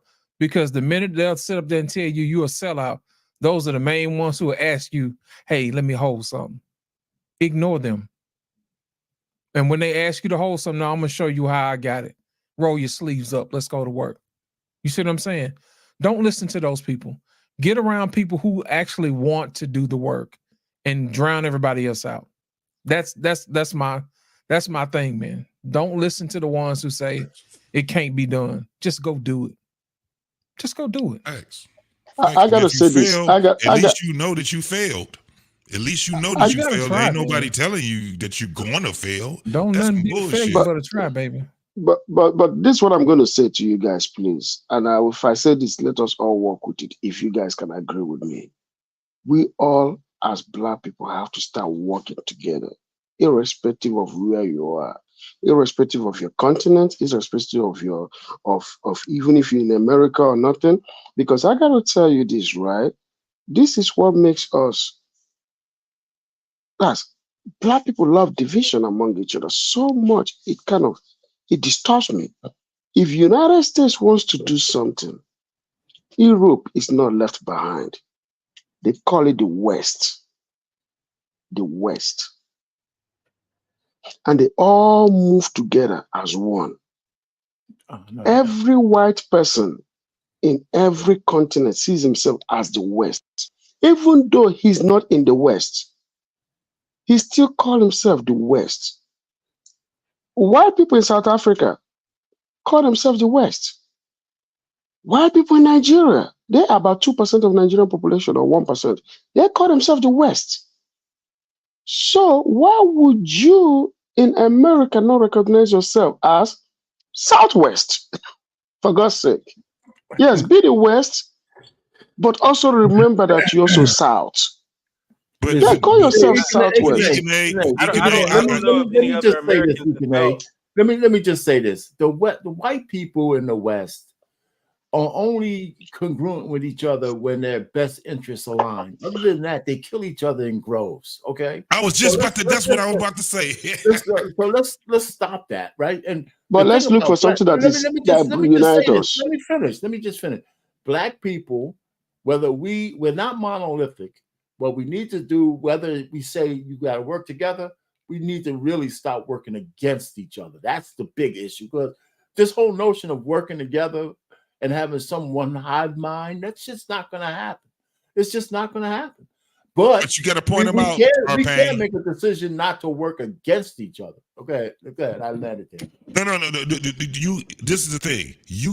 What you're saying. You're right on point. That's what I was going to say. Most of these, when you talk about these people, Ikane, let me tell you what they're willing to do: have a civil war, separate the bullshit. We are so connected to everybody. Everything is inclusive. This is the reason why those people that you mentioned, they were willing to have some form of a civil war, some form of separation. That's where we're not willing to do. We're not willing to have that. Because once we do have that, then guess what? Now we can work. The group would be a lot smaller, but now we can do some work now. But as long as we keep having these undesirables connected to us, guess why they're connected to us? Because most of them are connected by blood. But we having the war. We're fighting war. We're fighting war now. Right, we're fighting war. But they're living in the same house. They're living in the same apartment. They're going to the same schools. They're doing the same shit. This is the reason why we have these problems. We're not willing to separate. We're not willing to do the operation. Get rid of the cancer. And that's what's really holding us back. But don't you think we need less, like, the separation? I mean, I would just correct one thing. White people aren't rich. Only 1% of white people are rich. Like only 5%. Like West Virginia exists and exists with all white people, and it's a horrible state.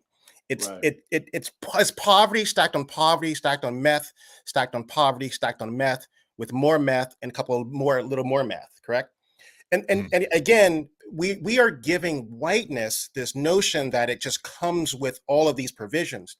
The supremacy part is that they assume that this is where they go, correct? They assume that that's their birthright. The notion that they should have something and that the Negroes have taken it from them, or the lesbians, or whatever sort of boogeyman's they come up with. But that's their default position, correct? Right. But that's what's been fed to them. Yeah, and that's the strat. That was the Southern strategy. That was all these strategies. Yes, is to make these people think the greatest lie ever told is even in West Virginia, they're still better than us. I agree. Even though you're not going to get a thing, is at but you're least still better than you're us. not an N-word, correct? Yes. Yeah. So I want us to unpack that, because we keep saying, all of us, correct? We need to brag everyone up. I do think that we can fantasize about the American capitalism in a way that says we can be Jeff Bezos, and I'm not ragging on the example, but what you notice is that countries that do well, or societies that do well, they don't. Celebrating the person who gets all of the wealth seems problematic, because it leaves a whole floor of people who are scraping. And so we have to get out of the notion that billionaires are as this thing that you want, when you can. It's a lottery, correct? And if everyone is striving for the one tip of the pyramid, there's only room for 1 or 100, correct, or 1,000. Oh, you sound out of like 7 billion people right in the world. And so a better distribution of understanding how wealth actually works. And when I say wealth, I'm not talking. We've got to get out this idea that I'm the CEO of my company, which is correct. You see some people like, I'm an entrepreneur. No, you have a wig shop and it doesn't do very well. You should just call yourself bankrupt. $100 a month. Right? You just go ahead and just call yourself bankrupt. There's no reason to pretend you're an entrepreneur. You're really working in a business that doesn't perform well. And there's 18 of you guys doing it, which makes no sense. You're not even diversifying your own economy. But the point I'm making is we have to stop thinking about whiteness being this sort of piece that they're all doing well. White men and white women, but white men in particular, have the foot of capitalism on the back of their neck, but they're just happy that they have their foot on the back of our neck. It's kind of fun, correct? Or their knee. You're George Floyd. Well, that's a Trump right there. And so you end up with this point. And so I want to make the point is, yes, they're going to be in our houses. These are the people that we're going to deal with. But the pressure comes out of the reason that they feel so enraged is that they notice that the people are doing well and they're wondering why and how do I get there? But you take whiteness as a whole. Whiteness was only exclusive to a very narrow band of what we would consider the so-called whites today. It didn't include Italians. It didn't include the Irish. It didn't include anyone in the Eastern European. Yep. Over time, segments of those groups have slowly moved into their whiteness as they moved up economically.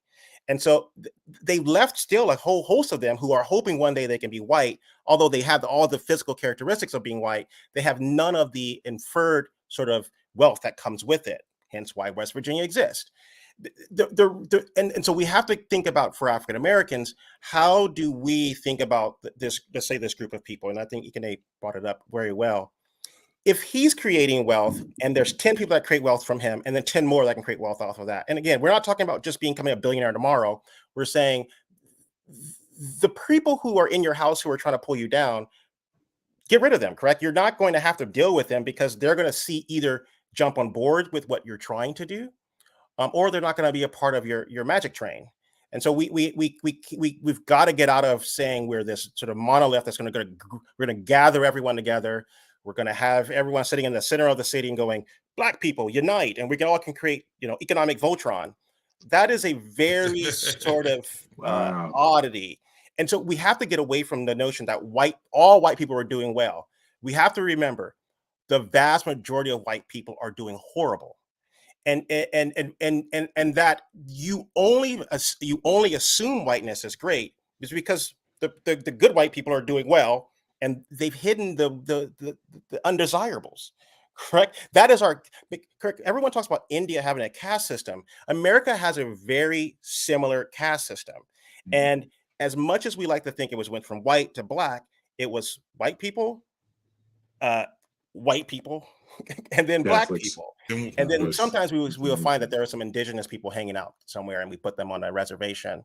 I just want to make sure we're centering ourselves not in a notion that whiteness is this perception of wealth, or that it's an embodiment of wealth, but really wealth can be created by African Americans. Yes. Can I say that? Hold on. I'll make something real short and real quick. Can I say, instead of trying to build a community, they're trying to build a tribe going forward, because when you're trying to build a community, it's like wasting your time.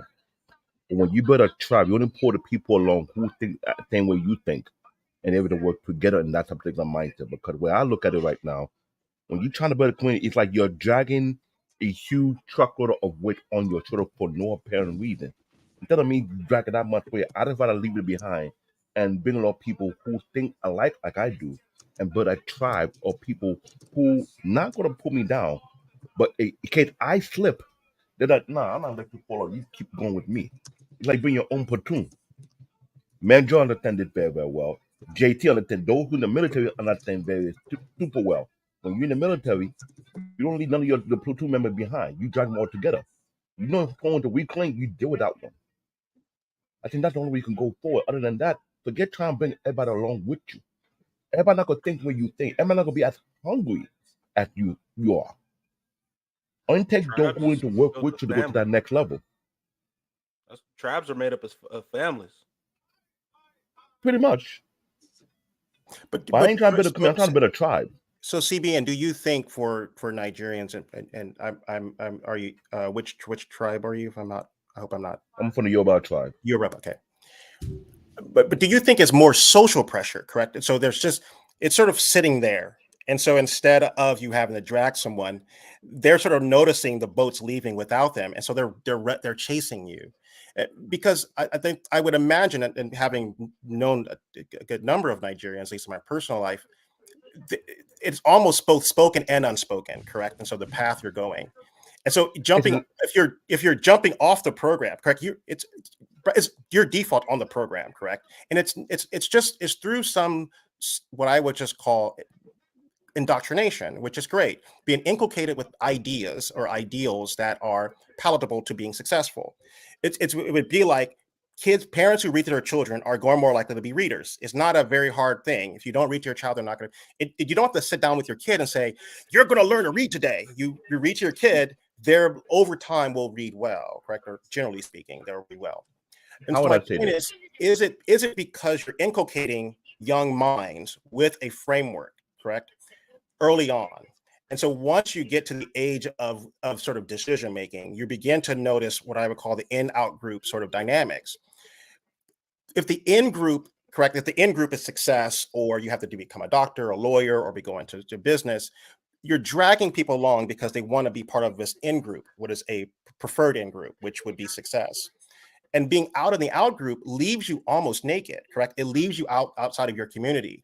And so it's actual sort of social death for you. And I think that's a good pressure to have on anyone, because ultimately, this is how I imagine how it works in Nigerian family, generally speaking. Obviously, I don't know as detailed, but I think that is the pressure that's happening, that you don't have to tell someone you're going to be left behind. They almost intuitively know, given their surroundings, and they conform. Put it this way. Let me say it this way. In America, right, in order to answer to you, then CBN can finalize it. America has what we call vertical responsibility. In Nigeria, is vertical and horizontal, meaning that you as a man, when you already been begotten by your parents, right? Your parents will train you to be somebody. They choose, sometimes, most cases, they will choose your profession for you. It's not like America where you have choice. In fact, they beat you into your profession, like slap you, whoop you into that profession. So you become a lawyer, a doctor, or an engineer. But when you're being groomed, right, this is what your parents do. They tell you, remember, you have brothers, you have sisters. So it's your responsibility, especially if you're the first child, it's your responsibility to take care of your siblings. But also, don't forget, it's your responsibility to also take care of your parents. So they're giving you to give back tomorrow. It's not that when your parents finish taking care of you, then you run away and you're gone. Nobody will, no. You're going to be an outcast. So yes, there is pressure. The pressure is for you to succeed. But your siblings also, they're being told to also follow you and succeed. Because if they don't succeed, there's a problem. So they're going to be left behind. So Ikene, go ahead and tie your final thoughts in there. We're gonna go with you. And then Actually, that's my final thoughts. That's my final thoughts. Okay. So my final thought is this: what he's saying is this is my final thought. I'll add to it. What he's saying totally correct. The problem is, this is the thing. It's never going to be the firstborn on the family. So when you're the firstborn, all that weight is on your shoulder to the day you're born to the day you die, and that is what it is. Because if you fail, everybody will know it. The second or third or fourth born fail, it not be much of a big deal. When the firstborn fail, it be nothing but huge shame. So this is why I say what I say. It's not simple as an African male being the first child of a family to quit or to bail out. It's not trying to find that exact word, but it's like a taboo. It's embedded in us for a reason. That is why we say our last name means something to us. You're the head of the house. You're the head of that lady. You're the head of that thing, the next head. So you look at Japanese or any other Asian queen, they have that same mentality too.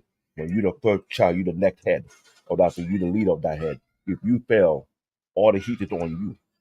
Not on the second born, not on the third born, not on the fourth born. It falls on you. No matter where you go, you'll be that curse.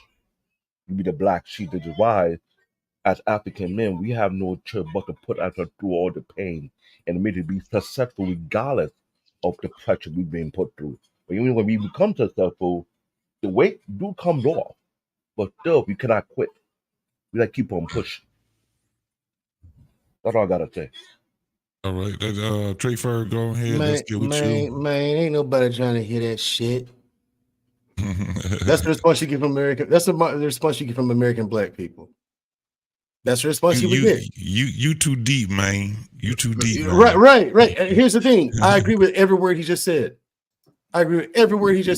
But like I said, not enough of us to make a difference. Yeah, absolutely. Trey Ferg, what you got, brother? Man, I seem to be a little bit more confused than when I started in this thing, because I assumed that, all of those three dynamics could work together.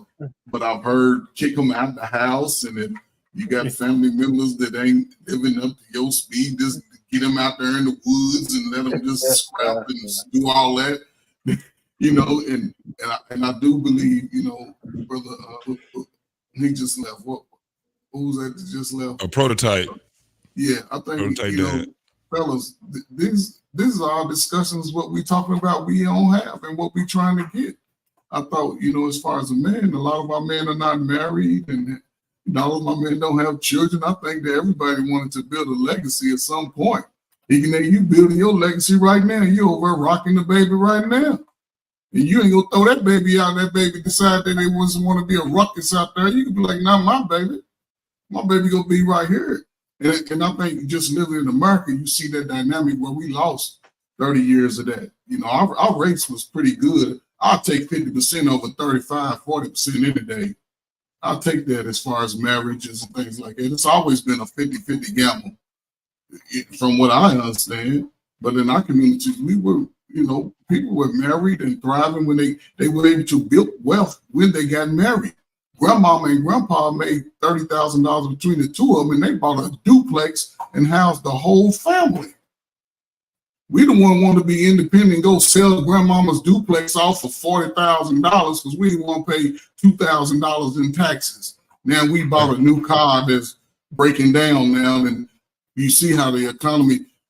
I want to know where we're going to get this money at. Where we going to get all this money to change it? And without us working together, the husband, the wife, the brother, the daughter, the big guy, you know, us as black men, light skin, dark skin, 20-year-olds and 50-year-olds, we have to find a way to fight it together. We all complain together. Everybody complain together. So what we're gonna do is to change the dynamic for our future. If you got children, 18, 19, 20 grade, come out, man, you worrying about their future. How's it gonna be a future if we like, well, it's over. It's over for you. That same dude you tell it's over with, I swear, you be wary because they be the same one breaking in your house when it hit the fan. Like I said, if it's only a few of us that's ready, it's a lot of them that ain't, and it's a lot of them that's gonna be hungry. You don't want to face a band. You don't want to face a band of 6'4" brothers running up in your house. No, you don't. And they're gonna get your daughters and sons. So I'm saying we all need each other. Whether that happen or not, I think we'll thrive better, especially men in this space right now. If we go into this next election, I don't care what state you in, and we just stand in unity on whatever it is that we demand, regardless. It doesn't matter. Just because you live in Tennessee, I don't have to be, and I'm living in another state, doesn't mean that if you want to go right and I go left, that we got to fight our way. No. Okay, I'll see you when we get there. You protect the right, I'll protect the left. Let's get to the end goal as a unit. And I hear brothers say what I say all the time. We always come back to, well, get out, do your thing, figure it out, explore it. That's all I say. When I'm talking to grown men, I assume that we know, but when I'm talking to young boys, it's about you cannot avoid certain steps. In America, Grant, I'm gonna ask you this question. Did you grow up in America? This is my last thing. You grew up in America, right? What options, as far as when you come out of high school, what options do you have to live, I guess, to go into manhood? What are your employment options or ways to make money? It's only a few in America.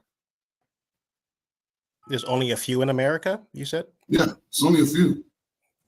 I think there's a multitude. There's a ton to make money. You go to college, you go to military, you learn a skill trade, whether it's culinary through whatever, or you this new one, the entrepreneur.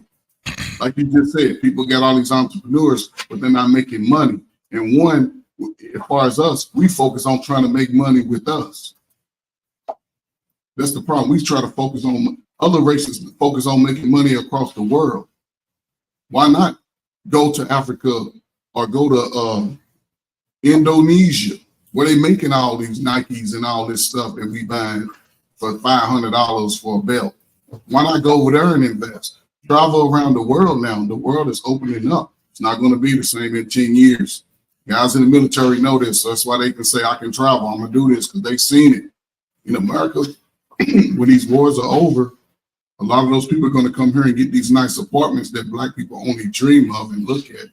And they're going to get these houses that we don't even qualify as far as credit and income. So we got to find a way to get it together. So, that's my final thought. I'm going to fight. I believe that we can get it together at some point. I know you crack era adults, y'all don't have no hope in it because y'all been fighting all your life. Just step back. When you ready to find that woman, find her, whether she's 4 foot tall, 2 or 6'2". Find a woman that fits your program. Other than that, you still gotta protect yourself. You still gotta, eat. So All right. All right, Trey Ferg, that's what's up. Mandrell, go ahead, and then Arpane after Mandrell. All right, black people, save yourself. I'm talking about as individuals because we ain't coming together to do shit. It's a fact. It's hard to hear. It hurts. I know. I understand. I did my job and I still do it. I still tell people about stuff. And as far as how to make money, who is that? Trey Ferg? Trey Ferg, there are tons and tons. I personally have 4 revenue streams myself. They're pretty much automated now. I invest like 4 hours a week into them. And you wouldn't believe how much money they bring you in a piece. It's retarded. It really is. Yeah, it's like that. It's way too easy to make money. It's too much low-hanging fruit out here for you to be broke. It's just a lack of knowledge. Can we do it? Yeah, we could. If number one, we have to want to. Number one, we have to want to. Number two, we have to be motivated. You know what I'm saying? We have to be motivated to. You know what I'm saying? It's just none of that is there. Again, there's not enough of us to make a difference, who care enough to make a difference. Simply isn't. And the design was there, the design's still there, but they don't need a design anymore. We're doing it to ourselves willingly. That's what I mean by we gave up. We listen to trash music, we watch trash television, we don't study, we don't do things like work on self-improvement. By and large, we do not. But here's the thing with the Nigerians. I talk my shit about Africa, the continent, because it is a shit continent. But the people are willing, Nigerians, the Africans, they're willing to come to this country and take advantage of opportunities. And they're willing to work hard. They're willing to do what it takes to be a success. And then they go back and they get their families and teach them to do the same thing and get their families to be, their family members to be successful. You know what I mean? One hand washes the other and both hands wash the face. I can't blame them for that and I can't hate. That's what they're supposed to do. So why should I feel sorry for my own people when we can do the same thing, but we just choose not to? Now, again, I get it. You know, a lot of us don't even know that that's a thing here. And that's what I mean by the Africans. Y'all don't really have a thing to say if you're not from this country. You can't talk about black people because you didn't live through the pain. You didn't go through the pains and the hardships that we did. You didn't go through all the bullshit that we did to put us in this position. This shit was done to us. Is it on autopilot? Is it all on us now? Yeah, but make no mistake. This was done to us. We didn't do it to ourselves. Now we are. But I mean, that damage is done. It was shit. Mission accomplished on that front, destroying the black community. Joe Biden helped in a huge way. In fact, he is the one who single-handedly absolutely destroyed the black community with 2 bills he wrote: the crack laws of the 80s and the 94 crime bill. Fuck him forever. That's why I didn't vote for him. I didn't vote for Trump either. I voted third party. So, you know, my thing is that, you know, like I said, I talk my stuff about Africans. Most of it's tongue in cheek. It's just jokes and everything. Salute to them. They're willing to do what it takes to be a success. I can't hate on that. And none of you can. You can't talk about foreigners coming over this country, taking your benefits, this and the other. If they're your benefits, that's what you really feel, go apply for them. Go get them. Because it's out there. Go to the internet and figure out other ways. There's ways to make $40 every half hour. Just sitting at your computer. Just sitting at your computer and translating shit. On weekends, ain't got shit to do, I do it. When I ain't got nothing to do, I just sit there and translate stuff. I mean, $40 every half hour. Now imagine if I took that as a full-time job.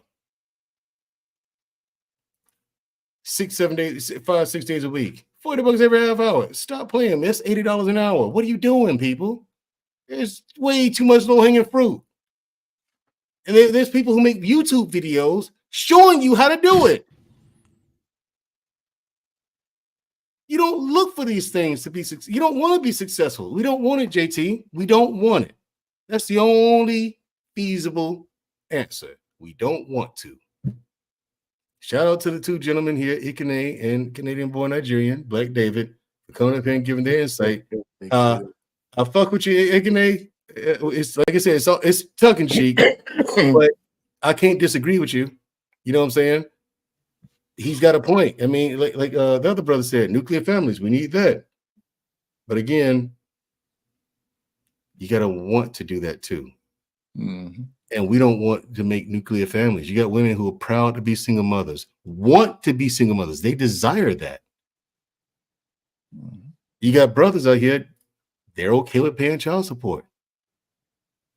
They're okay with not taking care of the kids. They don't know what it is to take care of a kid. They don't know what it is to be a husband or a man. No one's teaching them. That's part of the problem. We're almost as uneducated as we were 60 years ago under Jim Crow. And information is limitless. And it's in the palm of your motherfucking hands. So I don't feel sorry for you. I never will. Go fuck yourself for being poor. If you're in America, seriously, you're poor, go fuck yourself. Right. That's my final thought. My man, our pain is in the building. Go ahead, our pain. You know, so I mean, you listen. I defy any of you guys to put a stopwatch on me and shit. All right, after all these long soliloquies, all right, because I get that shit all the time. But I'm gonna be real short. I agree with a lot of what Mandrell says. I think that I do agree with Prototype that you know the nuclear family, monogamy, and built will start to help build civilizations. What I don't agree with is that we had a 30% marriage rate right now. It's 30%. That's statistically still significant. Can it change the world? No, because it can't save the other 70%. However, you could build upon that, right? And that's each one teach one. If you're teaching your kids the right things. Now, let's just say 50% of the people are actually teaching their kids the right things. It could create a nucleus. The one thing I think is that we'll differ on what we say to them. I don't think that Black men who are getting on their square need to ever concern themselves with finding a Black wife to have Black children. They should just find a woman that satisfies and wants to get on their program and who wants to be married, who wants to be somewhat traditional. And then if she's working and you're working, then you compromise on how you want to keep your house up. And that's what you need to do. You can't convince anybody to do the things you want them to do. And we need to stop the bullshit, right? You can't make a woman want to change her mind. You can't make a man want to change his mind. There's got to be two people who decide to move in the same direction. And that's all you can do. And that's where we are now. So I think, and I said this before, in the next 150 to 100 years, this whole thing we call African American may all be gone. Maybe 150 years, because it's whoever the puppet masters were, they got it to where we're on autopilot right now. This whole war that we have with our women, back when I was younger, we used to love each other. In the span of 40 years, we end up hating each other because we act like we can't even communicate. And I hear some of the shit that people are saying about each other. I don't see there's no path forward, from trying to fix it. So I just think that every man should just try to get on their square, learn how to make some money. And I agree. If you're in America and you can't be self-sustaining, that's your fault. You could educate yourself. There's a lot of men these days who don't go to college because they don't see the worth in getting into that kind of debt. So they'll get certificates for things like HVAC and electrician and stuff like that. And we need to stop belittling them. But guess who does? A lot of Black women, right? Because they don't go to college, right? So they don't need to start to ignore that and still go ahead and get those certificates, make your money, and find a woman who doesn't mind being married to a plumber, who doesn't mind being married to a bus driver or a policeman or somebody who does that kind of stuff because you make a good living, So you kind of stop thinking about the Ebony K. Williams of the world and all those kind of women and just kind of move in the circles that you need to move in to build families. And I think you need to do that. So I don't want to get away from that. So, but this whole notion that I'm a black man, I got to have a black woman.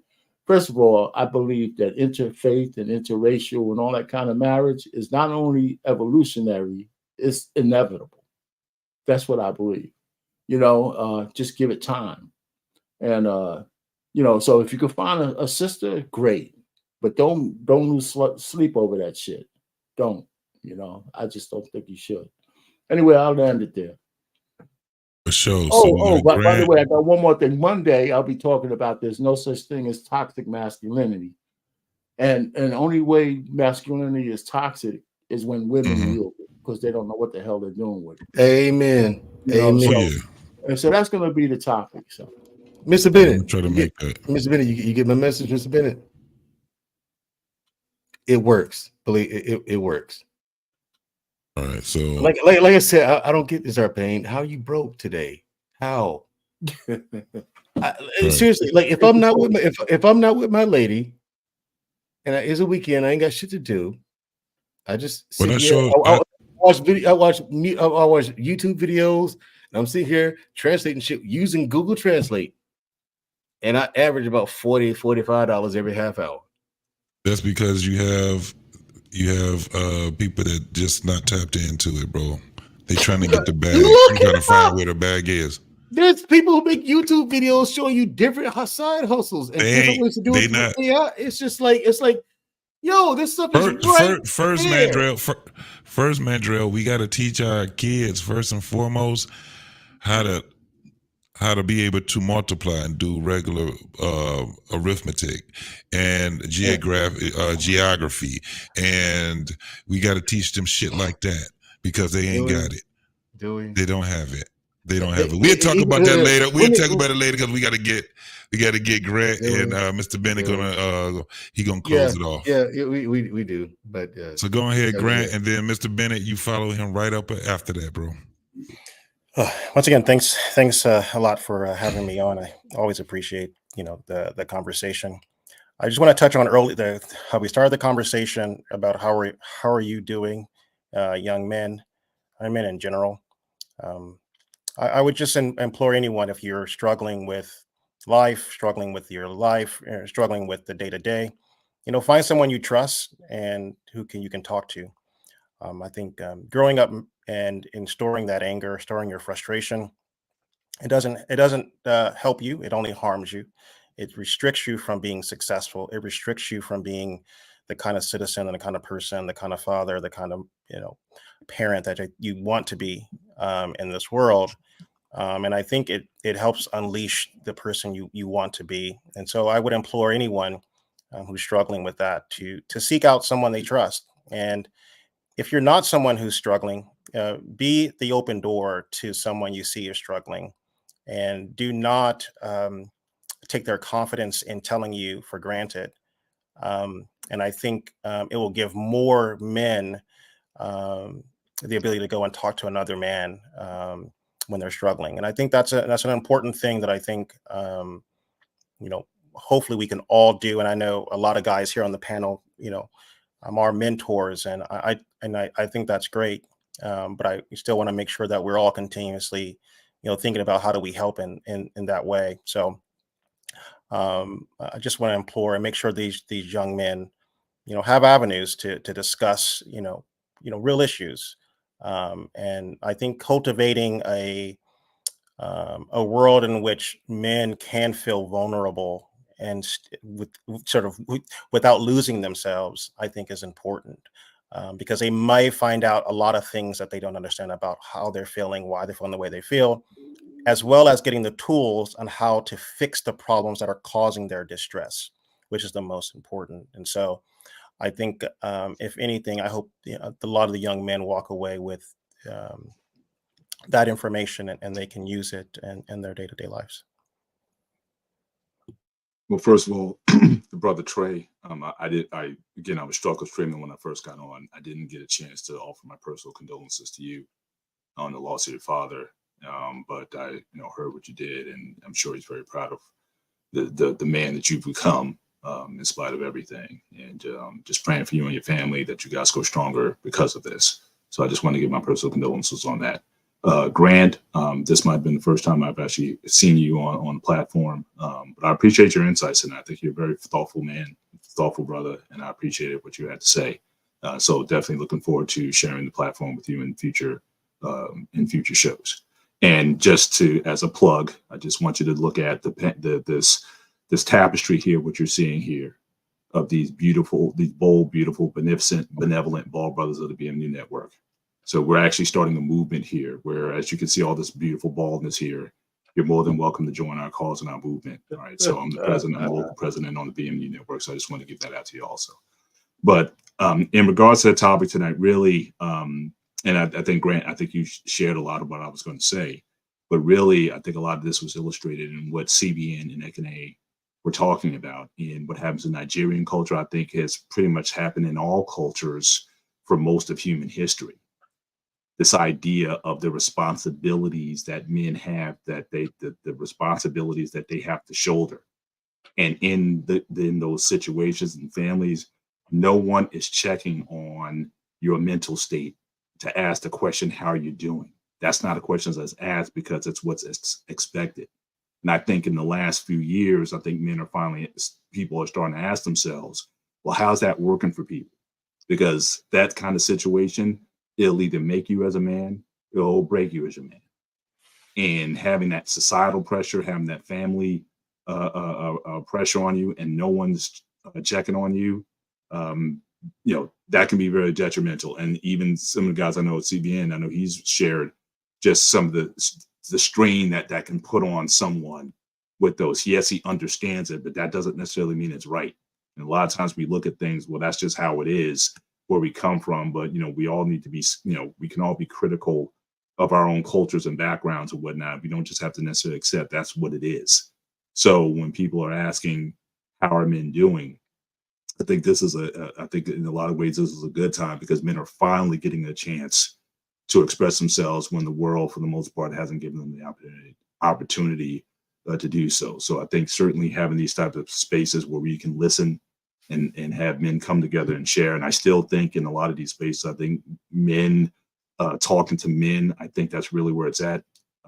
Again, trying to talk to women or have women or expecting women to be that for us. Yes, to be our helpmeets and whatnot. But, putting all that weight on them to say, okay, well, you must help me get through whatever it is. You need to find it where you find it. And also, I think when you're actually doing, I know Clement Gray, he was asking me some questions while you guys were talking about, because again, I've had to be that person to step in and be there for other people who supports you when you are struggling, when you're low. And again, there have been times when I've gotten low, but there's always been somebody. One of those people is when I used to go to the barber in my follicle days. When I used to go to my barber, he's got about a 75-year-old barber who was also a preacher. And a lot of times in the barbershop, you just let stuff out. And there have been times when the cut stopped and he just laid hands on me and just prayed for me in that situation. And that's what I needed. And I've gotten that kind of support from various people who just come into my life. I'm a spiritual person. I believe when you're sowing, God gives you back. And so I don't necessarily have a go-to that I just call to flesh out my problems or to vent to. But when I needed it, the person always showed up, especially when I was about to either go into something or do something that was a situation that came up. I'm the youngest in my family, but there came a point where I had to be the leader in my whole family. I'm the youngest of 5, and I had to be the leader. And I didn't think I was ready for that. But the right people showed up at the right time to say, yeah, you're ready for this. And that's what I needed in that time to help me get through that situation, to be a better version of myself in this time. So I think winning, overcoming, we're not promised happiness in this world. You're going to be struggle streaming for the rest of your life. But it's about how you overcome those things, how you go stronger through it. It's just like exercise. You get stronger as you go through exercise, and you're ready to lift heavier weights and strong, more difficult tasks as you go along. And I think that certainly does a lot when you be stacking those victories up. You can look back and see where you were and the type of man that you are now. I think that does a lot to say, hey, you might not have had the easiest life, but looking back, there's a lot of people who couldn't do what you just did. And so victory, winning in all aspects of your life, getting from one step to another, going from low class to middle class to upper, whatever it is, but just keeping on that mode, just keeping it moving. I think it's one of the best therapies, at least it's been for me. And I can look back at a lot of guys. I started in the last lane, but I passed a lot of people, and I'll continue to pass people because with each struggle that I've had, I've gotten better and stronger through it, and always tried to make myself available to those who, as LaBelle was just saying, trying to encourage other people. Because again, when you pour out, I do believe in getting back. I do believe in that sowing and reaping in that regard. So, but again, good conversations tonight, guys. Thank you for leading it. Thank you for everybody who's willing to be vulnerable in these spaces. I think that's certainly something that's very unique about what we're building in this space here. Brothers are willing to be vulnerable and said, hey, we're not trying to, present or image or cap or anything like that. We're just trying to be real about who we are, what we've come from, what we've overcome, and where we're going. And I think if we can continue to provide that kind of environment where people can see us, and then what's really cool is like when people from these streams reach out to you personally, either in your IG or your email or whatever, and say, hey, can we have a conversation? Can I reach out and talk to you? And I think that's what we can build in this space. We have this platform, but then the one-to-one mentoring and the, just being able to make ourselves available to people, I think is really going to help a lot of people. Again, can't save the world, but the area of influence, the sphere of influence that you can build, that you can develop, that's enough.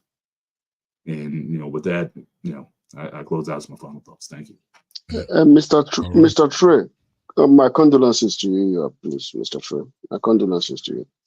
Same here, man. My condolences, man. It's almost been a year since I lost my father. And man, me too. I lost my dad a year ago.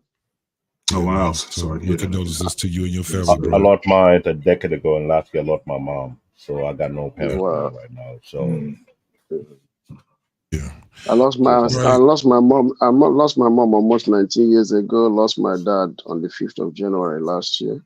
So I know what you're going through, Mr. Trey. Yeah. I know what you're going through. I appreciate that from all y'all, man. Again, man, even y'all mentioning y'all losses, man. We're gonna do this. That's why I say we're gonna do this, man. We're gonna be stoic when we need to be stoic. We're gonna laugh and we're gonna get up some what our parents say, we need to get that too. But I'm just when I speak in these terms, I speak to the younger guys, man. Us old heads, we done went through all that. Younger guy, this is your greatest time ever. It's all like that, man. This is your greatest time. Go do the damn thing. We did it. That's why we up here talking. So go do the damn thing. Tell us y'all stories. So, all right, man. And with that said, listen, any man that's listening to us, man, and you are watching this panel, you can reach out to a lot of these brothers that's up here, man. We've all talked to one another at some time, man, off camera and everything, man. So don't think that you're just by yourself. I always look at this as a foundation for us to do better as men, especially Black men in America, man. We are always striving to be better people, and we want to be able to get a better community. So we have to have these conversations. These are tough conversations, but we really, really need to have these conversations, man. And I appreciate every brother, and I mean it from the bottom of my heart, bro. Every one of you guys, even the ones that already done left, I really appreciate you guys for your contribution, coming up here and giving us some real conversation and giving us something that we can take back with us where we can apply it. My man Hink was up here earlier, man. That's a really, really good brother. We had the Greek Freak up here. Matter of fact, Mr. Bennett, go ahead and plug you and boys. Is it tomorrow that you guys will be on? Or it's Sunday? It's Sunday at 9:30. Myself and Grooming Reviews, we get together to have a conversation talking about the gray area where you have this Black ADOS man and this Greek immigrant, and we have a conversation about common subjects that are, we're going to be talking about marriage, as a matter of fact, this Sunday, and just could share from cultural perspective, looking for the gray area, the common threads that bind us. Yes, we're different, but there's always these common threads that bind us. So we had a successful show talking about our schooling and what we got from that. So there's going to be just a series of shows on Sunday nights where we, we explore our personal backgrounds and come to that common ground and understanding. So it's not about who had it worse or who had it better. It's just about guys just trying to find the humanity in that gray area. So looking forward to another show. And again, thanks for all the support and thanks for all the comments from the first show. And we're just looking to get better at this as we go along. Absolutely. And then Monday. Go ahead, bro. On my show, I'm going to be starting a show on my show that is going to be discussing about business only. It's a business and politics matter, and also how to encourage Black people to diversify their voting. But we have to start donating to campaigns. We got to start donating to people's campaign. You're not going to say, oh, this Black folk is a sellout, this one is a sellout. He went to Congress, he didn't do anything, but you didn't give them any money. So who has the money has the power. If white folks are giving them money, why they're going to be doing the white folks business, right? So that's what I'm going to be discussing: business, investment, politics, and campaign. Okay, so when do you know when exactly you're going to be starting your show, man? I'm going to start it I'm thinking about by towards the end of the month, but it's going to be mostly on a Tuesday.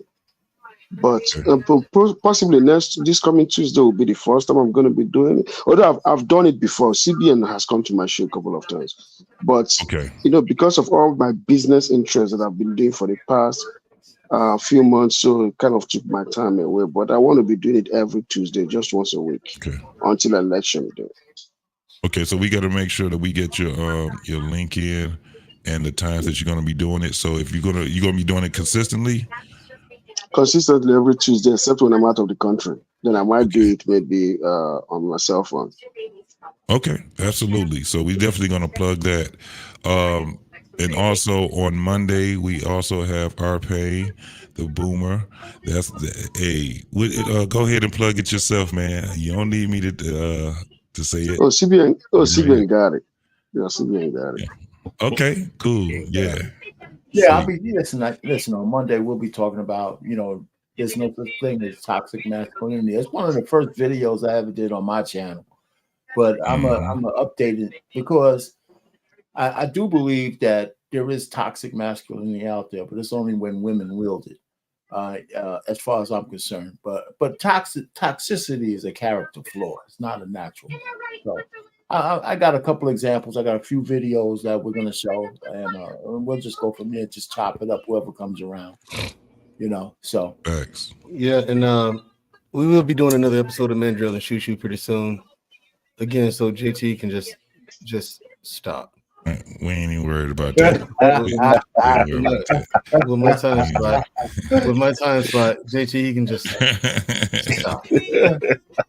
So what we got Tuesday, Talk That Talk Tuesday, where you have a panel of prestigious people, pretty much is who you see on here. Plus we have the ladies that'll be on here also on Talk That Talk Tuesdays. Also, Black Man Unfiltered himself, he would definitely be on there. And on Wednesday we got 1-on-1 with the two brothers, along with Mr. Bennett, Trey Ferg. Is it anybody else that's on that too? Every so Sean. We talk about the sports thing. Yeah. On Wednesdays. Yeah. So my Dante, Shawnee, Trey, and myself. So it's the Ball brothers against those Texas boys. Yeah. So we like to gang up. And our pain, he'll be coming in also. So every so often when I get the link, I'll pop in there. Oh, awesome! I'll make sure you get it. So, we'll dominate. We'll dominate it again. They already heard anyway because the Cowboys lost. So y'all do understand. You do understand that what I predicted last year is coming true. Y'all do understand that, right? Y'all understand. The Lions are alive. Alive, chat. People don't want to. I already said it, and I already told the folks. Y'all still doubting me, huh? Y'all still doubting me? All right, we just glad to show you what pride is all about. I think it's the Washington Ravens. I think it's the Baltimore Ravens, man. Super Bowl. Okay, Baltimore Ravens. all right. The sports show though Okay. on Wednesday is at 7:30 Eastern, correct? Say that again. What time is it? 7:30 Eastern, 6:30 Central, and then following right after that at 9:30 it'll be myself, JT. I done took over Mandrell and shoes. You gotta take over, Mandrell. until Mandrell comes. Well, of course. Hey, Wednesdays are wild, man. For real. At 6 o'clock on Wednesday, you guys can come over to my sports show before the other one, you know? Okay, all right. Yeah. Hey, Ferg comes over there. 6 o'clock. I'm just getting on. I'll be in the car still. I'm just getting in. Yeah, that's That's what happens. These retired guys. I think it's only like an hour. But see, you retired guys. You guys just throw stuff on in the afternoon. Like, look, hey, Mr. Bennett, we still out here grinding, man. What's a break? Yeah. Yes, sir. But on Thursdays, y'all. Conflict with the 7:30 one, so I got to get mine over with before that one. That's what's up. But on Thursday, we also have Get Your Mind Right with Dr. Nakumbe and Coach K. And man, they have some really deep stuff, man. It's funny because when you bring yourself on over there, you mess around over there and then start getting in your mind now. Oh, yeah. You get on that paddle if you want to. I'll be texting Mandrell sometimes. So like, he about to do it to him. Whoever's got to do it, he about to do him. It's like so we just sit back and wait. Yeah, the Doc is so animated, man. I love hearing the Doc speak because he'll catch you off balance, man, because he'll be talking very monotone for a minute, and next thing you know, here come the theatrics, and he got you like, and now he got you at church. Now he gonna have you confessing, you know. But the next day would be Friday, and that would be what we're doing right now, the Barbershop Talk. You got the men out here doing that now. The week before, y'all already, man, that barbershop, we had the ladies up there. And that barbershop got a little deep right there. That barbershop got a little deep right there, man. But you don't know which we got to do that sparingly. You gotta do that man. Because the ladies don't come up there with all that crying and all that shit. But it was something that probably was just needed, man. But look, was it though? Unfiltered. It was something that was needed because they back cool again. It wasn't. If you would have seen at 6 o'clock in the morning, my girl, Take Heed to the Message, was on fire. So they needed to talk. They needed to get it together and get back on it. Who needed to talk? No, she was on. I'm saying she couldn't sleep. She got up. What she Take Heed to the Message she comes on, I think, at 9 o'clock, something like that. It's early in the morning. She was on fire, man. But you know, she back good again. And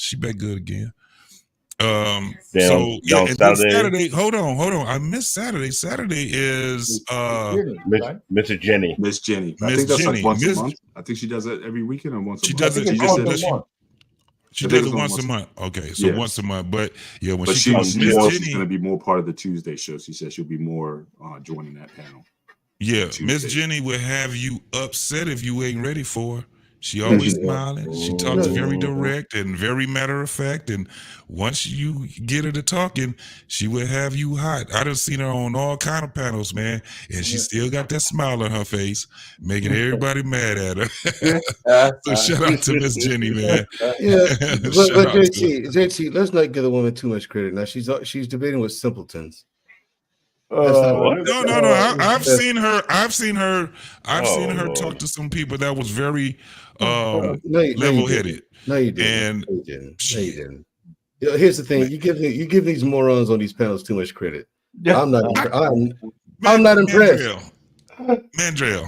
And I'm no longer entertained by it. Look, that's all you gotta do is tell Mandrell to hush. She'll be all right. No, and I'm no longer entertained by it. Like this whole thing, man. It's like Yeah, this is nowhere. We gotta have a conversation, man, Drell. You can't mute people anymore. We ain't doing that. I never did that. Like a Me Too. You sound like you coming from Me Too right now. No, I don't. What I'm saying is, these brothers on these panels, they're saying that they're not doing the job. All right, then guess what we have to do? We have to move them to the side with our intellect. That's how we do it. They should be fired. That's exactly how we do it. Yeah. But all right, y'all, let's go ahead. All right, man. Good night, gentlemen. Get us some sleep, man. Y'all have a great time.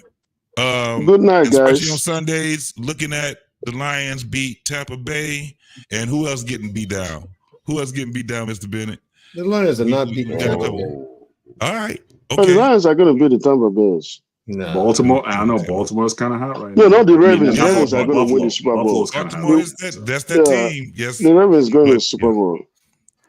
We going to the Super Bowl. I hope so, but Buffalo's kind of hot. All right, man. The Ravens are. Later, guys. Y'all take it easy. Okay. Peace sign.